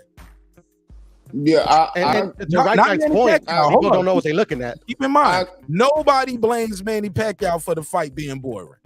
Everybody blames Mayweather. No, not everybody. In my opinion, many of the pundits and the people who are getting paid to write these journalism shits, and the people who are on TV painting the narrative, they call Floyd's fights boring because he didn't knock out the guy, or he couldn't knock him out, but he went in there and threw more than just a jab. I mean, we doing straight lefts, pull counters, roll, fighting on the inside, fighting off the rope, banging, boxing, did all of that shit in 36 minutes. Boring. What the fuck? The fight was boring though. That's in black and white. Like you saying something when you like we picking on Dev, or we just trying to lift up Devin Haney, or like, oh, it's different for Devin. No, bro, this shit just happened this decade. They was just doing this about Floyd when he went in there and dominated and whooped ass. Did everything in the ring. Boring. That's what they called him. Say he was running. We call that lateral movement in my gym. Yeah, I agree with y'all, but all them examples are people y'all that actually did more. Like Dearly Goated, he did like Michael Nunn. He was somebody, like when y'all was talking about it, that was somebody I talked about, because I seen in multiple of his fights where they called him boring. They called him a runner. Michael Nunn. He used to knock motherfuckers out, outbox them, you know what I mean, until James Toney knocked him out. He arguably ain't lost a round in damn near like 6 fights or some shit like that. You know, so, but if you look and go watch them fights, you see his ass doing beautiful boxing power, you know, all type of shit. You know, the thing is, like, what I'm saying with Devin, he just doing less. He doing way less than that. But that's just that fight. That's just that fight. When he move up in weight like Crawford. Bro, you see how they make all these excuses for Devin Haney? Like, it don't stop, bro. It don't stop. People at 130, it's forever, bro. They don't stop. He been at the same division for his whole career. He depleted in the motherfucker. At some point, bro, he's a tall, big dude. Like, at some point, he got to get out of 35. And y'all already said if he move up 35 without fighting Loma, he gonna be ducking. Loma already got his ass kicked. We seen Loma lose twice. Like he's some elite dude that can't be beaten. We seen that code cracked a couple times. It all goes back to what Right Side said. They don't know what they're looking at, and it goes both ways. It goes both ways. This dude bigger than Loma. He ain't gonna keep making 135. You know, career 135. Loma came up in weight. Nobody says that. People don't say Loma ducked none of those smaller guys that he left weight to fight. This ain't his first and only division. Shit. He don't get a pass for moving up. Devin Haney, if he move up, he ducking. He got to fight who you want to fight when you want him to fight him, or he's ducking. Bro, but y'all said the same thing about Teofimo though. Y'all said the same thing about Teofimo. Y'all literally argue with me that the entire panel, especially Reggie, the entire panel and Right Side, bro. Like this, like, come on now. Like, y'all gotta jump through all these hoops. No, you think just because I say Devin Haney, just because I say Devin Haney, all your inconsistent shit wrong. Bro, you didn't prove nothing wrong, bro. You literally didn't prove anything. You just kept talking. You like, come on, bro. You literally said nothing that's substantial. There were times you actually said I agree with you, bro. Several times tonight. That's cap. I only said I agree with him on one. I only said I agree with him on one thing, and that was because he said that Devin Haney did a lot of creative things inside the ring. That's the only thing I agree with him on. So that's cap. Hold on. Can I ask you? Did you say what did you say I said about Tio moving up? Right, you said Right Side. So nah, I don't think it was anything about Tio moving up. It was just basically y'all saying that Tio was ducking Devin Haney and all that. That's why that's why this whole conversation even started in the first place. No. So the conversation had never been Tio versus Devin.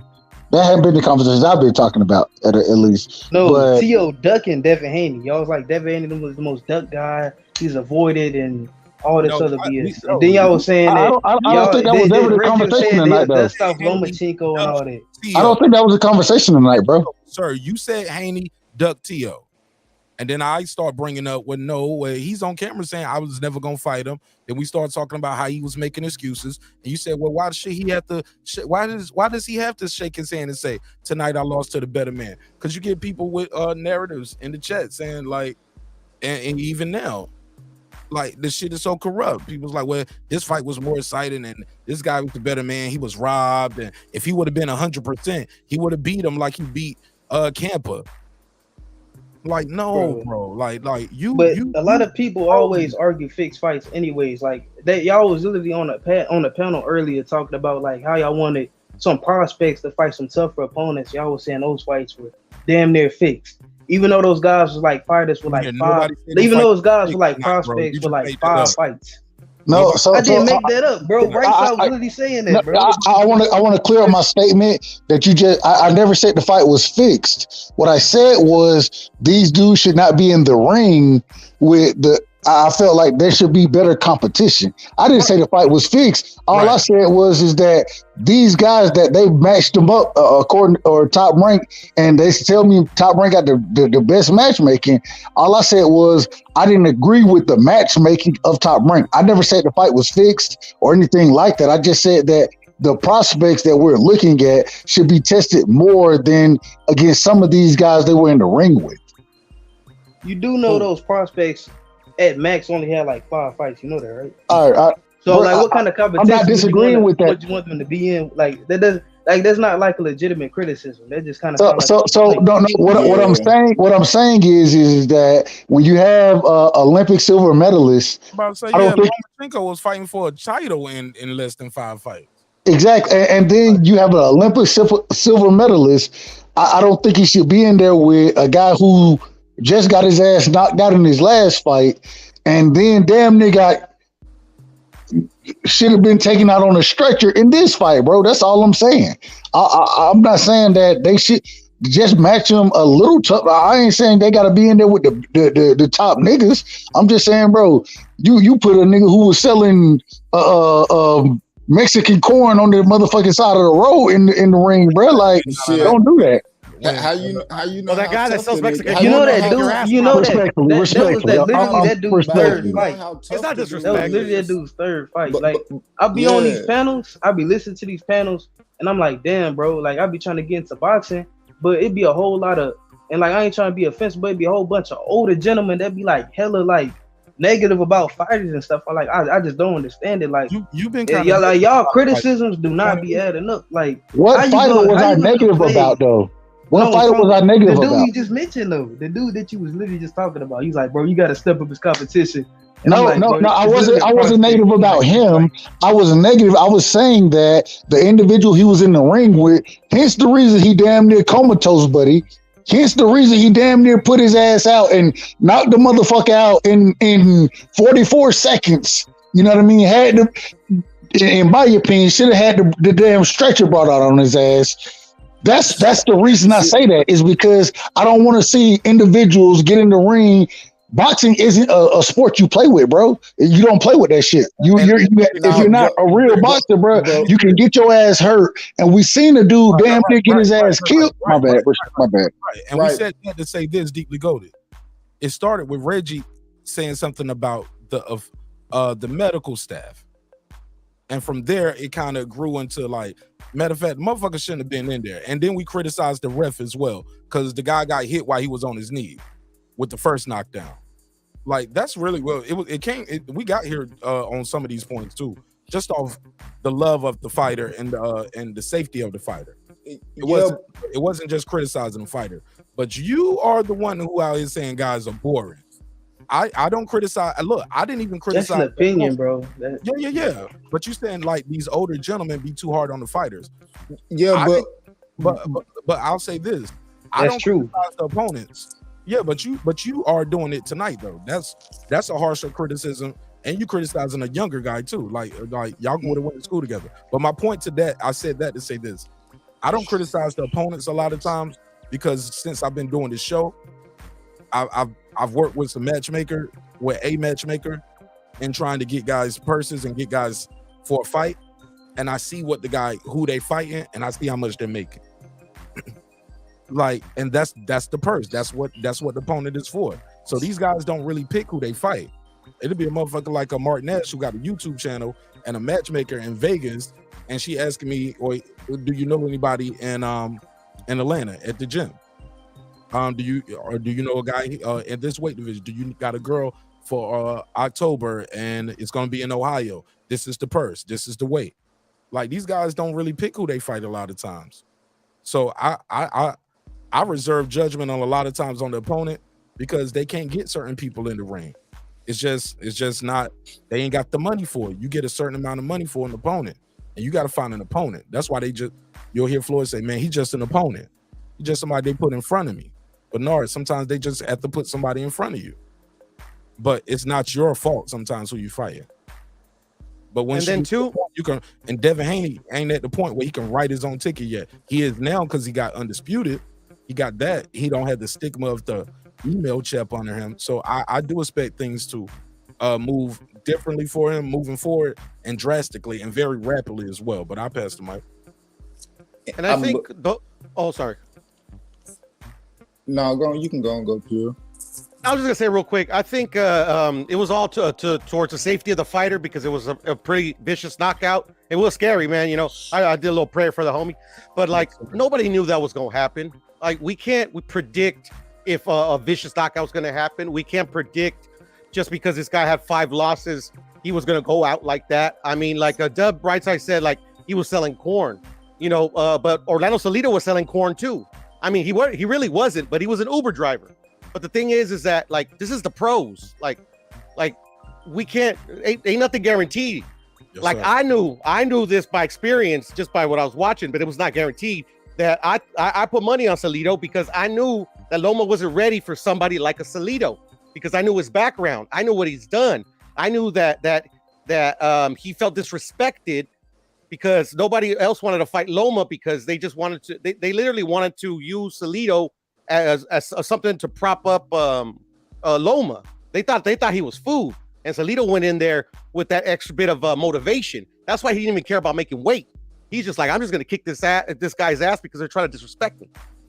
Low blowed him, hit him behind the head. He roughed his ass up, bro. And that's the type of fighter he was, Mark. He wasn't dirty. He was just a rough fighter. He was just a rough fighter. A fight. I'm sorry, Puro. Go ahead. I'm sorry, Mark. And like people should know Salido's story a little bit more. I mean, this guy was orphaned, like really. It wasn't even an orphan. His parents split when he was like 13. He had to like raise himself on the streets and shit. Like boxing was his only recourse. And that's just a little sob story, whatever, man. But I mean, this guy was tough. Man, that's some real shit, man. Shit, I ain't no sob story. I didn't know that about Salido. Yeah, man. And I learned Estrada. He had the same situation. Like he lost his mom and his dad at 7. Shit, and then I did not know that. Yeah, and then a lot of them dudes, I ain't gonna lie, just even about the matchmaking from the beginning, bro. Especially when we talking these young guys, 3, 4, 5, 6 fights, bro. They put people gonna be talking crazy. They put them in there and they get their ass maxed out in their first, second fight, knocked out, beat up. Cause that same guy Torres, he got his fucking nose busted in his debut in the first round. And people was talking crazy, and this is 2 fights later. So at the end of the day, like it still go both ways. You talking about the opponent now, but you're just talking about the opponent busting his fucking nose in his debut. So, yeah, the matchmakers doing their job. Like you don't know how dude gonna be after they get hit. Like it's a fight. So look, they put Evan Holyfield in there, was supposed to be an opponent. He got his ass knocked out. Put his ass in the dirt, ass up, and he was passing out watchtowers. Yeah, right. See what I'm saying? Sometimes, man, you get those stories because it's boxing. But like when we start talking about like the level of the competition, hey man, anything can happen, bro. But these motherfuckers, man, they don't pick these dudes, especially at this level. Big Baby Big baby, Anderson ain't picking these dudes. He ain't at that point. Yeah, He know how much he gonna get for the fight, and he knows if he the co-main or if he on the undercard. He know what he know. It's heavyweight, of course. And they tell him the opponent. Sometimes these dudes don't know their opponent till close to the end of the fight. They just training.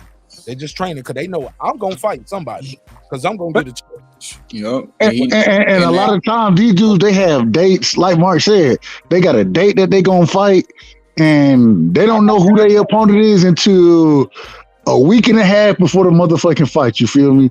And so I'm not trying to shit on the fighter, bro. I'm just saying that as matchmakers, there are times, I understand I understand matchmaking, but some of these dudes, bro, like.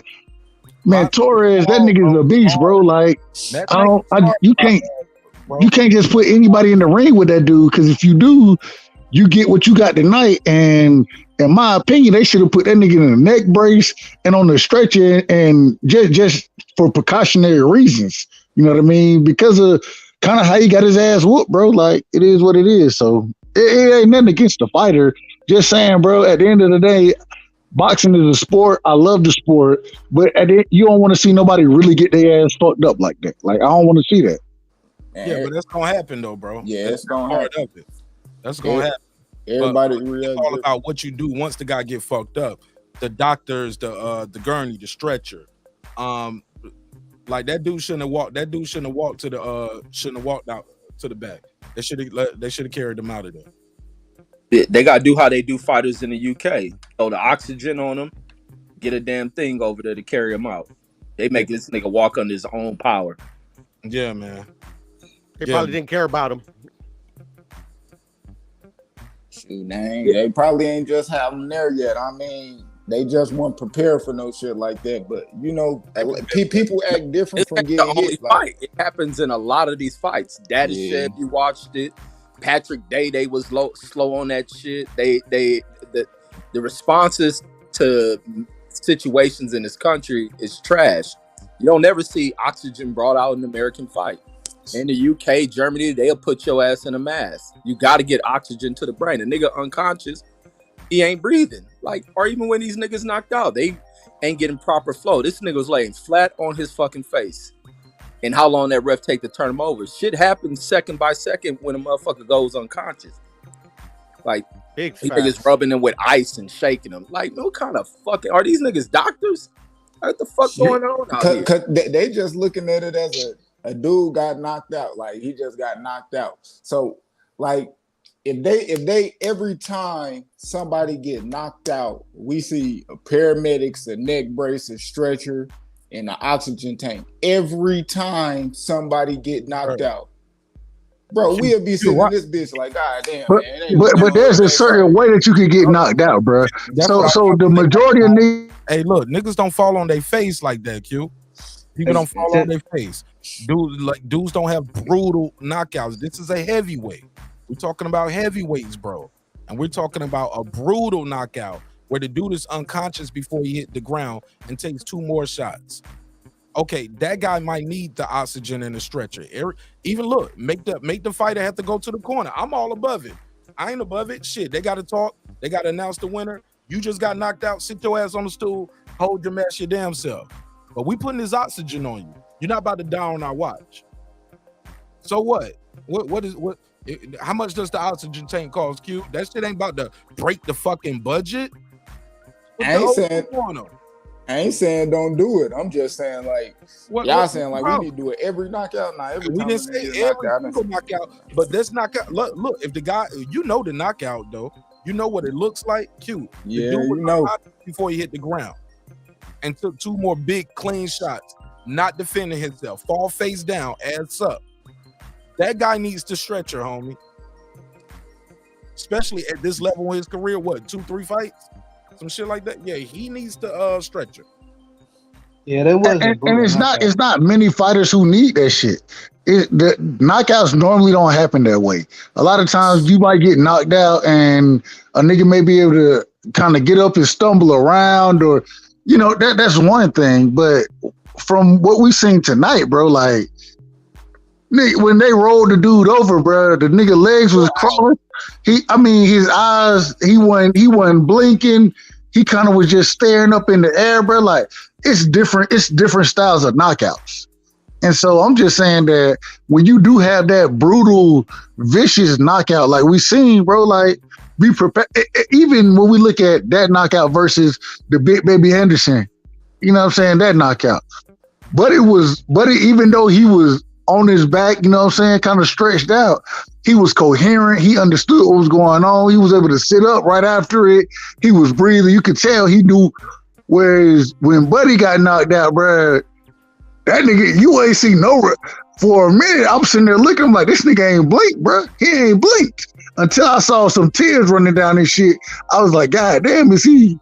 I don't know what the fuck going on, bro. Like, that's how crazy it was. Y'all making me think they should have took Leo Santa Cruz out on the stretcher and gave his ass some oxygen too. They should have. Hold on. Yeah. Leo, but Leo was recovered a little bit quicker. No, he didn't.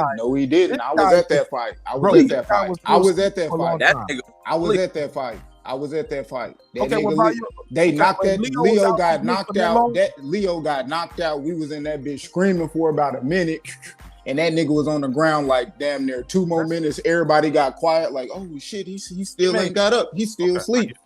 Okay, we'll take him out on the stretcher too, Q. Yeah, they should have asked him up. That was 1 punch, 1 kill. This guy, that was 1 punch, 1 kill. This guy he had already got dropped one time and got hit while he was down. And then the next time he got knocked down, like, so it's the accumulation of punches. Q, you don't understand what I'm saying when I say that? Yeah, I do understand. I do understand what you're saying. I do understand what you're saying. Several times, heavyweight, got hit on his knees with the first knockdown, got up, took some more punches, then got hit clean, went to sleep standing up, then caught another shot almost behind the head as he's going down. Yeah, put him on the stretcher, Q. But I'm biased though, cause I was a medic, and I know what those punches do. I seen motherfuckers in there shaking and shit. Like, I'm telling you, bro. Like, yeah, put him on the stretcher, homie. He's concussed. He's fucked up. And this a heavyweight. Multiple shots, I get it. But if what you're saying is true, Leo was down for 2 minutes. Yeah, put him on the stretcher too, homie. Yeah, that Leo shit was foul as fuck. All these fights are foul as fuck. Like even Patrick Day. You watch how he got killed. And he shouldn't have been in the fight because he was in a grueling fight before that. Like, these dudes get thrown in the shit they shouldn't be in. Just like they talking about this nigga was knocked out in his last fight before fighting Richard Torres tonight. And Richard throwing bombs at this dude. Like, I mean, that shit was almost as bad as Ray Mercer kicking Tommy Morrison ass. Like, you gotta help these fighters. You don't make a nigga concuss like that walk and brain trauma. You just had New York out there get sued, a few years ago with the dude. He a vegetable. You look at Jerry Corey, all these motherfuckers fucked up with Fredo Benitez. And how much of that shit is based on their blood, their brains being depleted of oxygen. Now their brains damaged. And then now you begin to kind of go down this downward track. Like, it's a lot that these dudes go with that debilitates them. And you're going to see a lot more fighters go through that shit who going to suffer from other traumas as they begin to age. And that shit starts to manifest inside their heads and shit. Like that, these dudes don't take this sport serious, and they should be a tougher push on making sure that these fighters are treated with better care. Otherwise, you can't put a fucking event on. Yeah, I agree with y'all, man. I agree with that. Oh, yo, Mark. Yes, sir. The other two that I would say is Mexico and the U.S. and probably Japan and Mexico. You said Japan.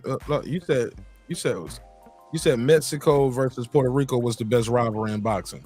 In my opinion, yeah. Followed closely by the U.S. and Mexico, and then the third one is a tough one, because there's not like huge rivalries like as there used to be. So that's a hard one, but I would say Japan, maybe Mexico, or maybe the Philippines versus Japan. The low weight classes. The Philippines. I was gonna say the Philippines, bro. I would say the U.S. versus the U.K., but the U.K. dudes usually be scared. But Really, it's always smoke. It's always smoke. Really, Yeah, them UK fighters do be UK scared. dudes don't beat some American ass. Stop that shit, bro. Chris Eubank, Bro, Chris you Eubank could go ain't down want- it, bro. Chris You Eubank could put an ain't want that asterisk James behind all them Toney UK smoke. fighters, bro. Chris Eubank Asterisk. don't want That that man James killed Toney smoke. McClellan. What y'all talking about? Chris Eubank Bro, ain't he want that knocked, James bro. Toney smoke. McClellan knocked out Nigel Benn, bro. He knocked out Nigel Benn. He got robbed in that fight. James He was robbed. Toney told Chris Eubank if he seen him, he would knock him out and his mama. So what? James Toney told Chris Eubank if he seen him, he'd knock him out and his mama. I mean, that's bro. just talking. That Man. nigga- That's, that- anybody can do that. That's Chris, easy. Chris Eubank ain't say I'm shit. talking Any about what nigga wanted actually to run happened that in the smoke. ring. Like what happened in the They- ring. That's what I just UK said. It dudes- would be the UK No, and the no, US, no. but they don't want this smoke. No, and that's false. What I said was fact. Some of those UK dudes don't beat American fighters, bro. Some of them would, Several yeah. of them. Bro, So- only I know. legitimate For sure. though. Lennox Legitimate I wins never over an I American never fighter said though. we You was gotta be honest. undefeated. Homie, I Come never on, said we bro. was undefeated, bro. I didn't say we was Ben undefeated destroyed in a y'all. rivalry. I Them said a lot of them didn't want to smoke. Kawasaki, like it's a lot of those dudes. Frank Bruno came over, got his ass kicked. Like motherfuckers be fighting, bro. We can Like, name more that didn't It's a happen. global Kel sport. Zaggy beat them guys when they was old, bro. He was old too. You act like he was 21. Bro, Kel I mean, that Zaggy is a was good like point. he was cruising through them lower fighters, bro. That's all I gotta say. The He got best them one big was Joe names Calvi and at Jeff the Lacey. end of it. Man, Yeah, Jeff bro, he Lacey- beat like an old Jeff Roy Lacey Jones. won at Them the was end the of his two, career. yeah. Old Roy Jones B.I. and Roy Jones went on to fight after that. Bernard Hopkins became champion again and had a long ass reign after that. Come on, B. Stop that. Just get a man his credit. He beat them Bro, dudes. you saying he beat the real Roy Jones, bro? That's not true, bro. Roy Jones had already been knocked out, I believe, twice. He beat them though. It wasn't the real Roy Jones. Man. He beat the real What, Roy who was he Jones. fighting? It An wasn't a alien, fake a Roy puppet? Jones. Bro, he did not beat the real. Bro, that's cap, bro. That's cap. Bro, That's he cap. beat him. Okay, he beat He Bernard beat- Hopkins. What about Bernard Hopkins? Cause Bernard Bernard Hopkins, bro, that's kind of iffy. Bernard Hopkins was Nah, it ain't moving no up, you know. iffy. He beat Bernard him. Hopkins was moving up. This He was dude 21 moving- years old. He 21 years old, man. So of Bro, course it he ain't gonna no keep doing iffy. it. He beat Bernard Hopkins. He did, but you got to put an Bernard asterisk by that Hopkins victory, went on bro. to become champion again after that and had a long run after that. That's legit, but the Roy Jones win is not legit though. That's not Okay, well, legit. take the Roy Jones out of it. So to get a man his credit. He beat a young, just fresh Jeff Lacey. He beat the fucking Bernard Hopkins. He beat the executioner, dog. Outclassed him, stunted on him, made a mockery of him. What Bernard Hopkins do? Work his way back up and become champion again. So we can't say he was washed. Yeah, Bernard was watched. I agree with that. He won't washed. Let's keep it a buck. The UK is to make But North America Roy look was. good. Man, you just owned that one, bro. You just owned that one, bro. Joe Calzaghe, everything he said he was, bro. Just give him his credit. I know he white. I know he's from the UK. I know it's hard. I know he didn't fight out of his country. He made everybody come over there and fight in that big ass stadium, fight at a different time than they used to. He wanted his way, had it his way, and walked away undefeated. I know y'all don't like it. He beat your favorite fighter. Beat my favorite fighters too. But shit, he beat them, dog. UK or not. Lennox Lewis beat my favorite fighters. I got to give him credit, bro. Shit, Ricky Hatton was kicking ass. Coming over to the Lennox Lewis, bro. Yeah. Only reason Lennox Lewis did good was because he Nah, ducked Riddick see, Bowe, bro. all you doing is trying to Only nitpick. reason Lennox Lewis survived because he ducked Only- Riddick Bowe, bro. That's it. You wanna can put see it in the name right there, now, bro. You can see it in the name right there, bro. Legends, dog. These was man. Ricky Hatton was Bro, over he there. a legend, bro. He is a legend. Talking about the UK, they ain't want no smoke, man. UK been fucking with boxing. Man, bro, it's hella winning. Lennox ain't with that smoke with Bowe, though. big fights. Quit acting like it ain't hella big Bowe- fights in the Bowe- UK Lennox versus want to smoke with America. Bowe. It never happened. Bowe dropped the belt. I ain't talking about that shit. That I'm fight talking didn't to him. happen, but I'm talking about I'm hella talking to shit. him. He just said Lennox Lewis was ducking Riddick Bowe. It's on camera. Riddick Bowe was Hell like, yeah, bro. He ran up on, bro. Lennox Bro, Lewis on camera. was scared. He was scared of Riddick Bowe, bro. Please. Scared for his life, bro. This Riddick nigga Bowe right don't here get was that still big fight. swimming in somebody's nutsacks. He don't know what he's talking about. Shit like that, yo. But I'm gonna learn him though. I'm gonna play the clip. Bro, Reggie, bro, you don't know what you talking about, bro. Bro, I can, Like bro, I you can said, literally you go was back and watch swimming the in fights, somebody's bro. Like, nutsacks when this you shit acting was like happening. you acting like that because you lived through this shit. You know what? Like, nigga, I can go back and watch the fights, bro. Peep this. He did throw his belt away in the trash to avoid Lennox, though. I'll admit. Bro, Yeah, he he threw do the his belt better to way, Lennox, bro. Even more than that. It's a clip of him getting out the ring after the fight. I don't know if y'all saw it, but he's talking to Lennox. Lennox is there commentating. He's like, man, you up here trying to call me out, man. I thought we were cool, man. I thought we were better than that. He's like, yeah, I just wanted to fight. I just wanted to like, nah, man, we gonna fight, man. But man, I thought we were cool, man. Like that. Riddick, bro, was offended that. Bro, I seen that. I seen that clip. But we Lennox ain't was gonna scared, talk bro. about how them I seen that clip. Lennox was scared, Tony, bro. though. We ain't gonna talk about how them No, niggas we ain't know. scared of You James right, Tony. Q. We ain't gonna talk about it. I'm talking about Lennox Lewis ducking Riddick Bowe. That's not true, homie. He did not duck. How is it not, bro? How is it not cool, bro? Riddick Bowe would have destroyed Lennox Lewis, bro. Like I'm like, come on, Tell bro. me how. Break that down. How? What was the road to duck? Well, how? Like, why do I think Bowe would have knocked out Lennox Lewis? Or like, not you think. Tell me the facts. Okay, the facts of why Riddick Bowe would knock out Lennox Lewis. Okay. No. Why he ducked Lennox Lewis? Why Lennox Lewis ducked him? Tell me why did Lennox Lewis duck Riddick Bowe? Tell me the fact. Tell me the road to duck. Well, Riddick Bowe offered Lennox Lewis 2 times to fight, and they turned it down. Lennox Lewis was offered 2 times to fight Riddick Bowe, and Lennox Lewis turned it down. And then Lennox Lewis tried to circle back around, I think later, to fight Riddick Bowe, but Riddick Bowe had like the Andrew Galata fight or whatever that kind of fucked that shit. Like I think Lennox Lewis got knocked out, and Riddick Bowe had that fight with Andrew Galata that kind of like messed up the fight. And you know, Riddick Bowe ended up looking washed inside the Andrew Galata fights and eventually returned. But before that, Riddick Bowe offered Lennox Lewis 2 times to fight. No, he didn't. And it was turned down. Riddick was too. Yes, he did. Yes, he did. Then Lennox Lewis tried to come back and shoot an offer at him, bro. He was too undisciplined as a fighter to even be in there with fucking Lennox Lewis, and he knew that. Bro, what? He struggled. He was. Riddick Bowe had Eddie Futch in his corner, right? Nah, and he had fudge in the refrigerator and in his gut. Motherfucker was in there looking like Larry Holmes, flabby and sick. Come on, man. Riddick Bowe was washed at a young age, but he was better than Lennox Lewis. Undisciplined, fat, floppy, and they're struggling with Andrew. He was still undisputed though, bro. Like, come on, like let's not ignore Riddick Bowe's run at heavyweight, bro. Like, come on, like, I know that's your name. Look, motherfuckers. Well, look, see what you do is when you put this name like this on the screen, you already show your bias. You so loyal. Not a bias, it's just an opinion, bro. I clearly did this on purpose. You made this your name. You made that your name. Bowe is greater than Lewis. Come on, bro. Like, it means Bowe is better than Lewis. Yeah, he's better than Lewis. Man, Riddick Bowe's claim to fame is 3 tough ass fights with a smaller Evander Holyfield and crazy shit always happening at his fights and at his press conferences. That's his claim to fame. And then he go off to do other stupid shit to ruin his life. Joining the military, fucking getting in kickboxing, getting his head kicked off, doing MMA. He just went off to doing dumb shit. Undisciplined fucking dude with so much talent. He's the depiction of wasted talent in the sport of boxing. You're seeing AB follow the same track. He was undisciplined, but if you put a prime Riddick Bowe in front of a prime Lennox Lewis, Riddick Bowe would have knocked him out, bro. I'm just saying that. That's why my name is called Bowe is better than Lewis. If you put a prime Riddick Bowe in front of a prime Lennox Lewis, Riddick Bowe is winning that fight, bro. Riddick Bowe. I'm just saying. That's all I'm saying. Who else did Riddick Bowe mix it up with in the division? See, it's. I'm telling you, it'd be the older fans that be the most critical. Bro, I ain't that old. And he was telling me that he grew up in the era, but he's shitting on Riddick Bowe. I'm glad you said that. Because I used to think the same thing of listening to these older cats. And as I get older, I'm like, I see where the fuck they coming from. Because they lived through an era where motherfuckers fought, where motherfuckers were disciplined, and where their skills still exceed with what you see today. And when you see a good fighter today, what do people say? They're a throwback fighter.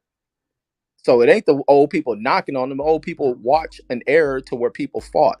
Legendary dudes who are still talked about. So it ain't them hating. They feel that way because I felt the same way listening to them. Like, damn, these older motherfuckers be hating. And then when you go back and you watch shit, you start to appreciate it and you see where they come from. And even younger fighters who fit the old time era mode, they can't stand a lot of these young motherfuckers they fight with. A lot what's fucked up about that? Discipline though. Them niggas was still doing crazy shit too. Yeah, a lot of them 90s heavyweights wasn't even like that disciplined. They all kind of like wasted their talent, bro. I'm talking about all them niggas. You can run through a couple names, bro. Yeah, you can run into the 80s, the 90s heavyweights. You can run into like some middleweights, bro. You can run through a lot of fighters who didn't reach like their maximum talent. But my G, you know what it sound like though? My kids are gonna be saying what you saying. Like they're gonna call you a old nigga. You old, you 40.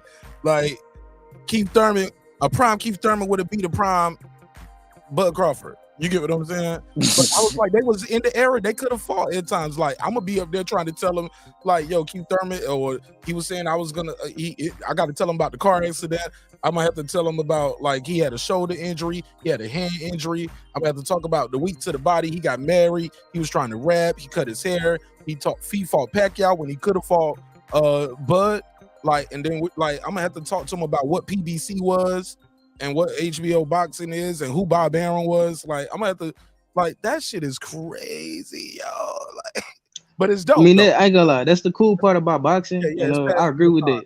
Like, that's the cool part about boxing. Instead of just saying you don't know shit, like, have a conversation and try to, tell the story. You know what I'm saying? Try to tell the story. So that's what I'm trying to do. Like, I don't have to make no personal attack at you on me and be like this, that, and the third. But it is fun to listen to. I ain't gonna lie though when y'all be doing it. But nah, man, I get it. It's shit. It's boxing. But homie, I'm here to tell you.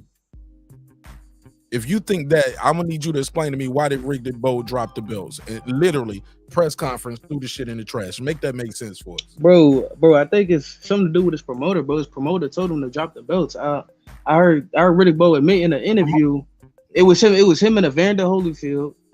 They was in an interview.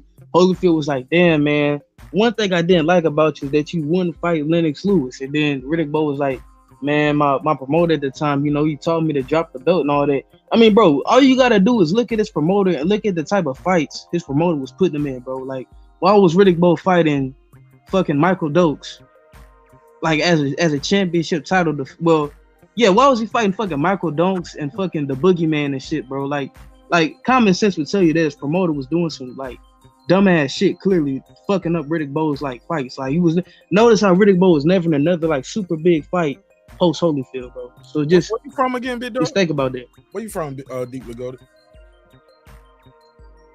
I mean, does it matter? I'm not from New York. No, I'm just asking. I'm just asking where you from. Like, is that you don't want to share? Like, is that the West Coast? I'm everywhere like air, bro. I'm everywhere like air, bro. West Coast. He's from somewhere back in California. Okay. Like, I didn't know why. I didn't know it was. I promise you, I'm not. Okay. Only reason I say that, Mark trying to get gangster. No, I'm getting gangster. Why I'm getting gangster? I just want to where you from. Oh yeah. I forgot. That's a Cali shit. My bad. I didn't come out randomly. Like, where you from, homie? Shout out to Deuce Time. I couldn't help myself. Sorry. Yeah, I ain't even think of it that way because I don't be on that Cali politics shit, man. Like, I don't be banging now. I don't do none of that shit, man. I just be on YouTube talking to y'all niggas about boxing and hip hop and life and shit. This shit been a good one though, man. Shit, y'all keep cooking, man. I'm enjoying the show, man. I definitely did not plan on doing the show this long, but I really enjoyed chopping it up with y'all. Plus, this ain't my regular night anyway. I was like, fuck it, man. It's Saturday, going into Sunday, shit. I ain't going to church in the morning, respectfully. You know what I'm saying? Salute to those who are, but shit, I'm sleeping in. Entertaining. Nigga, I'm sleeping in the morning. Shit, I want to, you know what I'm saying? I'm gonna wake up to some good food in the morning. It's Sunday, so I know my wife gonna have a nice brunch for me. She know when it's fight night. You know what I'm saying? We be putting these shits on the schedule. And I was like, this one ain't gonna be that big of a fight, but we'll talk about it. Man, it's probably been the longest show I had all month. You know what I'm saying? So I will say this, Q to God, you was trying to say something earlier I wanted to respond to, but I'll just let you get the mic though, 'cause I know you was trying to speak earlier. I kept cutting you off. He was like, I know we ain't gonna talk about it. I was like, nah, we ain't gonna talk about it. We talking about this nigga right here saying Lennox Lewis, Doug Riddick Bowe. And I was like, nigga, what? Never. True story. Never heard of it. Never heard of it. Lennox Lewis. Man, Riddick Bowe. True story, bro. True story, bro. Bro, y'all, bro. Riddick Bowe is a beast, bro. Overall, them UK niggas ain't really want that smoke like that. You know what I mean? Like, that's Q to God. Go ahead. You know what I mean? Overall, they really ain't want to smoke. The ultimate thing is the heavyweight. Put an address on it. Q. I mean, on it. Shit, Chris Eubank, Connor Ben. Nigel Ben. They ain't really want to fight James Toney, bro. The IBF champion, bro. He called super middle, 168. Hell yeah, like it's a whole little press. But then he lose though. He ended up losing to Roy Jones. Man, it's a whole press conference. Chris Eubank sitting down. He on like a little UK TV show, and they called James Toney. James Toney on the phone. And they asked Chris Eubank. Chris Eubank. Pull that shit up. Go ahead, keep going. They like Chris Eubank. You got anything you want to say to James Toney? This and that. Chris Eubank ain't say nothing. He got his hand over his face, and then James Toney say, "I knock him out." And then he was like, "Man, if I see Chris Eubank and his mama right now, I'll beat their ass." Some shit like that. Chris Eubank ain't say shit. Everybody laughing at his ass. The whole audience, all that shit. So you pick one fighter. And one situation to say they didn't want to smoke, but I said Lennox Lewis. I brought up the Klitschko's. I brought up motherfucker like your boy Tyson Fury came over here. Ricky Hatton was coming to America whooping ass. Shit, Nigel Ben damn near killed McClellan. Like my G, what do you mean the UK dudes didn't want to smoke? Salute to Klitschko and them, and Emmanuel Stewart. But James Toney called them out too. You know what I mean? And James Toney was a champion. James Toney was a champion, and they ain't fight him then neither because they knew what was coming. You know what I mean? Where you from, homie? I'm from the Midwest, man, where the best fighters are produced. You know what I mean? So, yeah, like they ain't really want that. Chris Eubanks to say nothing because he was wearing that Star Trek shit, and he come in peace. So niggas know where the real smoke was. James Toney was that guy. Like Klitschko's ain't want to fight him neither. Vladimir, you know what I mean, or Vitaly, bro. Real talk. Emmanuel Stewart was like, you know what? Nah. Real talk, protected them boys. Speaking of what Mark said though, whenever he was like, "Hey man, give me some examples from UK fighters," no me ducking that smoke, bro. Shit. I think Roy Jones wanted to fight. What's the dude name? Steve Collins. All right, Roy Jones wanted to fight Steve Collins, but Steve Collins wanted to fight Roy Jones in the UK because Roy Jones wanted to unify the titles at middleweight, I believe, or was it super middleweight? But Steve Collins basically he was only gonna fight Roy in the UK, and the same thing would basically apply to Nigel Ben and Chris Eubank. They both ducked James Toney as well. If you go back and watch the fight with Gerald McCullough and Nigel Ben, Gerald McCullough knocked Nigel Ben out. Technically he was knocked out the ring for a period of time. It should have been a TKO, but the UK being UK, they robbed Gerald McCullough, allowed Nigel Ben to get back in the fight, and Gerald McCullough gets he gets stopped, right? But what else? Lennox Lewis, ducking Larry Holmes. Lennox Lewis be ducking, bro. I don't know what y'all talking about. Lennox Lewis ducked Larry Holmes, in with that smoke. Larry fucking Holmes, man. Go sleep. Hell yeah, bro. Hell yeah. We about to make you going back to Happy Gilmore days. You gotta start back elementary. Hey, bro, for real though, bro. Lennox Lewis ducked the fuck out of Larry Holmes, bro. He did not want that smoke. Bro, he tried to get Larry Holmes to come in camp and try to help him out with the jab. And I think actually Lennox Lewis was offered Larry Holmes, but he denied that fight. He declined it, and then he tried to get Larry Holmes to come work on the jab, on his jab. But Larry Holmes didn't do it because he thought he would end up fighting Lennox Lewis someday. So he didn't want to train him, of course. But as we know, that fight never ended up happening. Lennox Lewis ducked Larry Holmes, bro. He didn't want that smoke. I'm telling you, bro. Lennox Lewis couldn't deal with a fighter with a good jab, bro. I'm sorry. I think saying a fighter ducked is the most casual boxing argument in the history of boxing, to be honest. But a lot of people say fighters duck. I'm not really saying he ducked him. I'm just saying he really didn't want to fight him. I guess he avoided him, or I guess Larry Holmes. Okay, the most technical things that Larry Holmes. Lennox is the most decorated heavyweight in the '90s era of fucking heavyweights. So how has he ducked anybody? His resume, none of them dudes' resume stack up to his. And even fucking Holyfield. Holyfield would tell you, Holyfield got all his opportunities from guys avoiding Lennox Lewis. Man, I don't know about that. Nice. Evander Holyfield factually fought better fights. He fought more. He fought a better version of Mike Tyson. He fought Riddick Bowe, which Lennox Lewis ducked. He fought George Foreman. He fought Evander Holyfield. I mean, he fought Larry Holmes, who was the same Larry Holmes that beat Ray Mercer. He beat Ray. He fought Evander Holyfield got a better resume, bro. We gotta be honest. I'm sorry, though he doesn't, buddy. Lennox has fought everybody out there. Holyfield ain't fight Razor Ruddock. He ain't fight goddamn Oliver McCall. Who else he ain't fight that this dude? He ain't fight David Tua.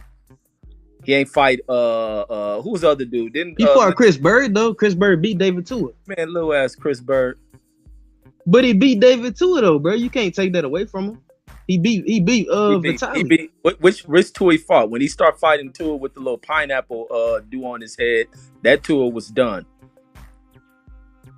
No, he fought Tua when Tua was undefeated.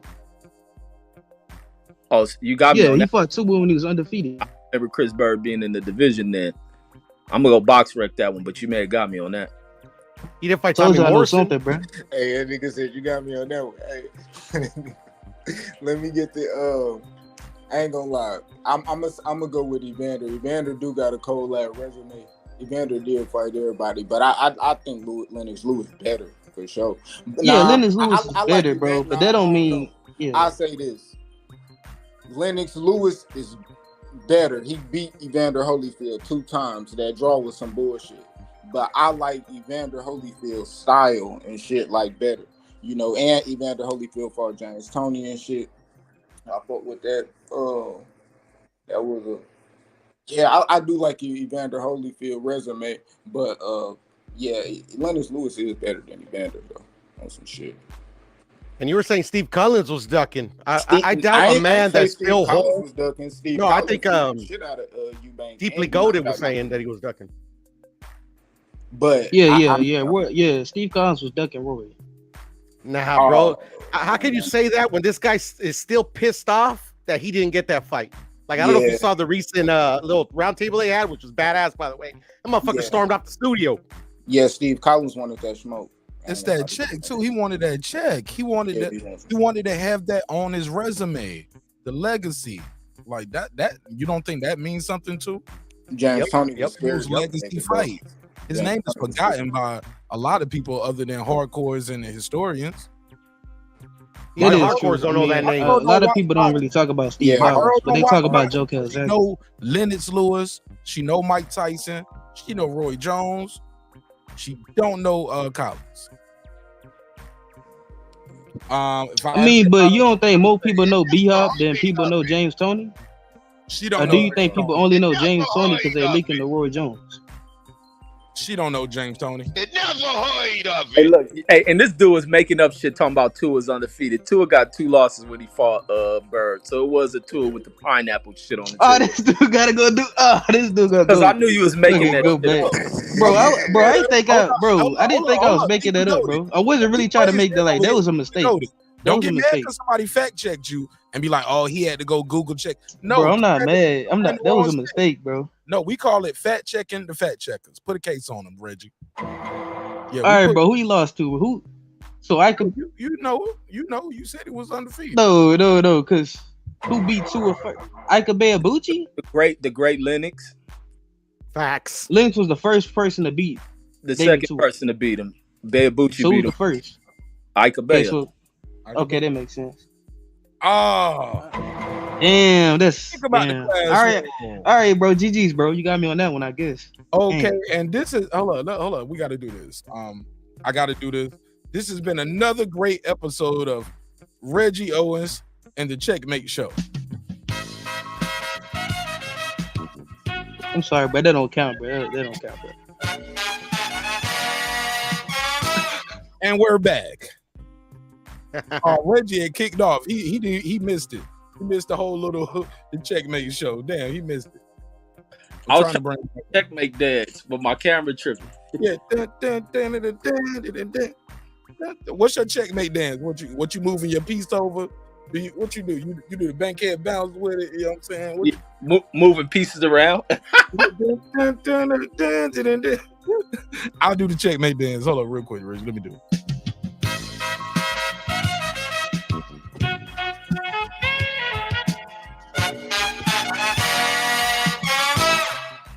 All right, there we back. What pieces?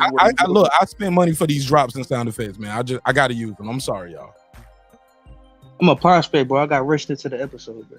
It's all good, man. Said he a prospect. Look, I fuck with Don Dada, man, and I like Deep Lagoda just a little bit better though. Like, you know what I'm saying? Just because especially more when I found out he's 21, he got an excuse. Don Dada, stop smoking the Zaza before you click the live. My brother, smoke mid-grade. Everybody can't smoke that good shit, Q. Hey, everybody can't do it, man. But I can't smoke that good shit, man. Some niggas just need to smoke some Newports. Smoke a Black and Mild, my nigga. Get some. Too expensive. Too expensive. Don't smoke shit. Don't smoke shit. Smoke good. Smoke good or smoke nothing. Drink water. Real men drink water like something. Yeah, drink water, my nigga. Hey, shit, y'all got Smoke in the comments. That nigga Smoke said he did duck. He said Chris Bird, Lennox Lewis duck Chris Bird. He said he ain't like South fight. Hey, that's another one. That's another duck, right? Hey, bro. I don't even think that's really a duck, bro. I don't even think fighters really be ducking, but I think it'd be like, this guy not really worth the risk or whatever. I wouldn't really call it a duck, but I'll say there you go. I'll say it's a sidestep. And that's the same. It's not really like, damn, I'm scared, but that's what Riddick Bowe did. Fuck, I be saying fighters be ducking, man. I be hearing fighters say fighters ducking. I hear fighters call. Damn, you know what, bro? They could be, bro. Lennox Lewis wasn't popular at that all that shit. Dog, yes. Them niggas be ducking, bro. Turn your mic up, Q. Turn your mic up just a little bit, or I can turn it up. Let me see. You hear me? Yeah, you good. Go ahead. Yeah, them fighters do be ducking, bro. I heard fighters say fighters be ducking. You hear trainers say fighters ducking and call them bums and shit like that, bro. You know what I mean? Like, yeah, they be ducking, bro. Even when you heard Evander Holyfield talking about Riddick Bowe and Lennox Lewis, he said, "Why you duck Lennox Lewis?" Nigga, like shit. He didn't say why you didn't fight him or why you didn't want to. Nigga said you duck, bro. You know what I mean? So a nigga ducking, they ducking. I ain't putting like no extra shit on them, like calling them scary or no shit like that. But it's just a fighter. It's a style. Ultimately, that's what it is. You don't like that style. It's not the fighter. You're not scared of that person. You know what I mean? It's just that style. You know. I agree with the youngin though. My boy Deeply Goated. Like risk versus reward. Lennox want that dude. Like where it's like, I mean, he's that dude where he can kick ass, but shit, risk versus reward. I ain't gotta fight you right now. Let's see if you can keep walking. Yeah, that's true. It's different when the fighter says it though.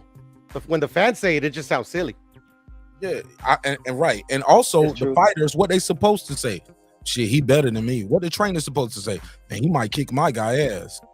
And we didn't want to fight. No, you supposed to say that. The trainer, the promoter, look, they all work for the fighter.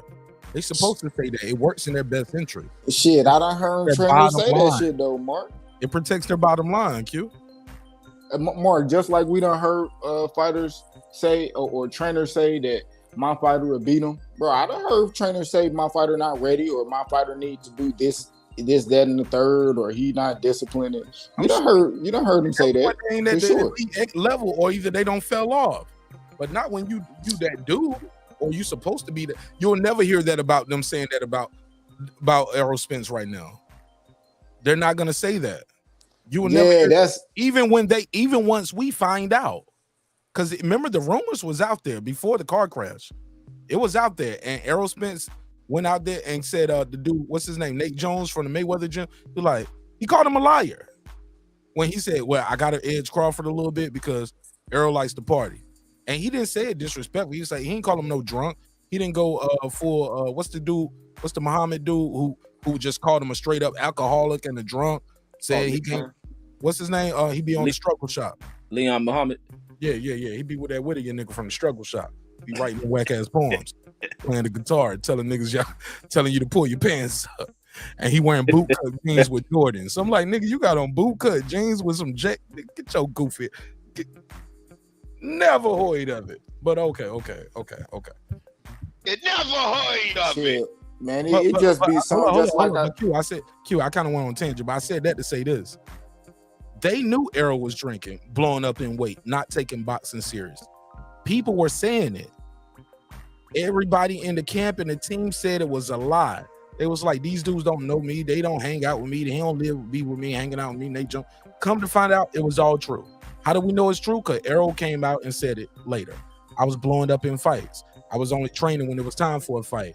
I wasn't taking boxing serious. I was too much flossing, too much Sam Rothstein. That's what he said, bro. So we find out later, but sometimes the rumors are true. What they say about you. You get what I'm saying? Or no? Or did I ramble too much? Yeah, I get what you're saying, but but what you're saying is just an example for one person, and that's really goes for anybody, because with that example for that one person, it's the example for another person. Just like with the shit with two young fighters, David Benavidez and David Morrell. You hear Ronnie Shields when you talking about David Morrell. David Morrell say he ready, but Ronnie Shields said, "Man, we need some more fights. We need a little bit more time and shit like that." You know, they not gonna come out and say they think David will beat him or no shit like that, but they believe he need a little bit more time. Not right now, not the next fight. But shit, that's what they supposed to say. He ain't even got 10 fights, bro. David Morrell got exactly. But you just said they supposed to say he not gonna lose to him. No. But I actually you heard what you want to hear. See, because I also said they might say that when they're young fighters, but when you at the apex, they're not gonna say that when you at the apex of your career. And I brought up the Errol Spence example. They're not gonna say that about Errol, but they knew that then. Everything that they were saying is true, but they didn't tell us. They'll say that about a young fighter, like, yeah, he ain't ready yet. Of course, and it makes sense. He only 7 fights in, bro. He's not ready for David Benavidez. And even if David beat him, he ain't gonna get no credit. But that was the same thing they were saying about Tank. He gonna be on Oprah. That's the same thing they saying about Tank. Yeah, fights Tank wasn't ready for. Say what? I didn't even hear the question. What was the question? Because the shit with Tank after he fought Pedraza switching. No, because when I first came in it, I wasn't specifically talking about what fighter you were and what area you were in your career. I was just saying fighters, period. I wasn't putting it. You put the extra on the like, at the elite of your career and this and that. That's why I said Tank. So that's why I said Tank. After he had beat Pedraza already, and they said the shit with Loma. He not ready yet. Oh yeah, that was a dope. I agree. He ready now? I'm not saying he not. I'm just saying because I'm not going where people say. I'm just going off like, what's happening. I thought the Mayweather model has been clear and open and direct for a long time. We're not making other promotion companies rich. They've been telling us for the long time. They was like, Loma ain't no big star. That's what I was hearing. Tank is a big star. Tank is the most exciting thing in boxing because Tank had been on all those big Mayweather cards. People knew Tank. Loma was barely speaking English good at that time. You know what I'm saying? Like that was before Tank fought on pay-per-view though. No, Tank had been on Mayweather pay-per-view for several times, bro. No, not when they been on Mayweather pay-per-view before he got a title. I'm saying his pay-per-view though. Huh? Tank's pay-per-view, like Tank got 3 pay-per-views. I'm talking about Tank's not when he was talking about then. See, you confuse me now. Shit, like because Tank on his own pay-per-view now. Back then, Tank won't own his own pay-per-views. Exactly. So the shit on Mayweather undercards. Yeah, so I'm saying, so the shit that you saying as far as like making somebody rich and shit like that, it don't go for the situation we talking about in a moment of time. That's what I'm not trying to. You're talking about now. Or you I wasn't. I'm talking about then. They're not saying he not ready now. They're not. That's not what they saying now. I know. What they saying now. What they said then. We're not making other promotional companies rich. No, what they said back then was Tank wasn't ready. As a fighter or as a back then or promotional about them fighting. Nah, they never said Tank wasn't ready for Noma as in skills. They're talking about building a fight, building their fighter, building their star. And they was very clear then. Tank is going to be the biggest star in boxing, biggest star and the biggest attraction in boxing. He's going to pick up where I left off. They've been very clear about where they're going with Tank's career from the beginning, since Mayweather was still fighting. I never heard them think they didn't think Tank skills wasn't mature enough, or he need to work on some certain things. If anything, I think they wanted. If anything, I'll end with this. If anything, they knew what we know now, that Tank was undisciplined outside the ring, and they might have been protecting Tank. Because what happened next around that time was Tank lost his belt on the scale. Floyd was trying to move Tank to get Tank to stay with him out in Vegas. Tank wanted to keep training in Baltimore. So maybe they knew what we didn't know now. So it's not necessarily the skill. It's about the discipline of the fighter. It's about him being a pay-per-view star. It's not just, I just don't think my guy gonna beat this guy. It's a lot to go into it when you say not now. But what's the risk versus the reward? Like, I'm not about to feed my guy to another promoter. I ain't specifying why any of that was said. I'm not saying because it was skill or discipline or none of that. I'm just saying what motherfuckers put out, which me personally, that don't have nothing to do with what I agree with. I'm just saying I done heard people say that certain fighters weren't ready, and that's just what we was talking about. Like, I heard it, whether I believe it or not, is, you know. Yeah, and like I said, they say that about a young fighter. They don't be saying that about guys when they at the apex of their career. Also, discipline is not the end all be all either. Tank won at the apex of his career. Go back to what I was saying. I'm still not to sound like narcissistic, but I'm still right now. If they say about Tank then, if they say about Tank then, I'm just saying. Was Tank a pay-per-view star then? Was he at the apex of his career? Was Tank Davis now the same guy that he was back then? He been on this same run he on now. You just agree with me. He wasn't no pay-per-view star. He was fighting on cards when they was trying to make the Loma fight. He still ain't. No, he's at an apex now compared to where he was then. Tank still ain't got that fight yet. Tank ain't been in that fight. But Tank is a pay-per-view guy. He's a top guy now. He wasn't no top guy. He won't the guy. It's different. Guy now, bro. Kind of how I see it. All them belts. Even though Haney got all them belts, Loma and Tank Davis are still the guys at that division. That's what y'all been saying all night.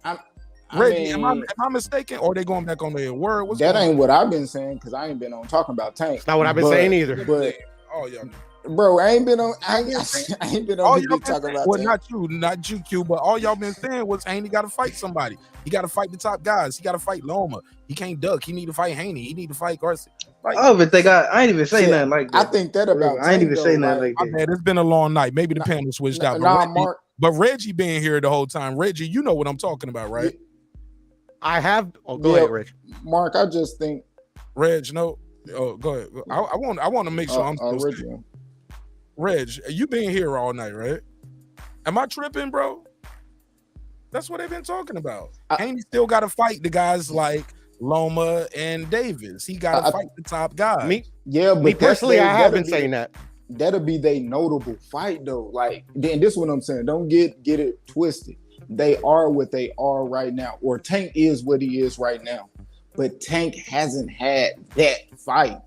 You know what I mean? To just send him to everybody know who he is. Like, oh shit, this the fight they know Tank by. The reason why people know Tank is they might know like the Rolly knockout. You know what I mean? It might be the Leo Santa Cruz knockout, but like Tank still ain't got that notable win. Like the Ryan fight, the Devin fight. Those are the wins that if Tank get or either one of them get, bro, is gonna send them skyrocket them, bro. Like, but they ain't there right yet, though, bro. They know him. That's why he on pay-per-view. Fighting, I disagree. Fighting where the Hawks play. He fighting at the damn basketball arena. He ain't fighting in the small Hulu room. Tank is fighting in those big arenas, but in my opinion, I think he like No, I said he is. But I'm saying out of all those lightweights, I think he like one of the only ones who ain't clipped none of those main fighters. Like, okay, Teofimo, he clipped Lomachenko, Kambosos clipped Teofimo, and Haney clipped Kambosos. Those are the only, like, I think, those are the only three guys that fought a main, like one of those main lightweights, one of those main top guys in the division. Tank and Ryan ain't fight none of those types of guys yet. So I think I can see where Q the guy coming from when he say Tank got to get it. He got to get a main win. Haney got a main win. T.O. got a main win. Loma, we already know he got main wins. Tank and Ron are the only two that don't got those types of wins. He beat I Pedraza, think T.O.'s the though. only one that has a main win. But go ahead. Yeah, there you go. I can see that opinion. Big fish right there. He beat the big fish. Yeah, and I was gonna say, Mark, like I'm the one that been saying that like Devin needs to like fight the rest in his division, not to legitimize his career though, because he's legitimate, he's a good fighter, but to prove that he's the number one. They all have to do that, in my opinion. Somebody he still got smoke out there. I mean, like a lot of people were saying, like he's the best. He's the best. He ain't the best because you still got Tank and Loma there.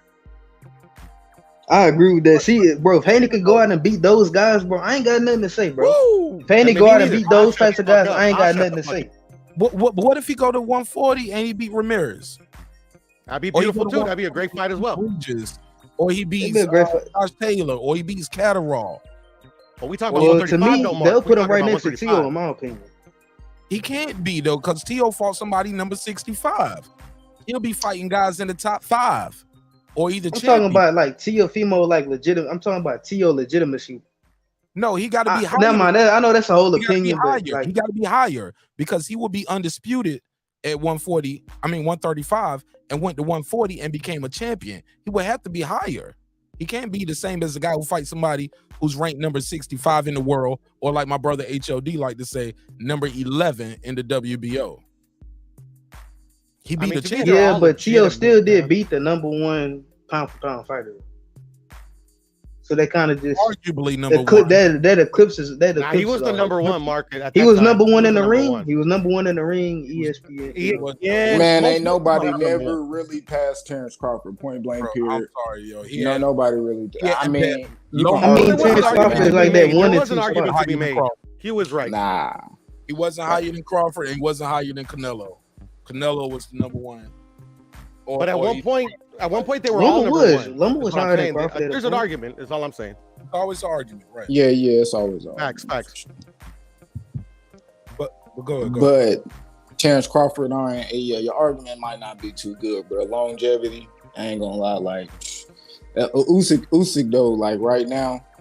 We ain't on pound for pound. I was trying to stick with this one right here. Terrence Crawford, my favorite fighter, bro. How you do? I ain't gonna disagree with you on that. No. I think we losing the. We kind of segue. Sidetrack on Tio.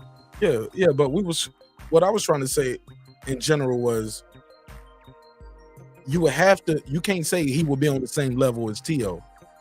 If Tio lost, this guy is still undefeated, undisputed, goes up to 140, becomes a champion, and you saying, well, now he'll be on Tio's level. Gotta rank him higher, bro. Jamel Charlo is inside the pound for pound on ring, but Devin Haney is not. And Jamel Charlo got a loss when he became undisputed. So they don't rank Devin Haney as high as Jamel Charlo, clearly. So Man, I don't agree with that. They disrespect the male. They disrespect Mel all the time. Tell him. I mean, he number, top but he on the Mel pound for top pound five. list though. He I don't think he top that five. disrespected.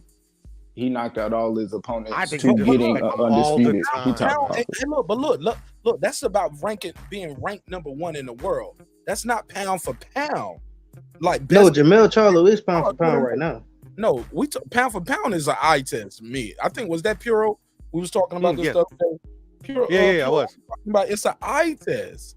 It's like But it's not just the eye test though. It's also what you have accomplished. But the guys How you accomplished it. Look, that's when you got to start saying who you beat. Like Jensen Rosario. Jensen Rosario was unified champion. But look, No, it ain't, because then we talking about Crawford undisputed.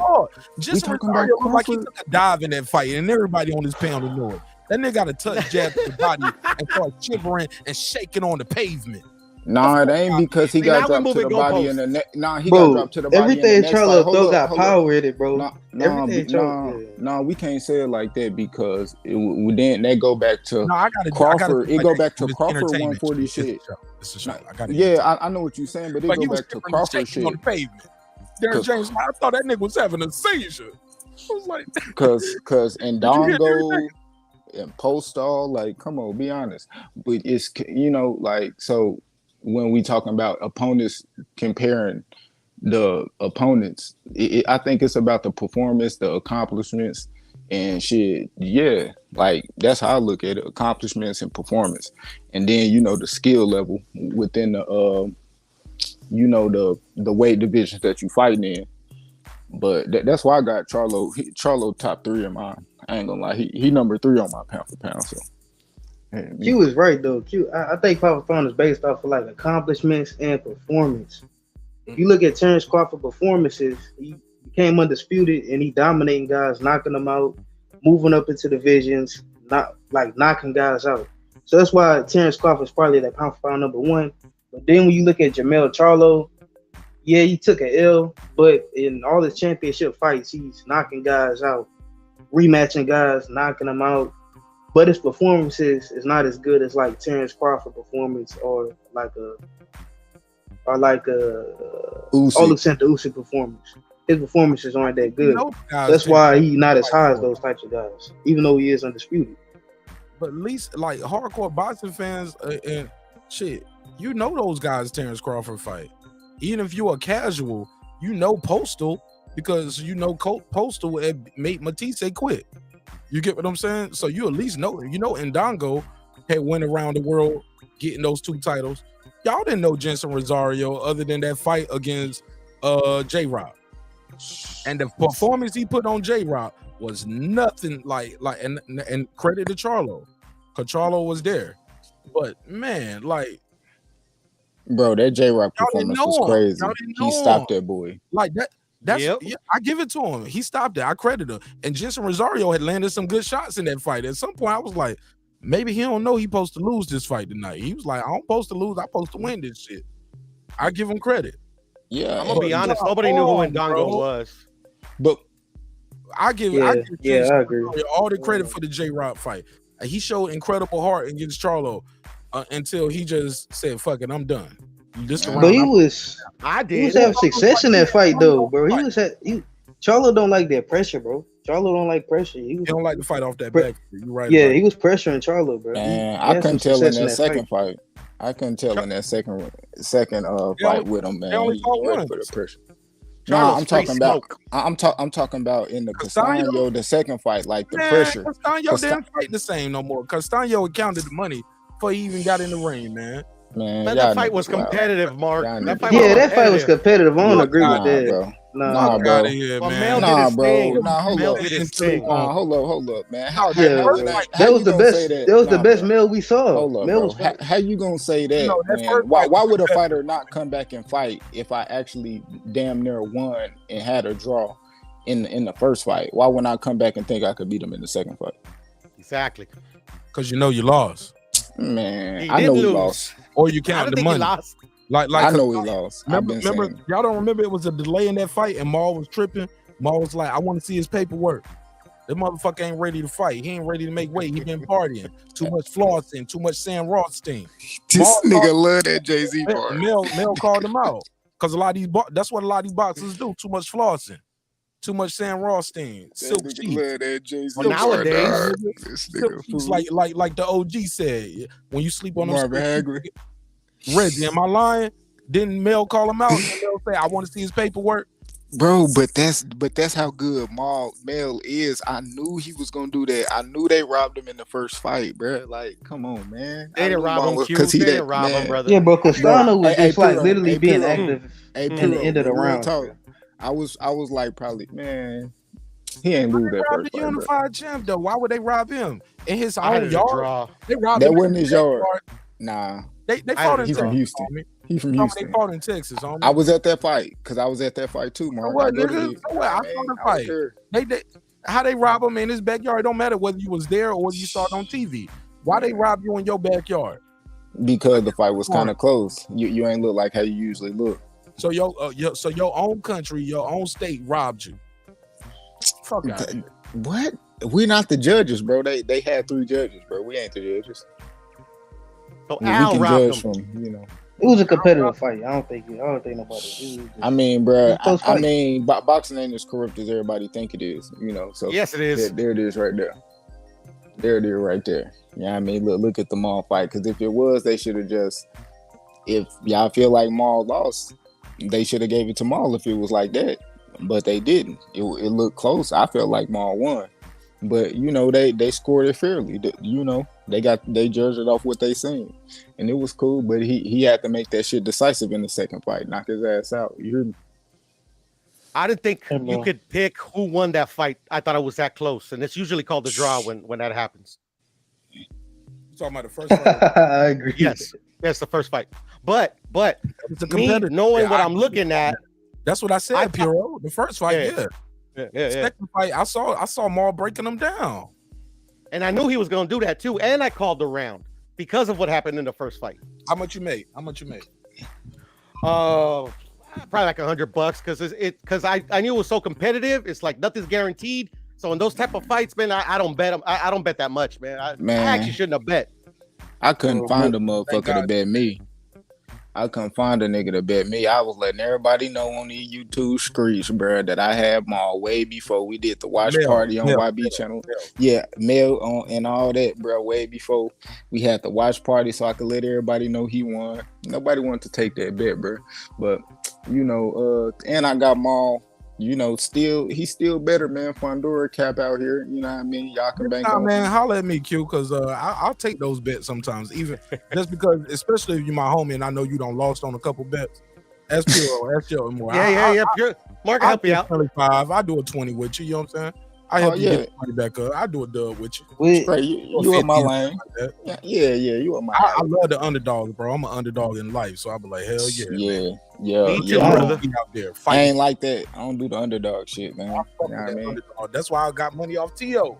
versus Loma. I fuck with the underdog too, brother. Hell yeah, boy. I racked up off of T.O. and I ain't rack up because I ain't spend that much, but I made about $88.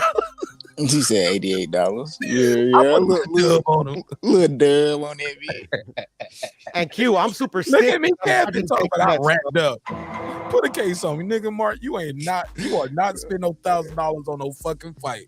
If I spend $1,000 on the fight, I'm at the fight on you. I'm at that bit. Oh my God. I'm gonna lie. Speaking of Mel, though, I don't know if I can see Errol Spencer turn. Like I don't see Terrence Crawford. I don't know if I can see Errol Spencer, Terrence Crawford beating them if they move up. To be honest, I mean, if you look at Jamel Charlo, it's bro, hard to see that. Granite chin, strong for all 12 rounds. Damn near throw everything with power, bro. I don't know. I can't see him beating him, bro. Man, I think Jamel Charlo. I think he slept on. Hey, wait, what you say, Puro? I was gonna say, and this is what he has that Spence and Terrence don't have, is that they don't know what would happen when shit ain't going their way. Because like even though like they've been in some competitive fights, it's not just something where it's like oh shit, you got to pull that one out the bag. Fucking Jamel has, and that goes a long way. I'm telling you, at this level, that goes a long way. Yeah, facts. Maul a big puncher, bro. So that's true. He been in a tough fight. Like I know him and Spence ain't gonna fight, but after what he did with Castaño in that second fight, bro, I was thinking Bud could beat him, but I don't think that. I think that shit soup. I'm edging Mel in that shit now. Bro, he punch harder than Spence, bro. Everybody beatable, but he punch, bro. It's gonna be hard. It's gonna be hard hitting getting touched and not reacting by Mel. Cause when Mel touch you, you gonna feel it. And Crawford, Mel reacts to those punches. We seen Mel get hit.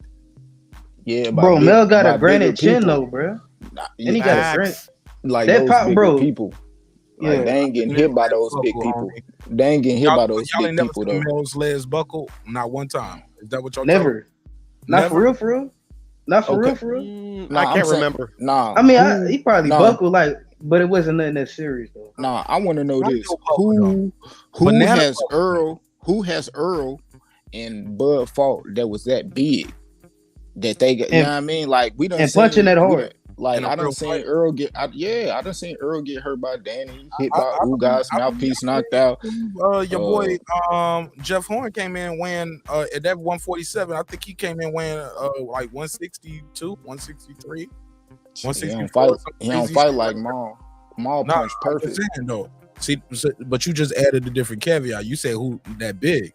And I'm just saying these guys They fight these dudes that blow up in weight, sometimes 10, 20 pounds. When you fight naturally more of the weight, you don't blow up that much in weight in between fights. I'm sorry, after the weigh-in.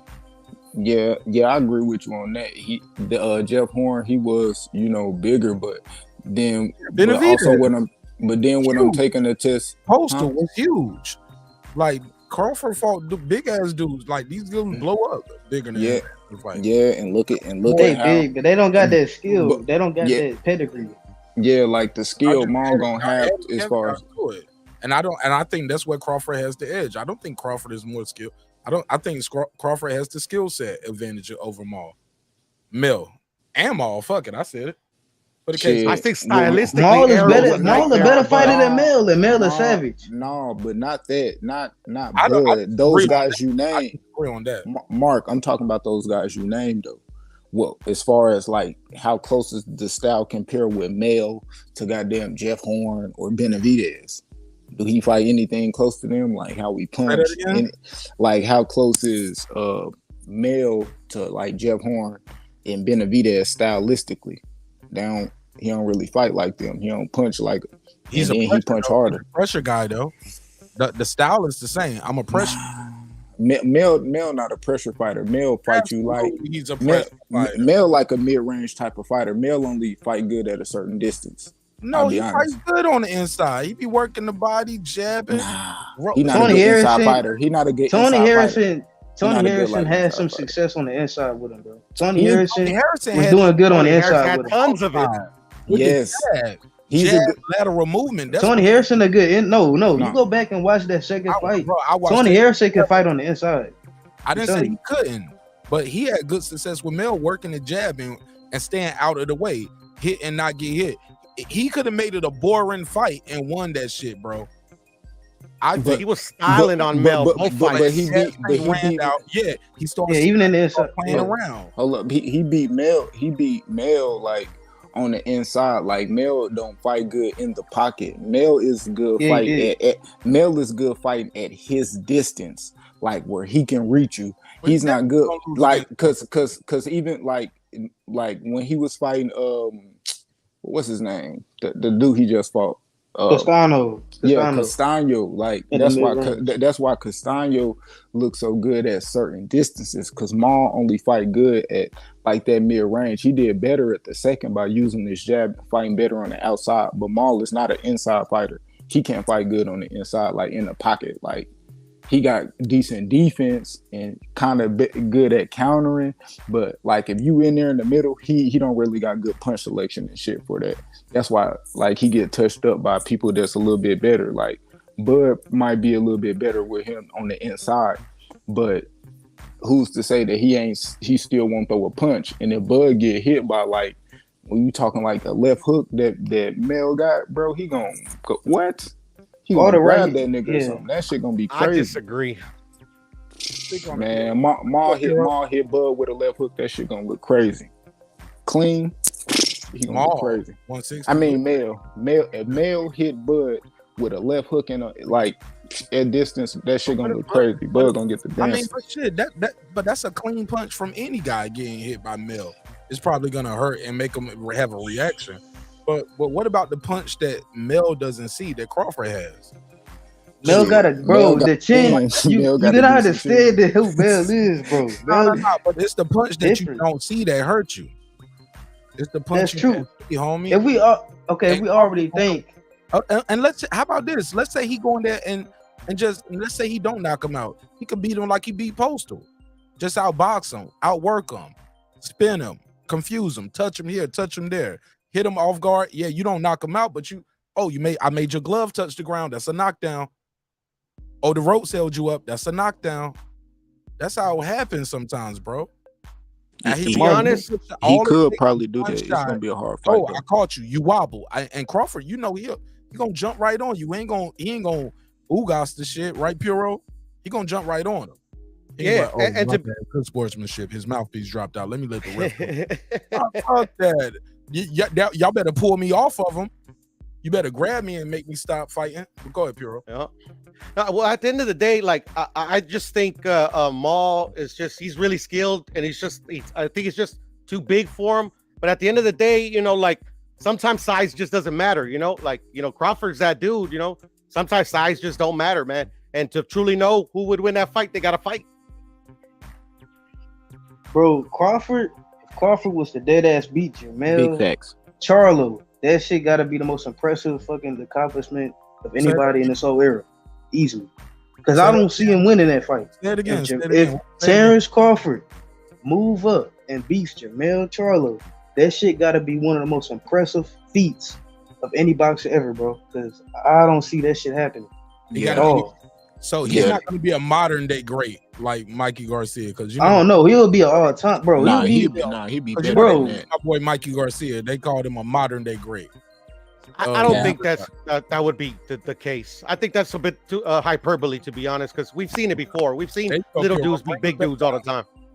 He ain't gonna be. Yeah, but Jamel Charlo is undisputed though. That's the thing. Yeah, no, Mel is actually one of the best super welterweights ever. Yes, top 3 of all if time. not one of the best. Yes, in that weight division. Who better? Name. Oh, bro, name except for like Terry Norris or like Winky. That's premature. Right, no, premature. Roy Jones at 154. Roy Jones wasn't at 154. He's still active. He's still active. We can't say that until they retire. Until he retires. I said super middleweights. Y'all said super. We said we did say super middleweight. Super welterweight. I said welterweight. Yeah. But that's premature, in my opinion. Because somebody said super middleweight, and I was like, super middleweight. My mind instantly went 168. You know, I think Roy Jones do you the best super middleweight, but we talking Chris Eubank, easy. Senior. Nah. Fuck nah. Yes, sir. Senior. Make sure you say senior, right, bro. Chris Eubank would have been scared as shit of Mel. I can't put it on him. He didn't really cross that pond like that. Like he won that day. I got Chris Eubank in the top 5 though. Cap. I rank him high though. I do rank him high, and I know he somebody got I don't know. Did he kill the dude or did the dude like damn near die and got paralyzed? But he's talking about Michael Watts.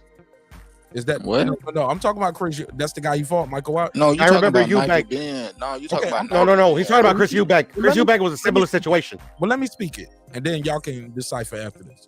Chris Eubank Jr. I don't know for certain. Somebody correct me in the chat, but he hurt somebody really bad in the fight, and after that, he kind of lost his killer instinct. There was times where he would prefer to hit guys in the body than hit them in the head because he wasn't trying to kill somebody in the ring. I don't know if he killed somebody or he fucked them up real bad and they couldn't speak. Somebody gonna kill me in the comments like you supposed to know boxing, a historian, nigga. No, I'm not the boxing historian. Shout out to the boxing historian. It's a whole channel for that. Shout out to the boxing spreadsheet, my boy Blood Boxing. It's some guys out there that gonna shit. What's my dude? Mark Unrival. I think he vicious with that too. Like these dudes, Bruce, Gaz.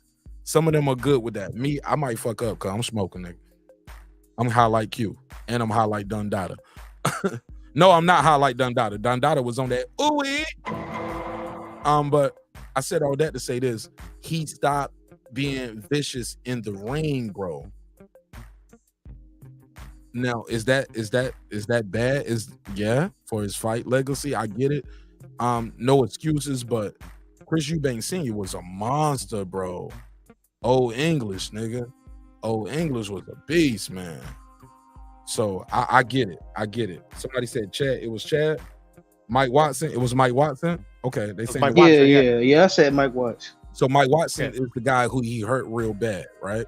Yes. What did he do to Mike Watson? Did he die or was he paralyzed? Was he like what happened to him? Anybody remember? 40 days in a coma. 40 days in a coma, shit like that. Brain surgery, shit like that. Yeah, I ain't gonna lie, look, man. Members only, Puro. I still kind of want to do a members only after this, Puro. Cause I got some shit I want to say that I don't want to say on the live. I got a theory. I got a theory about shit like that, Puro. Shit. Oh, I hit you up and we can do a 1-on-1 and we can put that members only. But I got an idea. I'll text it to you. I don't want to say it live, but I got. No, that's a good idea. That's a good idea. Since your channel's big and stuff, that's a good idea. Yeah, because I don't want to put no case on nobody. But I got a theory about certain things when it comes to that. But he lost his killer instinct nonetheless. And it's happened many of fighters. Gabriel Relas, when he killed I forget his name, is a Colombian. Chavez's son, Omar. Like he was really, really good. To me, better than Chavez Jr., but he killed the dude in the ring. It was never the same. It's happened a lot. You can't really prove it, because how hard is it to prove like the mental status of a fighter, But I mean, it happens. Come on, Puro. I said, come on with it, Puro.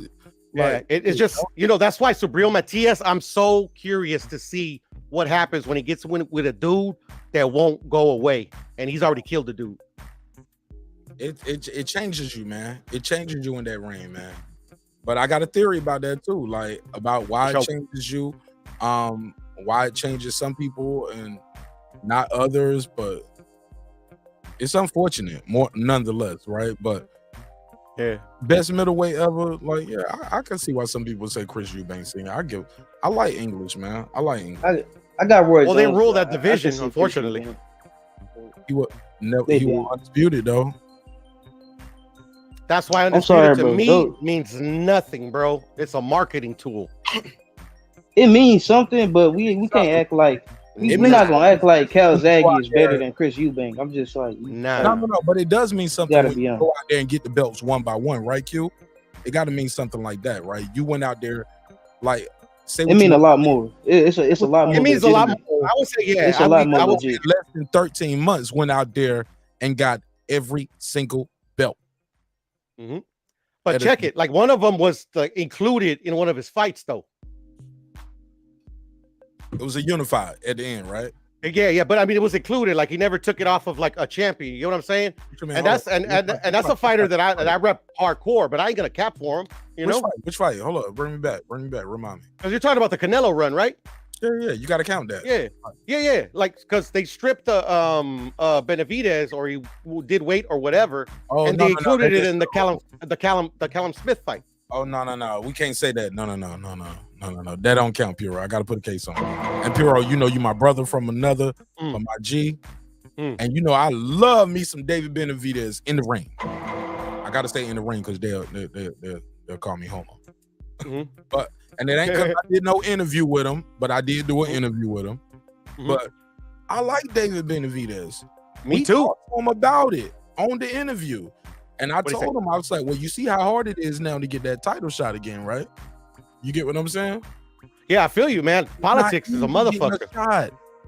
It's not easy getting that shot, bro. Like, that's when people like, I hate, man, don't get me on it, bro. I hate some of these boxing times. Bro, that's why I don't blame David, man. That's why I don't blame David. I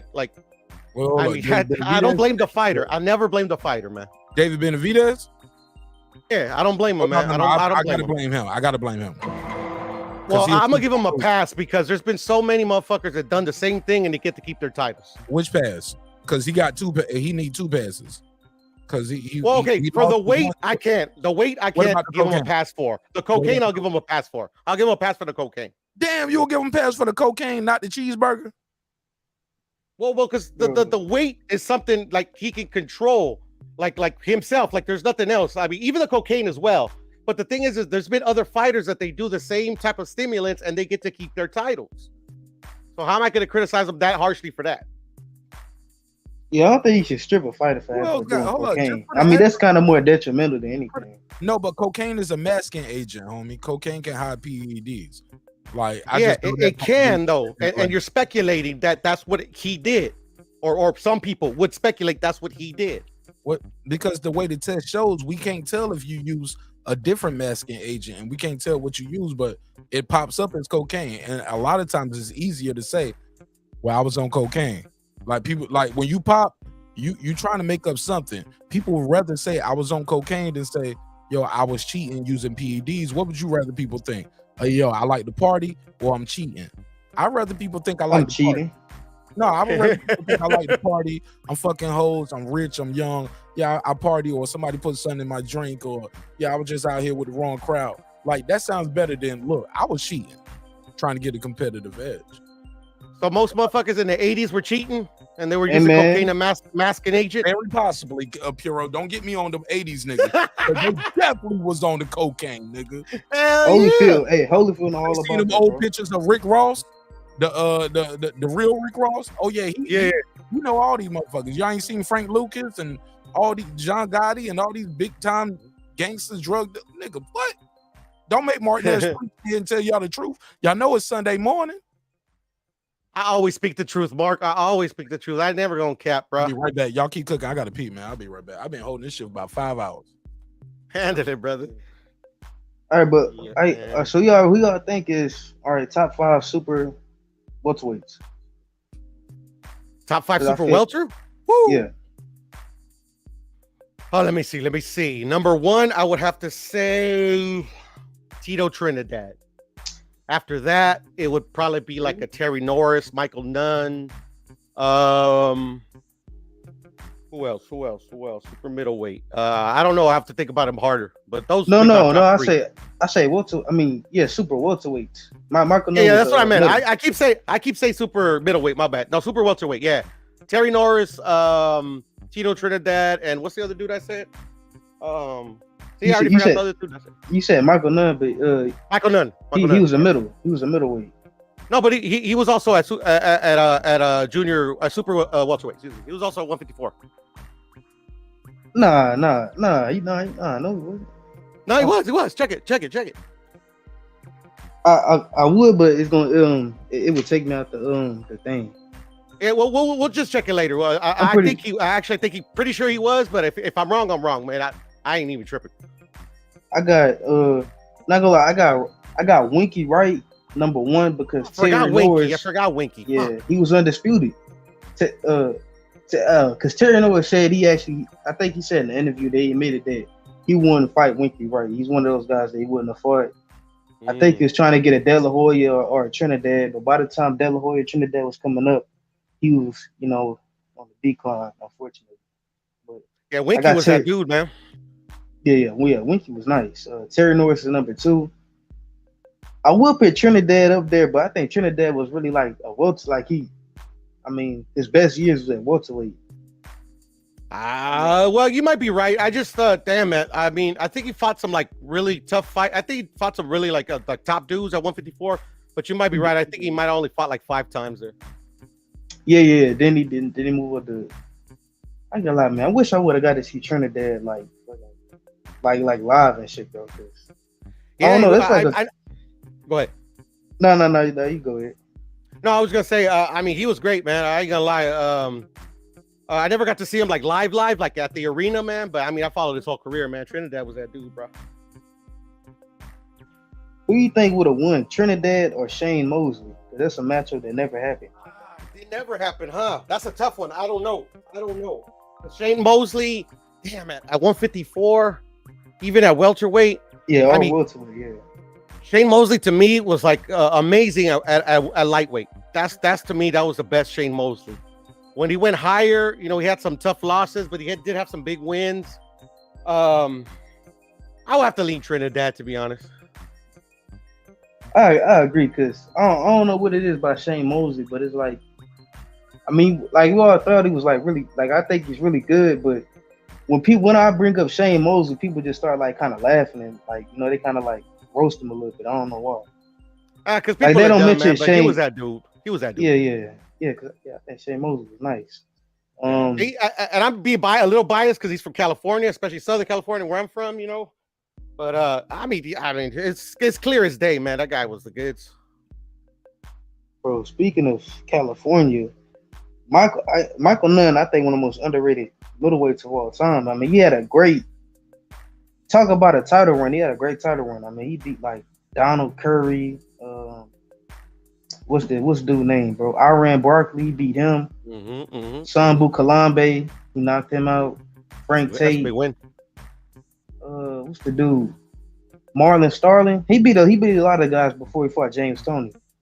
Nah, he beat a lot of dudes. He just recently got out of jail, actually. Oh, for real? Yeah, and they inducted him today into the Hall of Fame, the Nevada Hall of Fame. Damn, he got in the Hall of Fame too. Yeah, but the Nevada one, like that's not like the one that that gets all the praise. But I mean, it's a big one. Like a lot of like fighters that don't get the recognition that they should. A lot they're not. Some of them are not all-time greats, but some of them like deserve the recognition. So like I think Floyd got in today, like Andre Ward, even though they're already in the big one. But then you got like smaller fighters that people wouldn't like that aren't in the Hall of Fame, like Castillo. Who else got into the Hall of Fame? What's his name? He wasn't like Julian like a Jackson? huge. Julian Jackson. I don't know if he was inducted or he was just there, but what's his name? He knocked out Klitschko. I mean, he didn't have a big run, but I mean, it's still Layman impressive, you know? Brewster. Yeah, he got in. You know, Layman Brewster. So I like those that Hall of Fame because they give a lot of fighters that deserve recognition. You get what I'm saying?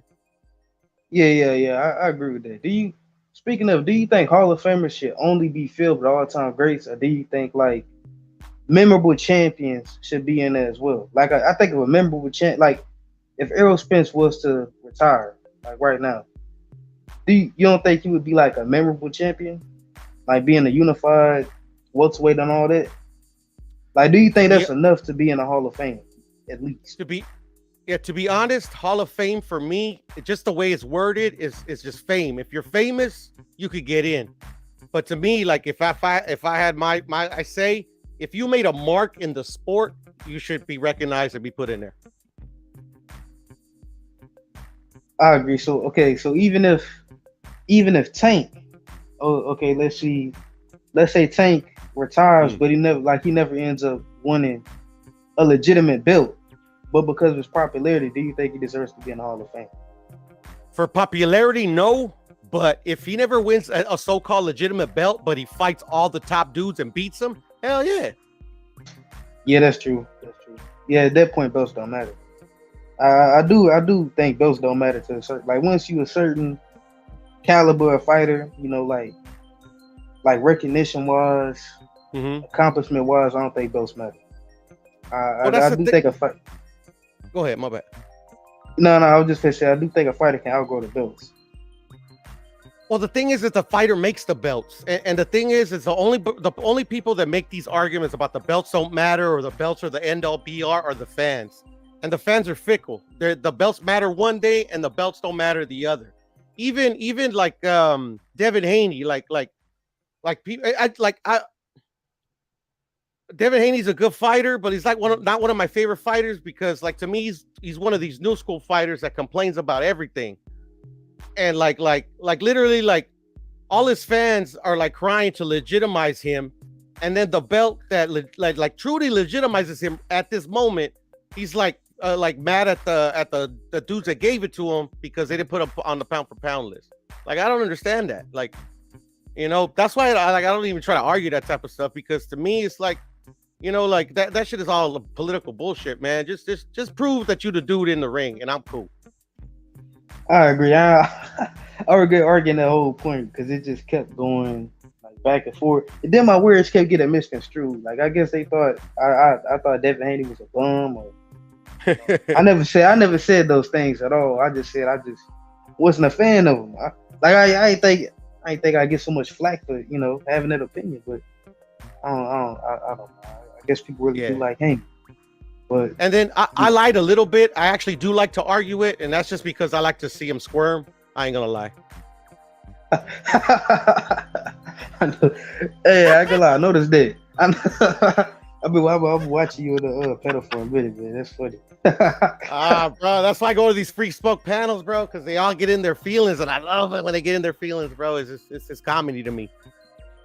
Yes, and then you know you win when they got to make a whole lot of loops and all that to try to prove their point, and all you got to do is say some basic things like a basic thing for me to say is that Devin Haney is not the most entertaining fighter, but Deontay Wilder, Tyson Fury, AJ, Tank, Canelo, Charlo, like all those guys are entertaining fighters. So not everybody is gonna be on that type of level. Devin Haney is one of those guys.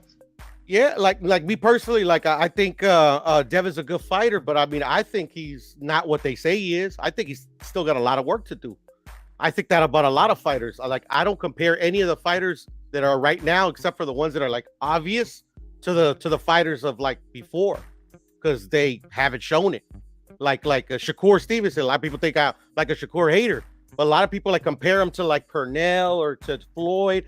I'm like, have you guys ever seen Pernell Whitaker or Floyd Mayweather? That guy ain't that dude. I don't like that. They do the same thing with Devin Haney as well. But yeah, I seen Pernell and Pernell. like, bruh, these people not on that type, like that type of talent level. That's not. I don't know. That's not something that that's not a normal thing. You don't just see a Pernell Whitaker from generation to generation to generation. That shit takes time. Like there's gaps in between that. Exactly, bro. It's generational talents like that don't just grow in trees. Like some people think like every fighter that they like is a generational talent. Exactly. And Devin Haney's one of those people. I mean, the only guy that we looking at, I think, right now, as far as the generational talent goes, is probably like the guys that's really close to that is like Jerron Ennis and like Terrence Crawford. Stop. See, I can't even agree with that though, because like Boots is he's still trying to get there. You know? Oh my God. Jerron. I mean, I agree with that. Hold on, homie. And y'all know I fuck with Boots Ennis. I met him. Look, that's my avatar on Facebook, man. Like I got the picture. That's my avatar on Instagram. Me and Boots Ennis, my G. But I tell him to his face. You ain't there yet. You ain't got your first world title, homie. You passed. You haven't fought anybody with a pulse. Come on now, bro. He passed the eye test. Love Boots Ennis. He passed all the eye tests. He looked like it. But we seen that before. You got to get in there and do it, homie. I mean, he hasn't even fought one of his contemporaries yet, Mark. Corona was the generational talent. Remember that? AB. Remember people was like AB could beat Mayweather. Remember that? I lived through that, homie. That was crazy. I lived through that. People saying he could beat Mayweather. I know it. I lived through a lot of fighters like that. I lived through a lot of fighters. Come on, bro. People thought Ricky Hatton was gonna beat Mayweather. Sounds foolish to you now. He was undefeated. It was foolish to me back then, bro. No, people was trying to say Mayweather had ducked Costa Zoo, but if you go back, Mayweather had been calling out Costa Zoo. Yeah, I remember that. People always say Costa Zoo, man. Costa Zoo. The one where I think they have a shot at, and I don't believe it because I don't believe in ducks, is Margarito, and that's just because of that one clip where you see like he looks shook because Margarito fucking rolls up on him and shit. He's like looking around, like, you know, but I still don't believe that shit. Not gonna lie, at this point in time, I do believe Margarito, crazy motherfucker. You gonna punch his ass in the face without no damn. Right? He's like, without getting paid for it. Hey, look, and right, you see this Margarito, no little motherfucker, bro. He's like what, 6'2"? He big. I think he's like 5'10", but he's big. Yeah. Well, he looks 6'2" when he's skinny, but when he full, man, he look even bigger than that. He look like security. You know what I'm saying? Like in between fights, Margarito. Look, man, Margarito. I don't know how he was making 147, bro. You want to know how? With a bunch of PEDs, and not just Margarito, all of them. Mayweather was using PEDs. Hell yeah, to cut weight. Hell yeah. What PEDs? Do y'all think PEDs are? I'm not an expert at PEDs, Mark. To be honest, bro, it's just like literally all. Because like I'm not a scientist. It's just the ones that get busted and the ones that don't get busted, and then the people that create the tests. Like, you know, VADA. Everybody like, oh my God, VADA or nada. Victor Conte helped develop those tests. Like, this is all documented. This is all on YouTube. He says it himself. Shit, Margaret Goodman says this shit. No. He helped them. Look, but that's not new though, bro. Like the checks that you got on your checkbook right now, somebody who was out here doing all kind of fraud showed the FBI and the banks what to do so we can stop fraud on bank checks, right? Speaking of Mark, I mean, come on. Look, Piero, you know I love talking. Brother. Go ahead, brother. I can talk to you all night. I just want to end the live and just switch it to members only real quick. So I can really say some shit I really want to say. Handle your scandal. He said, handle my scandal. I never heard that expression before. Let me switch this over to members. That's a Cali thing. Okay, look, if you want to join the panel real quick, I'll put the link out there and I'll let you join. Try not to get kicked off on me. But I'll put the link out there. I see Q got kicked off. Did he while I was going to the bathroom? Did he get kicked off or did he drop off? I have no idea. All right, well, if he left on his own, that's cool. Click the link, Q. If you want to pull it back up. But Piero, I gotta keep it real with you, man. What's up, brother? Hold on, let me switch this. Oh shit! Oh no! If I switch it to members only, everybody watching on Facebook Live, they click off too. All right, well, fuck it. We can just. I'll just do a whole nother one, and I'll just remind me, Puro. All right. Let me write it down on my phone. But y'all go ahead. Carry on. I'm sorry. I did that whole interruption for nothing. I'm sorry. It's all good. It's all good, Mark. Write it down. I do apologize. Bro, I'm not gonna lie. I lost my point. All right, well, cool. Shit, let's end this shit. Fuck it. It's 6 a.m. on the East Coast. Yeah, I was gonna tell you, bro. I just want to listen to what you have to say, but I'm getting tired. Yeah, shit. It's 7 a.m. on the East Coast. Y'all go and end this shit. I'll probably click and do a members only live. Probably make some beats while I'm just still sitting here up. I ain't gonna lie, y'all. When I see my playback and I see 6 hours that the live was that long, I get disgusted with myself. Like, damn, nigga, what was you doing for 6 hours? I think you slacking, actually, Mark. I think you slacking because I come from lives that go like 13 hours. Man, you know we used to do it, man. We did it first. I remember those. We motivate even the greats. We did it first. You know, I love talking boxing, man. I didn't go to sleep, bro. I did that 18-hour live, bro, and I was there all of it. Didn't go to sleep. I was eating, taking a bathroom break, shit like I just did right then. I was there the whole time. I ain't passed the mic and just let people run the show. Nope, I was there for all it. But it was some smoke earlier too, though. You know what I'm saying? It was one of those shows. Yeah, those are the ones that go long because, like, and it's different too because, like, it's not even though like the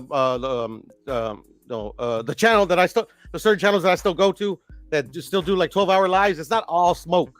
No more. But before it used to be like 18 hours or like 12 hours of just pure smoke. It was fun as hell. Yeah, you can have fun with it, man. I mean, that's all I have fun with it now because it's getting old, to be honest. And then it's just changing. People are changing up now too. So it's just it's all jokes with me now. Pure right, like because I'm about to hit my 2-year mark, right? Y'all guys was already a couple years in when I came in. You know what I'm saying? You guys like Major Key, Get This Smoke, Black and Brown, Punch Drunk, like all these dudes, H Money, Mike on Sport, all you guys have been around before I got here. You know what I'm saying? We just about to hit our 2-year mark, but we definitely hit 12,000 motherfucking subscribers this week.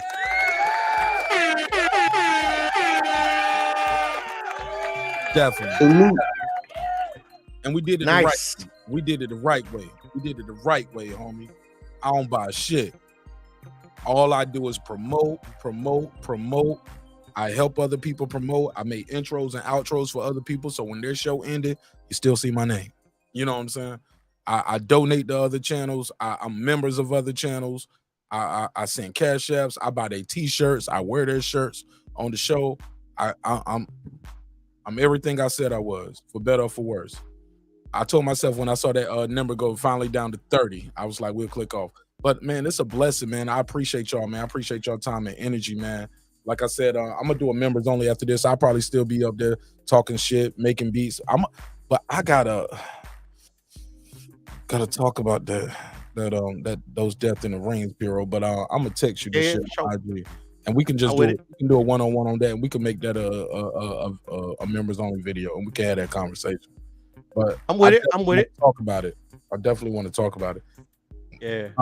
Before I go, Mark, I wanted to tell you like real quick because I only do lives every now and then. But I've uploaded 4 videos since I started my channel or whatever. But this was very curious to me, and it's crazy. I put up 1 video. It's no commentary. It's just a round of a fight. But I got like it's still going crazy too because I keep getting comments on it. I'm up to like 15,000 views, and like 10,000 of them were like in the first day. What? Oh, it's gonna blow up when you get. It's crazy, and that's because I got in their feelings, and I love it. Oh, so you did commentary over the video? Nah. I literally just put the video, but the where people got in their feelings is the title. Oh, what you call it? Shit, what you call it? I put excuse me. What was the word I used? I put a tiring Canelo humiliates Bivol. That's it. Oh yeah, I watched that one. Yeah, it got like 15,000 views, bro. I was laughing. I was laughing. I watched that. I remember that. It's a short, right? Yeah, no, it's just the round. That's it. It's not even the short. It's just the round. It's round 9, and literally, I was just rewatching the fight, and I'm like, damn, Canelo looks really tired, but like, he's like kind of like beating. He wasn't beating the shit out of him, but he was like literally, Bivol was like scared, like to like to engage. Hero, people He watch that. was, People he why you was. got all the But views. anyways, Too. I'm gonna tell you that's why up you got all to. the views Go ahead, too. go ahead. People is watching to see the humiliation. Because I watched that whole shit and I was like, I don't see it. No, and the thing is, it's like literally the humiliation. It was just I was literally just trying to get the Canelo haters in their feelings. That's all. Like obviously it's not. Obviously he didn't get humiliated. You know, I thought Canelo won the round, but obviously he didn't get humiliated. I just wanted to get under people's skin. I just didn't think I was going to get under this many people's skin. I'm looking at it now. They're cussing you out in Spanish. I know it. Yeah, I'm telling you, bro. Canelo gets that hate, bro. They love to hate on Canelo, bro, and I love to fuck with him. They got. I'm not gonna lie. I'm not trying to sound. Nah. I shouldn't say that.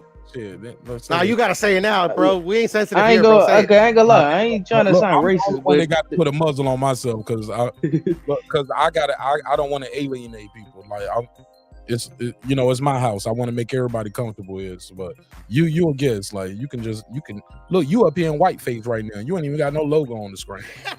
Your name say Bo is greater than Lewis. You can change. You can be somebody else tomorrow. Me, I'm always gonna be this nigga right here on the screen. They be like, that red hat, that's him. That's him. But you right here, you in whiteface. Don't nobody even know who you are right here. I just will call you Bo greater than Lewis. I won't even say your other name no more. Say it. Let's go. Yeah, okay. I'm not gonna lie. Come on, give me a hot take. Let's get some content. I don't think it's a hot take. I'm just surprised. Like they got Spanish people that hate that hate Canelo. Like that's crazy. Oh no, come on. That's my whole thing too, bro. It's never happened before. It's crazy. It's crazy. But I know why. I know why. I know why. Black folks that don't like Mayweather. Come on, man. We got Spanish folks that didn't like Oscar. Like people love. Yeah, I don't like Oscar. I hate Oscar. Yeah, Oscar De La Hoya. Thought he was great. Yeah. Oscar De La Hoya, hell yeah, fuck Oscar. It's almost like saying you ain't black enough. Like he ain't Mexican enough. He an American. He ain't no Mexican. He's an American from. I ain't gonna lie, that's why I thought people did. Like, did y'all like Fernando Vargas though? Like, that was my dude. That's just because I hated Oscar. Right. But my hate comes from because he beat, my idol as a kid. That was kid shit. Like I had to eventually come to a realization. Oscar was great. And your idol, who was your idol? Chavez. Your idol was old too. He was, but I mean, I was a kid, and it's just, it is what it is, That was Shane Mosley fighting Canelo. Who was? Oscar beating Chavez. That was like Mosley. Or matter of fact, no, it was more like Canelo beating Cotto. Like one guy, he's a legend, but the other guy's on his way out. No, okay, I get. But it's a legend in the making, though. I get what you're saying. Yeah, that's like all legends, literally, like ever. All great fighters, like Leonard losing to Hector Camacho, and like you said, Mosley losing to everybody Canelo. don't go out like that though, passing the torch. Like Pacquiao went out, he didn't pass the torch to Ugas. That's true, but that's because that dude. I think we're gonna start seeing that less and less because these fighters today, like they age a lot slower. Like they prime last a lot longer. Like imagine if Sugar Ray Leonard was around in this era, or if Ali was around in this era with this technology. Like you talking about guys primes lasting until they mid 30s, late 30s. Like Terrence Crawford still in his mid 30s, and we still say he in his prime. So like 30 years ago, like Sugar Ray Leonard era, Leonard was washed at 33. Like I don't like these guys last real long in this era.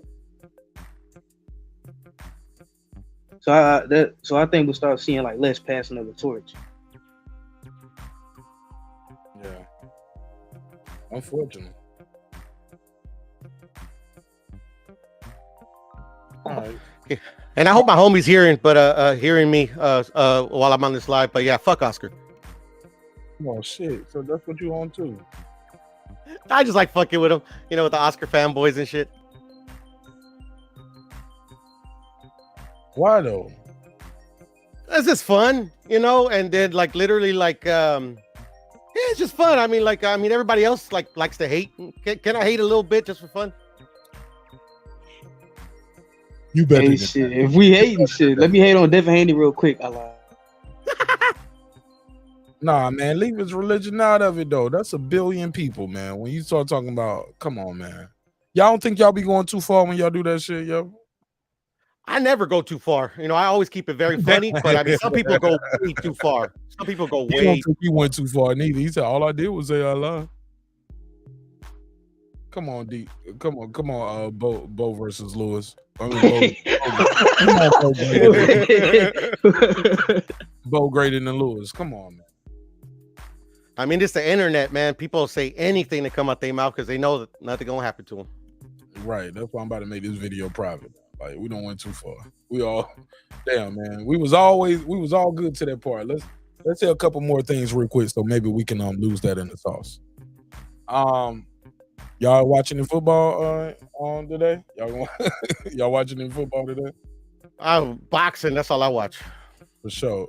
Bo greater than Lewis. You watch football? Watching football today? I did it. I spent the whole day literally watching boxing from the KSI card all the way up to the Commey card. Yeah, what you think of KSI? Have y'all ever seen that before? Somebody fighting two guys in one night? It's the only person I can think that did that was George Foreman, and that's it. So I think that's really impressive. And I respect George Foreman. Fuck KSI. Damn. I tried. Really? KSI. Yeah, he called out Andrew Tate. I mean, what? Good for him. Good for him, bro. It's like, I don't know if that's been.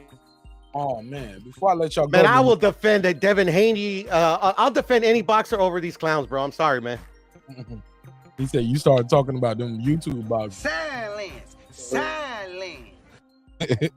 Bro, the regular boxers got to take notes from the YouTube boxers, bro. They get paid, and they ain't, they can fight. They can fight somebody that's 0-5. No, they can't. They can't fight. KSI did.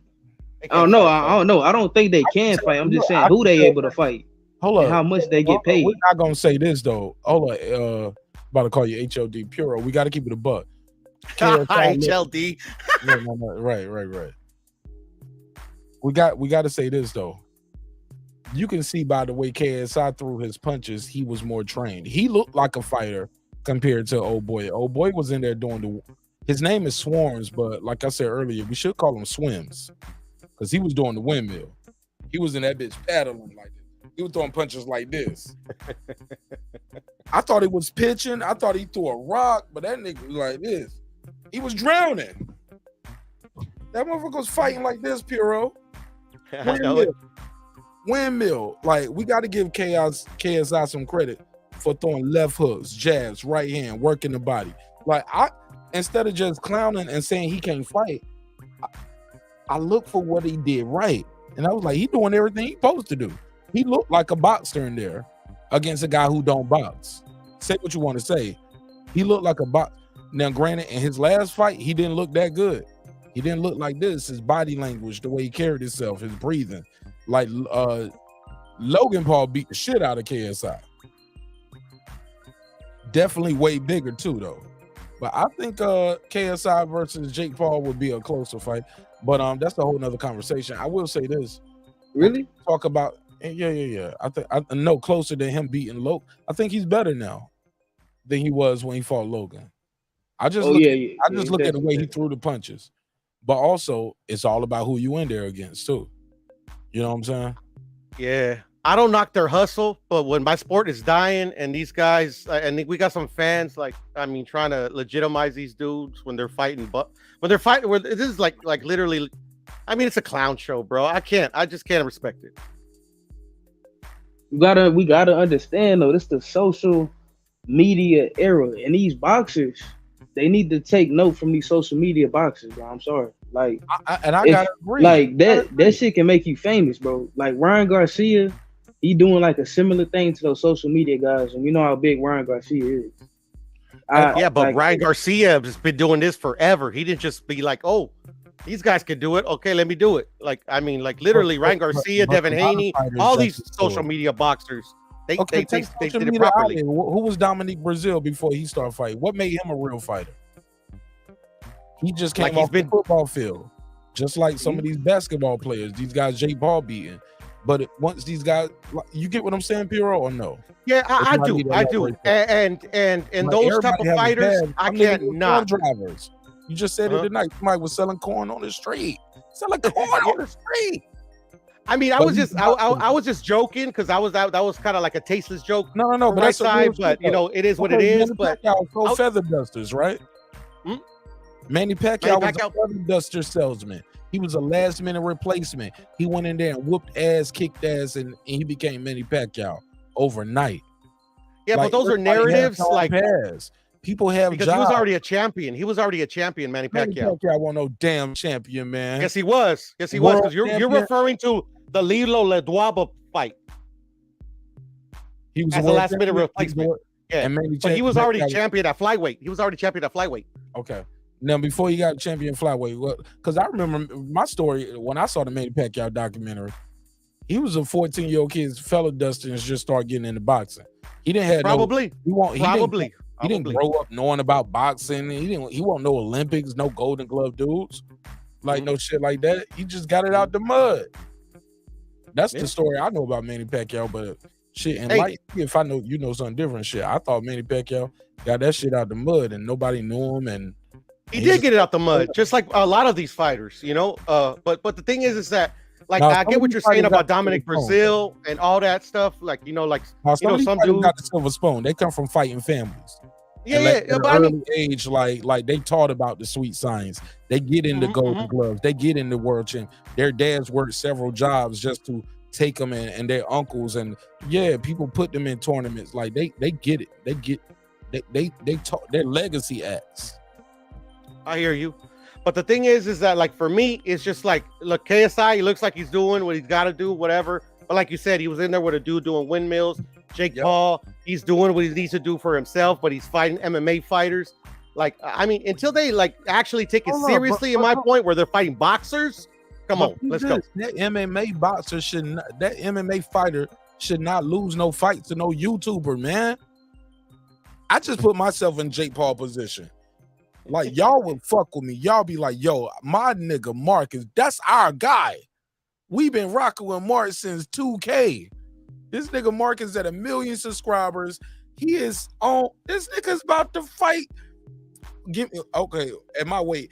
Y'all would be like, yo, this nigga Mark is about to fight Usyk, yo. Get the fuck out of here. That's our guy, yo. What y'all mean? But, see, he ain't no real but you're my fighter? guy, and I would root for No, you. no, 'cause y'all But see like, the journey. that's me Like, though. That's me. Hold up, matter of fact, take Usyk. No, because Usyk is a real boxer. Give me an MMA fighter who's a heavyweight. Ngannou. Ngannou. I'm about to go in there and fight Ngannou. Mm-hmm. But he's old Ngannou now. He's out of shape. He's old. You know what I'm saying? Yeah. He don't got beat a couple times. But all his wins, like, you know, they knockouts. But, you know, I'm about to fight Ngannou in a boxing match 5 years from now, 10 years from now. Y'all gonna be happy for me, man. If you ain't no hater, y'all gonna be like, yo, that's our boy. And I should Yeah, but that's not be- because I should you're not my be- boy. But hold up, but I should not go in there and beat him, bro. But I'm gonna get off the fucking computer and beat his ass. I'm gonna beat a UFC fighter, bro. A UFC Hall of Famer. Matter of fact, no, not Ngannou, because Jake Paul brought Woodley up in weight. So give me somebody in UFC who's like a light heavyweight, or do they got cruiserweight? No, they ain't got no cruiserweight. They got light heavy. They ain't got cruiserweight. Kamaru Usman, they just got KO'd himself. That perfect example. We start already seeing, bro. Let's say I start boxing, bro. Let's say Martinez start his boxing like on some Jake Paul shit. I get 1 million subscribers. I got to fight against Usman, and I knock his ass out. I should not be able to beat Kamaru Usman, bro. I shouldn't even be able to beat Tyrone Woodley. These dudes are professional fighters. I'm a professional YouTuber. I should not be able to knock him out and beat him. And I beat him. I don't give a fuck if he was an old man, but man, I don't supposed to beat this dude. I don't even supposed to be here. But look at me, bro. I'm here. Not only here, I'm the promoter. I don't put this shit together. And then when I knock him out in a fair fight, give him a Rolex just to make sure he took the fight on the last minute notice. Like, hey, man, it's all on the up and up. Here's a signing bonus right here. Here's a Rolex. Let's do this shit, man. Make weight, blah, blah, blah. We gonna fight. And then I go in there and I knock his ass out. Everybody like, oh, it was a fixed fight. You ain't fought nobody. You ain't no real fight. I'm like, I don't supposed to be fighting this UFC dudes, bro.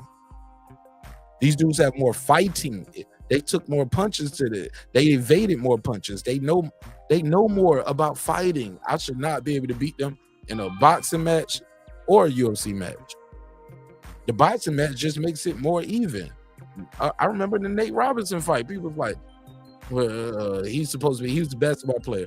Man, that basketball player is athletic. He's strong. He's supposed to be tough, street dude. But I think that's why these dudes don't want to fight Jake Paul. They don't want to be put on that meme. But I'll close with this. What y'all think of Rick Ross saying, I got 10 million on top of the since Jake Paul can't get no fight, I got 10 million on top. Let's make the fight happen. I'm willing. I'm getting him. He trying to get into the boxing promotion. He is. Let's do it. What do y'all think of that? We got Steve Nelson. I think was that Steve Nelson that came on and said I don't know who Steve Nelson is. Huh? I don't know who Steve Nelson is. Was it Nelson? I think it was Nelson. Did I say his first name wrong? Johnny Nelson? No, Johnny Nelson. No, black dude, right? Yeah, black dude. Yeah, I know him. Yeah, Black Crew. Not the old dude, Johnny. Oh, not Johnny, the old one. Not the old one. Johnny Nelson, the old dude. Yeah. He's older. Yeah. Like he do commentary. No, this dude is fighting. He been out the ring for about almost a year, but he was like, I fight at like 68, but I'll fight Jake Paul up to 201 for that extra 10 million. I mean, like I said, I don't knock their hustle, man, but it's fucking up shit, man. I'm telling you. How? It's bringing because there's dudes out there that aren't making this money that like literally like, you know, you get what I'm saying? It's like no. Look, he ain't taking no money out of Crawford and Spence's pocket. No, you know they're not because like, but I'm talking about the up and comers, man. The up and comers. He taking money out of Boots in his pocket. A little bit. How? They ain't even fighting in the same weight class. Yeah, but it's like precedence. The precedence that sets. The social media is the strongest promotion that you could have. Work your social media, right? Yeah, you got to work your social media. Them YouTube boxes always gonna have. It's always gonna be easy for them to make money if they popular online before they start boxing. So of course people gonna like. That's just the way it is. You can't just be a basic boxer and just show up to press conferences and all that. Like you gotta be active. If you want to make that big money, you gotta, you know what I mean? You gotta be a presence on social media, in the ring, and press conferences. You gotta get endorsement deals, all that, whole nine. Hey man, I hear you guys, man. But the thing is that right now we got promoters that won't they won't use this for good. You know, they're gonna use it to fill up their pockets and sell us bullshit, man. I don't know. I don't trust it.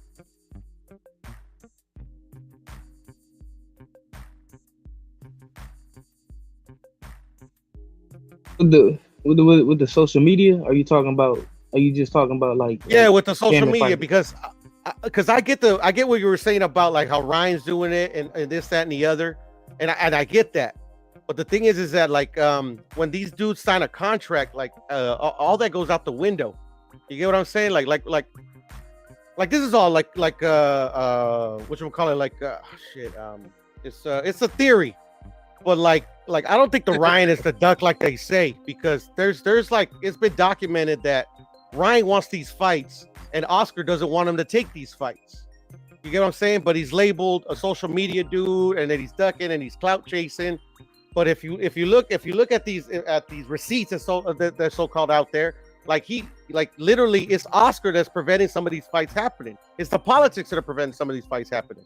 But because people don't have respect, because Ryan did start like literally Ryan had the fame before he signed with Oscar. Like Ryan should but it's new. All this shit is new. I wish Ryan would have had the wherewithal to know that he didn't need Oscar. He already had that fame. Now he could use his fame and go to and leverage something with like a Showtime, like Boots did. even though he's not as famous as Ryan. But like, imagine if Ryan had like a straight deal with a straight network, man. I mean, like, I think it'd be a lot easier to make some of these fights. No. It'd probably be harder though, Puro, because he has so much leverage. No. But the thing is like, but then you gotta like I don't know Ryan personally, obviously, but then you just gotta trust that he really wants to smoke, and if he really wants to smoke on his end, it should be easy. Yeah, because then if that was to happen, then everybody would be calling out Ryan, and like everybody calls out Canelo, and like Ryan would be the guy to beat basically, because win or loss, you're gonna get paid and all that, like how everybody chasing Tank. Getting paid regardless, though, homie. On Gatorade commercials now. What are you talking about? You is, but you don't have like. What is he trying to be on Gatorade commercials, or is he trying to make something? Trying to make up something boxing. He is serious about his boxing. He did the commercial. He wouldn't be held back. He wouldn't be held back by a promoter, is what I think Piero's also trying to say. He ain't like right now, he's being held back. Yeah, he's being held back, in my opinion. He's not held back. Oh yeah, that's why we getting Tech and Ryan. That's why we getting Tech and Ryan. That's why we getting Tech and Devin. That's why we getting That's why we getting Ryan with any of the fighters that we want to see him in the ring with. No, that's false, Puro. Put a case on it. Nah, I'm gonna put a case on you, Mark, because we should have got the Munguia versus Jamal fight. I'm but charging Oscar you, fucked Puro. that shit up. I'm charging your statement. I put a case on it. Explain it. I'm just saying, like, because look, it's obvious. Like, we could have got Munguia and Charlo. It was already set up and everything. Are you talking about Ryan, or are you talking about McGill, sir? Like, no, because Ryan and Munguia are on the same promotional companies. What I'm trying to say is that these promoters are stopping these fights, not the fighters. Yeah, I think Ryan really does want that smoke. Me personally, I think Ryan the fight would though, beat Tank. What happened, brother? It's the bag. The money ain't there for some of these fights. These guys ain't as big as stars as you are. Like as big as a star. Bro, the money there. Fighters already agreed. Like, fighters already agreed. Go ahead. I'm just saying, Mark. The fighters already agreed. Like literally, like I didn't think it was true, but then I saw Munguia on some interviews, and he's the type of dude, at least how I seen him move, he don't cap. He don't normally talk about this shit, but he's all saying like, yeah, we got it pretty much 90% done. And then that's when it came out where like Oscar was like, we have to have the zone involved and whoop and yak. And I'm like, come on, bro. I want to hear that. Marlon Munguia need this fight. Why are you fucking stopping it, bro? Like, to me, that should be not right. No. But that doesn't mean it's Oscar though. But that's the TV. Oscar was the one that told you that this fight needs to happen on the zone or it ain't happening. But you see what he said there? You brought a network, or you brought a provider. That's what's involved too. It's bigger. No, I understand. But the zone came out and said that they didn't give a fuck. What you mean? Like I'm like the president of the zone said that they don't care if you would have went over there. Was that after or was that during negotiations? No, that was during when Oscar came out and all that. And like, and it literally, but the deal already fell through because like literally like they did, I think they already moved on because they were like, fuck it, this ain't gonna happen. Huh? I'm gonna need some facts for this. Yeah. Look, I'll try to pull it up and I'll give it to you next time because I don't have it right on me, but it all happened in real time, bro. I'm telling you. Was it like on Twitter? Like, was it on? Nah, this was like YouTube videos, YouTube interviews. Not no YouTube daddies, like just telling they. No, this is like literally the president of like the zone. And he's basically saying Oscar stopped the fight. No, he's not saying Oscar stopped the fight. He says we didn't mind if Munguia went to Showtime to make that fight. That's sense though. That goes back to what I said. We didn't mind versus we don't mind. Exactly, but Oscar was saying that the zone would mind. Oscar was saying that the zone put in so much money with Munguia that they got to get something out of it too, and the president's saying that it's cool. Let him go get his fight. And so what you're saying is Oscar. So basically, they said in real time, not past tense. Like, mind. You're saying he said exactly. That's what I'm saying. Like, unless they were capping or I'm tripping or whatever, which I don't think I am because, like I said, I don't have it in front of me. That's what happened. It's almost 8 in the morning. It's very possible you could be tripping. Respectfully. Yeah, I know, right? But I mean, fuck, bro. The president of the fucking Showtime said that shit. said this, corroborated the same thing. Why he gotta lie? You said Showtime, or I thought you meant Steven Espinoza said that shit. So Steven Espinoza is telling us what Oscar said or what the president of the zone said. Yeah, pretty much. Yeah, like literally, we have both of the fighters agreed to it. Both of the managers agreed to it. Everything. We just needed to get the signatures on all the contracts signed. But Oscar came in last minute and said, "Now we need to get the zone involved." And then the zone came in real time and said, "What? No, it's okay." Yeah, said, no, it's okay. We don't mind him going over there. And especially when Munguia's not even the champion. So come on, bro.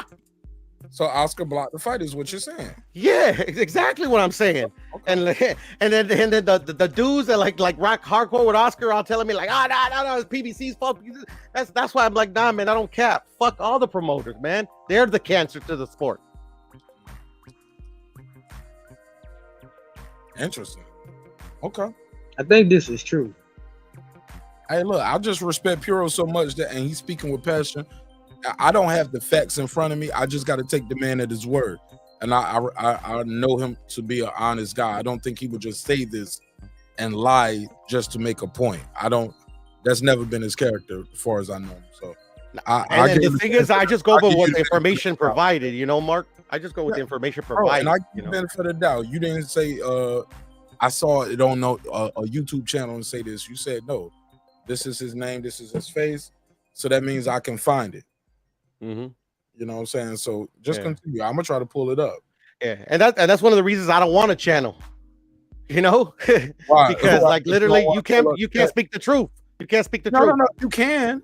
But no. What happens is you just gotta have your ducks in a row. Like when you say it, you have it right here. So that's having a channel is one thing. Having a live panel. That's different. It's just a different monster. But I'm on your live panel though, Mark. Like you'll listen to me. Some of these panels, like I don't know everybody here, bro. Like they'll attack you. They say some of these things. But like to me, this is obviously a conspiracy theory. They paid by these promoters. But sir, to attack you. Being a guest on my show. But you said that's why I don't want a channel. When it's your channel, you can say what you want, and like you don't have to have a live. You'll just have your windows open and say, "I'm gonna share my screen." This is Oscar saying this. Let me share my screen. This is this saying that. I'm gonna share my screen saying that. I'll read the chat and the show is over. You don't have to have a live panel and a phone line like Martinez to have a successful YouTube channel.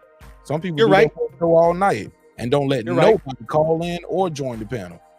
Yeah, you're right. But I mean, then YouTube would be like false pretenses. No, they ain't gonna do that. No. I mean, that's a conspiracy theory because literally, I don't do what you do. I know, Mark, you know way more than I do how this YouTube shit works. But I know some things. I know tips and tricks with this YouTube shit that'll help you grow your channel. And but I ain't got all the answers. But no, that's not you breaking down the science and you speaking your truth and you telling. You got like, bro. If you know this stuff and you say you got the interview, you've seen it with your own eyes. This ain't no YouTube daddy telling you and we got those YouTube daddy hoodies on martinez.com. I gotta plug it in. Like you can go to martinez.com, get those YouTube daddy t-shirts and hoodies. But you gotta go ahead. Yeah, run and tell your YouTube daddy. But you gotta put Pearl one of those. You gotta run and tell Pearl your Pearl I don't know, something like that. Nah, man, we ain't gonna do that shit. It's the truth, bro. We gotta say the truth, bro. Pearl is a YTBC's daddy, bro. Come on, we gotta tell the truth. Yeah, we gotta tell the truth. I'll make that shirt. I'll make that one.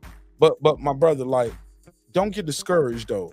Like, you don't have to have no panel. You don't got to be arguing with nobody. Click that button.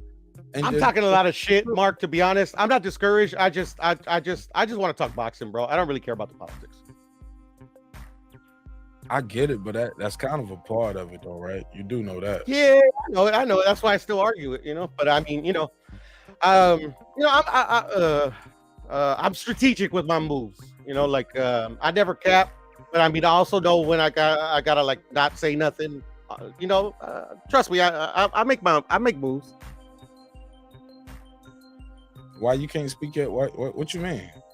You said I'm just saying that like I think the false narratives that get spread. A lot of them start with these YouTube channels, and a lot of these people get money from. This is all like what I think, But so like literally, I think I speak I move strategically because I'm trying to counteract the narrative, but I can't just say everything all at once because then like people are gonna think I'm crazy. Why would they think you crazy, Puro? I don't know. You gotta ask them. No, you just telling your truth. Yeah, I know, but they say they're like, stop bullshit, it's not bullshit. I'm like, all right. That's one thing to say I'm telling my truth, and it's another thing to say, here's the video of the guy saying it. Right? For sure. Yeah, man. I mean, I've put out a couple videos on my my troll accounts, but but they're like true videos and stuff. And but I don't do it to get the actual information out there. I do it to troll people. So I guess I do that. But I troll with the truth, so it's cool. Man, I got trolled with I be getting trolled with some of the most racist shit ever, bro. Somebody told me I'm the reason black men kill each other. Jesus. Yeah, right, bro. That shit cut deep. I was like, me? Not the crime bill, not crack cocaine being pumped in the ghetto, like not the motherfucker that killed the other motherfucker, but you. Not the parents that raised him, not the shooter. I'm the reason black men kill each other. I'm like, good night, homie. Golly.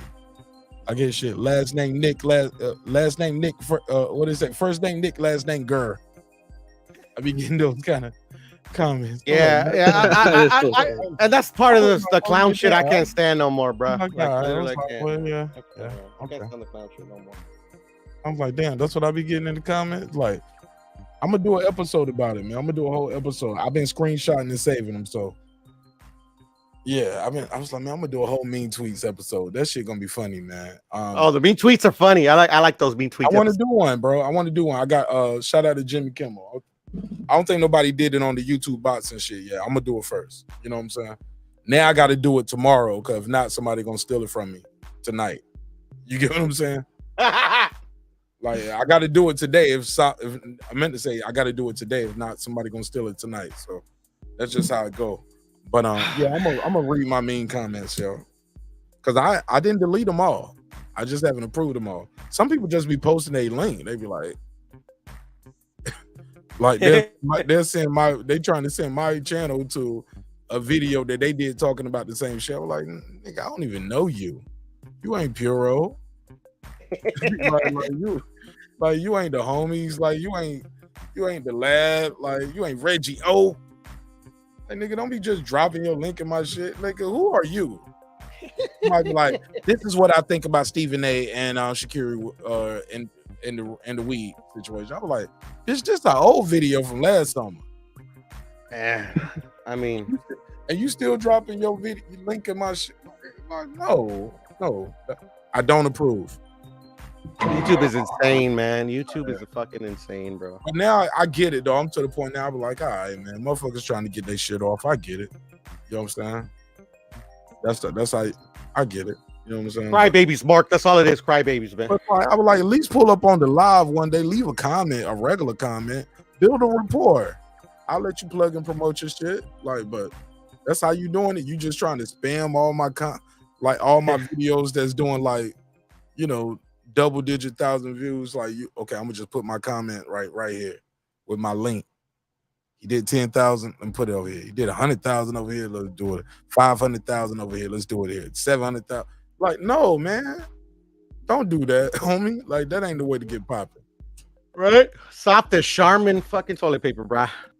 Right? Yeah, I'm like, bro, that's how you trying to get it. All right, cool. But that's neither here nor there, man. Shit, I fuck with y'all, man. Got love for y'all. Hope you love yourself. If not, guess what? God did. Like DJ Khaled said. Oh, man. People been getting at me about doing a hip-hop show. They said I got to do a hip-hop show about the Jay-Z verse. Jay-Z rapped about 40 bars on that DJ Khaled song, God Did, with Lil Wayne and Rick Ross. And some people said it's some of the best shit ever, and some people's like, it's overrated. You haven't done one in a minute, man. You used to do them on a regular. Yeah, man. That should be just better as this boxing shit. Regional as fuck. Cali this, Texas that, Midwest, Detroit, New York, Miami, the South. Like that, those hip hop conversations be just as toxic, homie.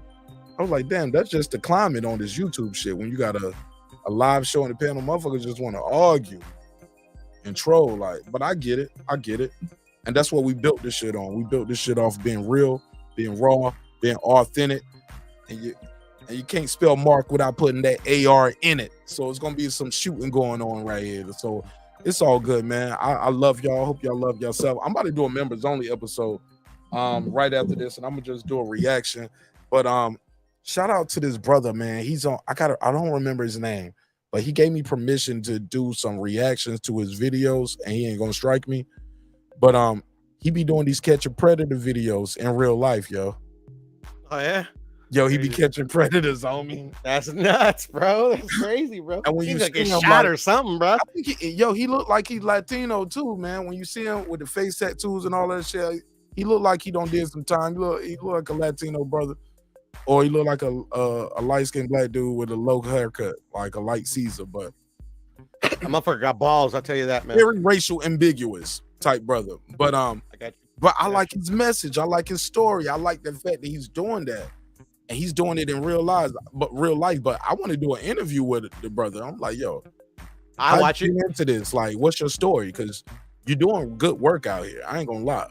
But how did you get into this? Like, and without giving us what they call in means and methods, sources and methods and things like that. Like, you don't have to go through that on the live, but I want to know, like, how you catch these motherfuckers? Like what's your plan? And how do you not die? Right. You know? Like, what do you got somebody with you holding the camera? Like, it's just you, Dolo. You got a blicky with you, like, because he looked like he did some time. His goddamn self. I'm gonna keep it a buck. Like, what's your story? I mean, he's real. I mean, he's about that life. And he's lucky. You don't keep getting lucky this many times, bro. Shit, man. I know, Like, right? dude, Luck runs like, out. Luck runs out. Right, because some people be saying it's staged, right? Because, you know, I'm on mad platforms, bro. I be on Twitter, Facebook, Instagram, TikTok. I'm on Reddit, Breaking Beats. We got Breaking Beats on Reddit, so follow the Breaking Beats page on Reddit. So if y'all fuck with Reddit, we be over there too. But yeah, man, I'm everywhere. Oh, really? I'm gonna sign up to your Reddit. Yeah, man. And if you got some shit on Reddit, man, help me out with that. Like, as far as sending me some stories over there that we can discuss. Because I'm gonna be honest, man, I'm still new to Reddit. Like, all these platforms are different. I'm trying to learn them all. You know what I'm saying? But yeah, I try to put the message everywhere. Sometimes I forget Reddit because I'm not heavy over there, but I'm starting to get heavy on TikTok. You know what I'm saying? And I heard Reddit's where all the the crazies hang out at, to be honest. Depending on what you're looking for. I get some crazy stories off of Reddit. I find them on other people's shit.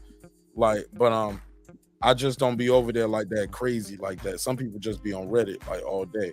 And we setting up the Discord for the members only. We got a members only Discord. I'm just great. That's great. Discord is bomb. I'm telling you, Discord's cool. Yo, that was you and I that was talking about a Discord, right? I had you as my friend in my old Discord, but I lost that account. About that right now. I definitely need to holler at you about that right now. So I appreciate everybody's time and energy. While I still got Puro alive and awake, let me take advantage of this opportunity. I need some help with this Discord on a couple things I want to do, and I want to bounce some ideas off him because he is a member to the neighborhood. Deeply goated. Before I let you go, you want to plug anything, go promote anything, my brother?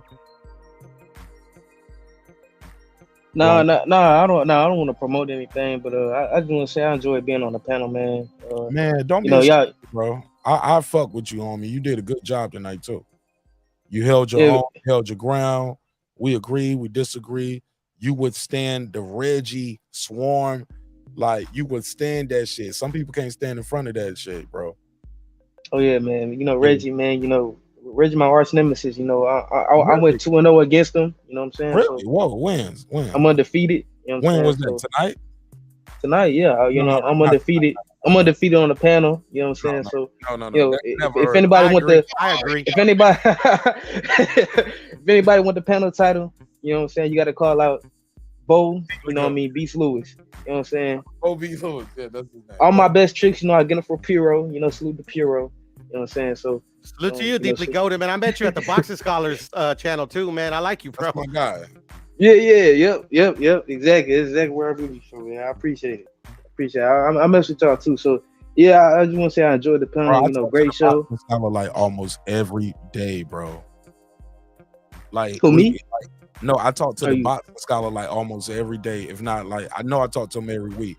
Like he hit my phone with like, yo, bet on this fight. Yo, bet on the between. Like he always shoot me lines for like, yo, bet on this boxing line between here and this round, like prop bets. Or sometimes he'll just send me a link to somebody's show. He'd be like, man, listen to this shit, bro. You know what I'm saying? Like, yo, did you hear? Like, I already know it's gonna be something crazy. He won't even tell me what it is. He'll just send me the link and he'll send me a timestamp, and I'll be like, oh my god. So salute to the boxing scholar, man. Wrong button. I didn't mean to put a case on him. There we go. That's what I was trying to do. There we go. Salute to the boxing scholar, man. Good dude. Salute to him. Good dude, man. Good dude. Just like you, Piro. But thank you, Mark. Just like yourself. Nah, man. They always trying to put a case on me. I know God did. God loves me, man. God loves me. I ain't supposed to be. I'm on my 5th second chance right now. But Bo's greater than Lewis. Thank you for your time. Thank you for your energy, my brother. God bless. All right. Good night. All right, Puro. Look, man.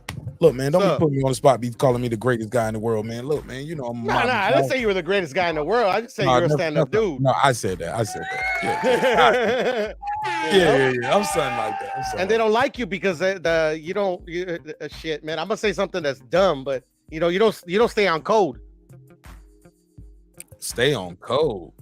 Yeah, man. Avoid of it. Because they come at me like that too. You don't stay on code. I'm like, what the fuck is a code? All that bullshit. Oh, man, I call it how I see it, man. You rock with me, I rock with you. And shit, even if you rock with me, I ain't gonna always rock with you sometimes just because of what you think. So I lose people like that sometimes too. They was like, oh, I thought we were cool, and you going at me and you put me on the spot. I was like, I disagree with you, homie. Like don't mean that shit. I think less of you. That don't mean that shit is gonna go to the next episode. You know what I'm saying? I hear you, man. Yeah, when that shit on, like, that's that one conversation about that one fighter versus this fighter. Look, if I was to find out something bad happened to you or your family, man, I'm gonna pray for you. I'm gonna reach out to you. I'm gonna ask if there's anything we can do. You know what I'm saying? Because as the show grows, we have a team now. We have people out here. So, man. No. We're never gonna do that. Let's keep it boxing. Let's keep it hip hop. Let's talk. That's why I'm always trying to tell people, hey, let's hold up. We don't got to make no personal attacks to get your point across. I ain't got to say you don't know shit about boxing to challenge your point. No, I'm gonna just speak to the points that you made. Facts. And I think that's how we should handle a lot of these conversations. Cause I think that's a defeatist mentality. I think that's a very low vibration level of debating or a conversation where I disagree with you, so I just say you don't know shit, or I call you a bitch, or I want to fight you, or it's SMD. Like, come on, fam. You would not say that to me face to face, homie. And it ain't because I'm a tall dude and a big dude. Like, nah, homie, you just ain't gonna talk to me like that. And you ain't gonna talk to your mama like that. You won't talk to the priest like that at your church. Just show me respect, homie.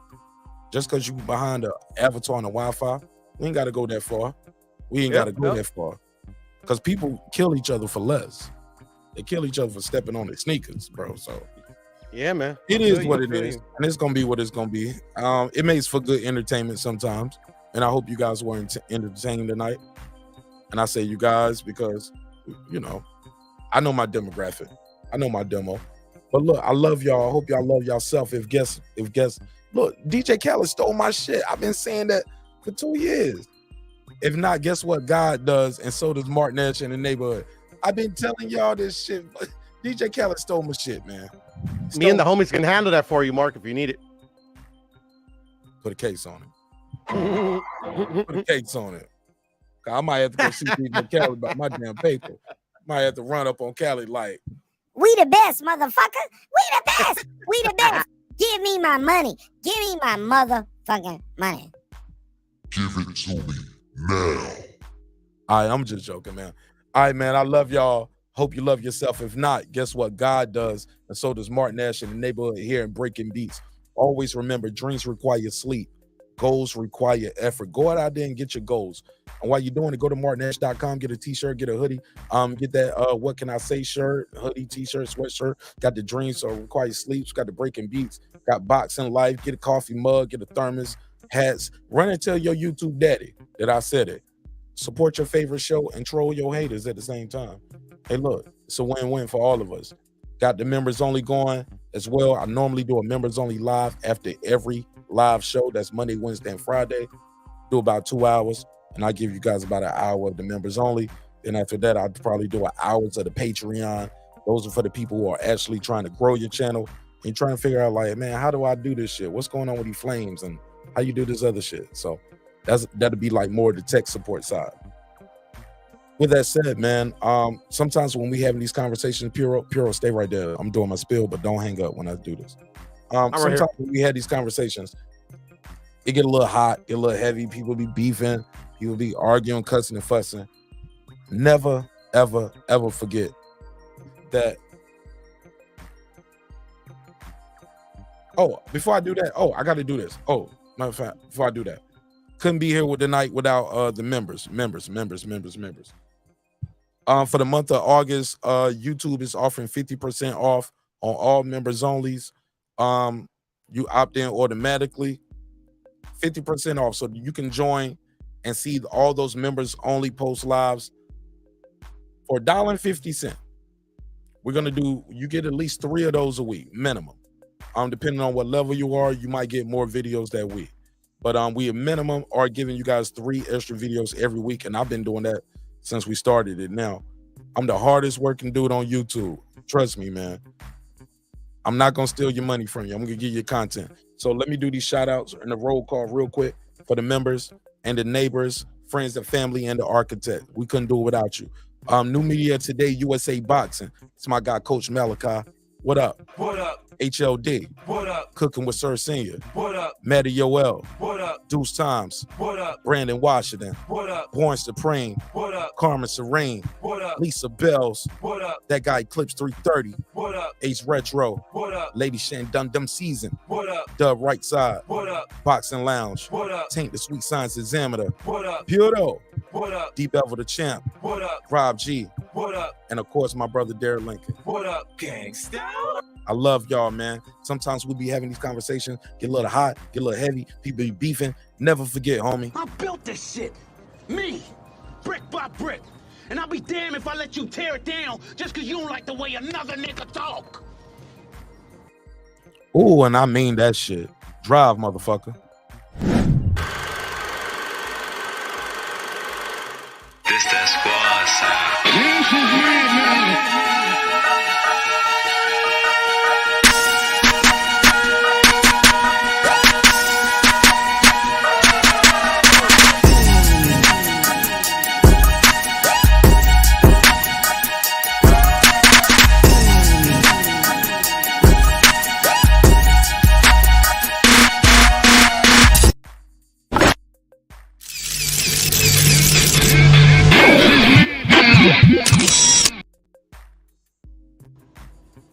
Subscribe. I don't care how many subscribers he has. Support him.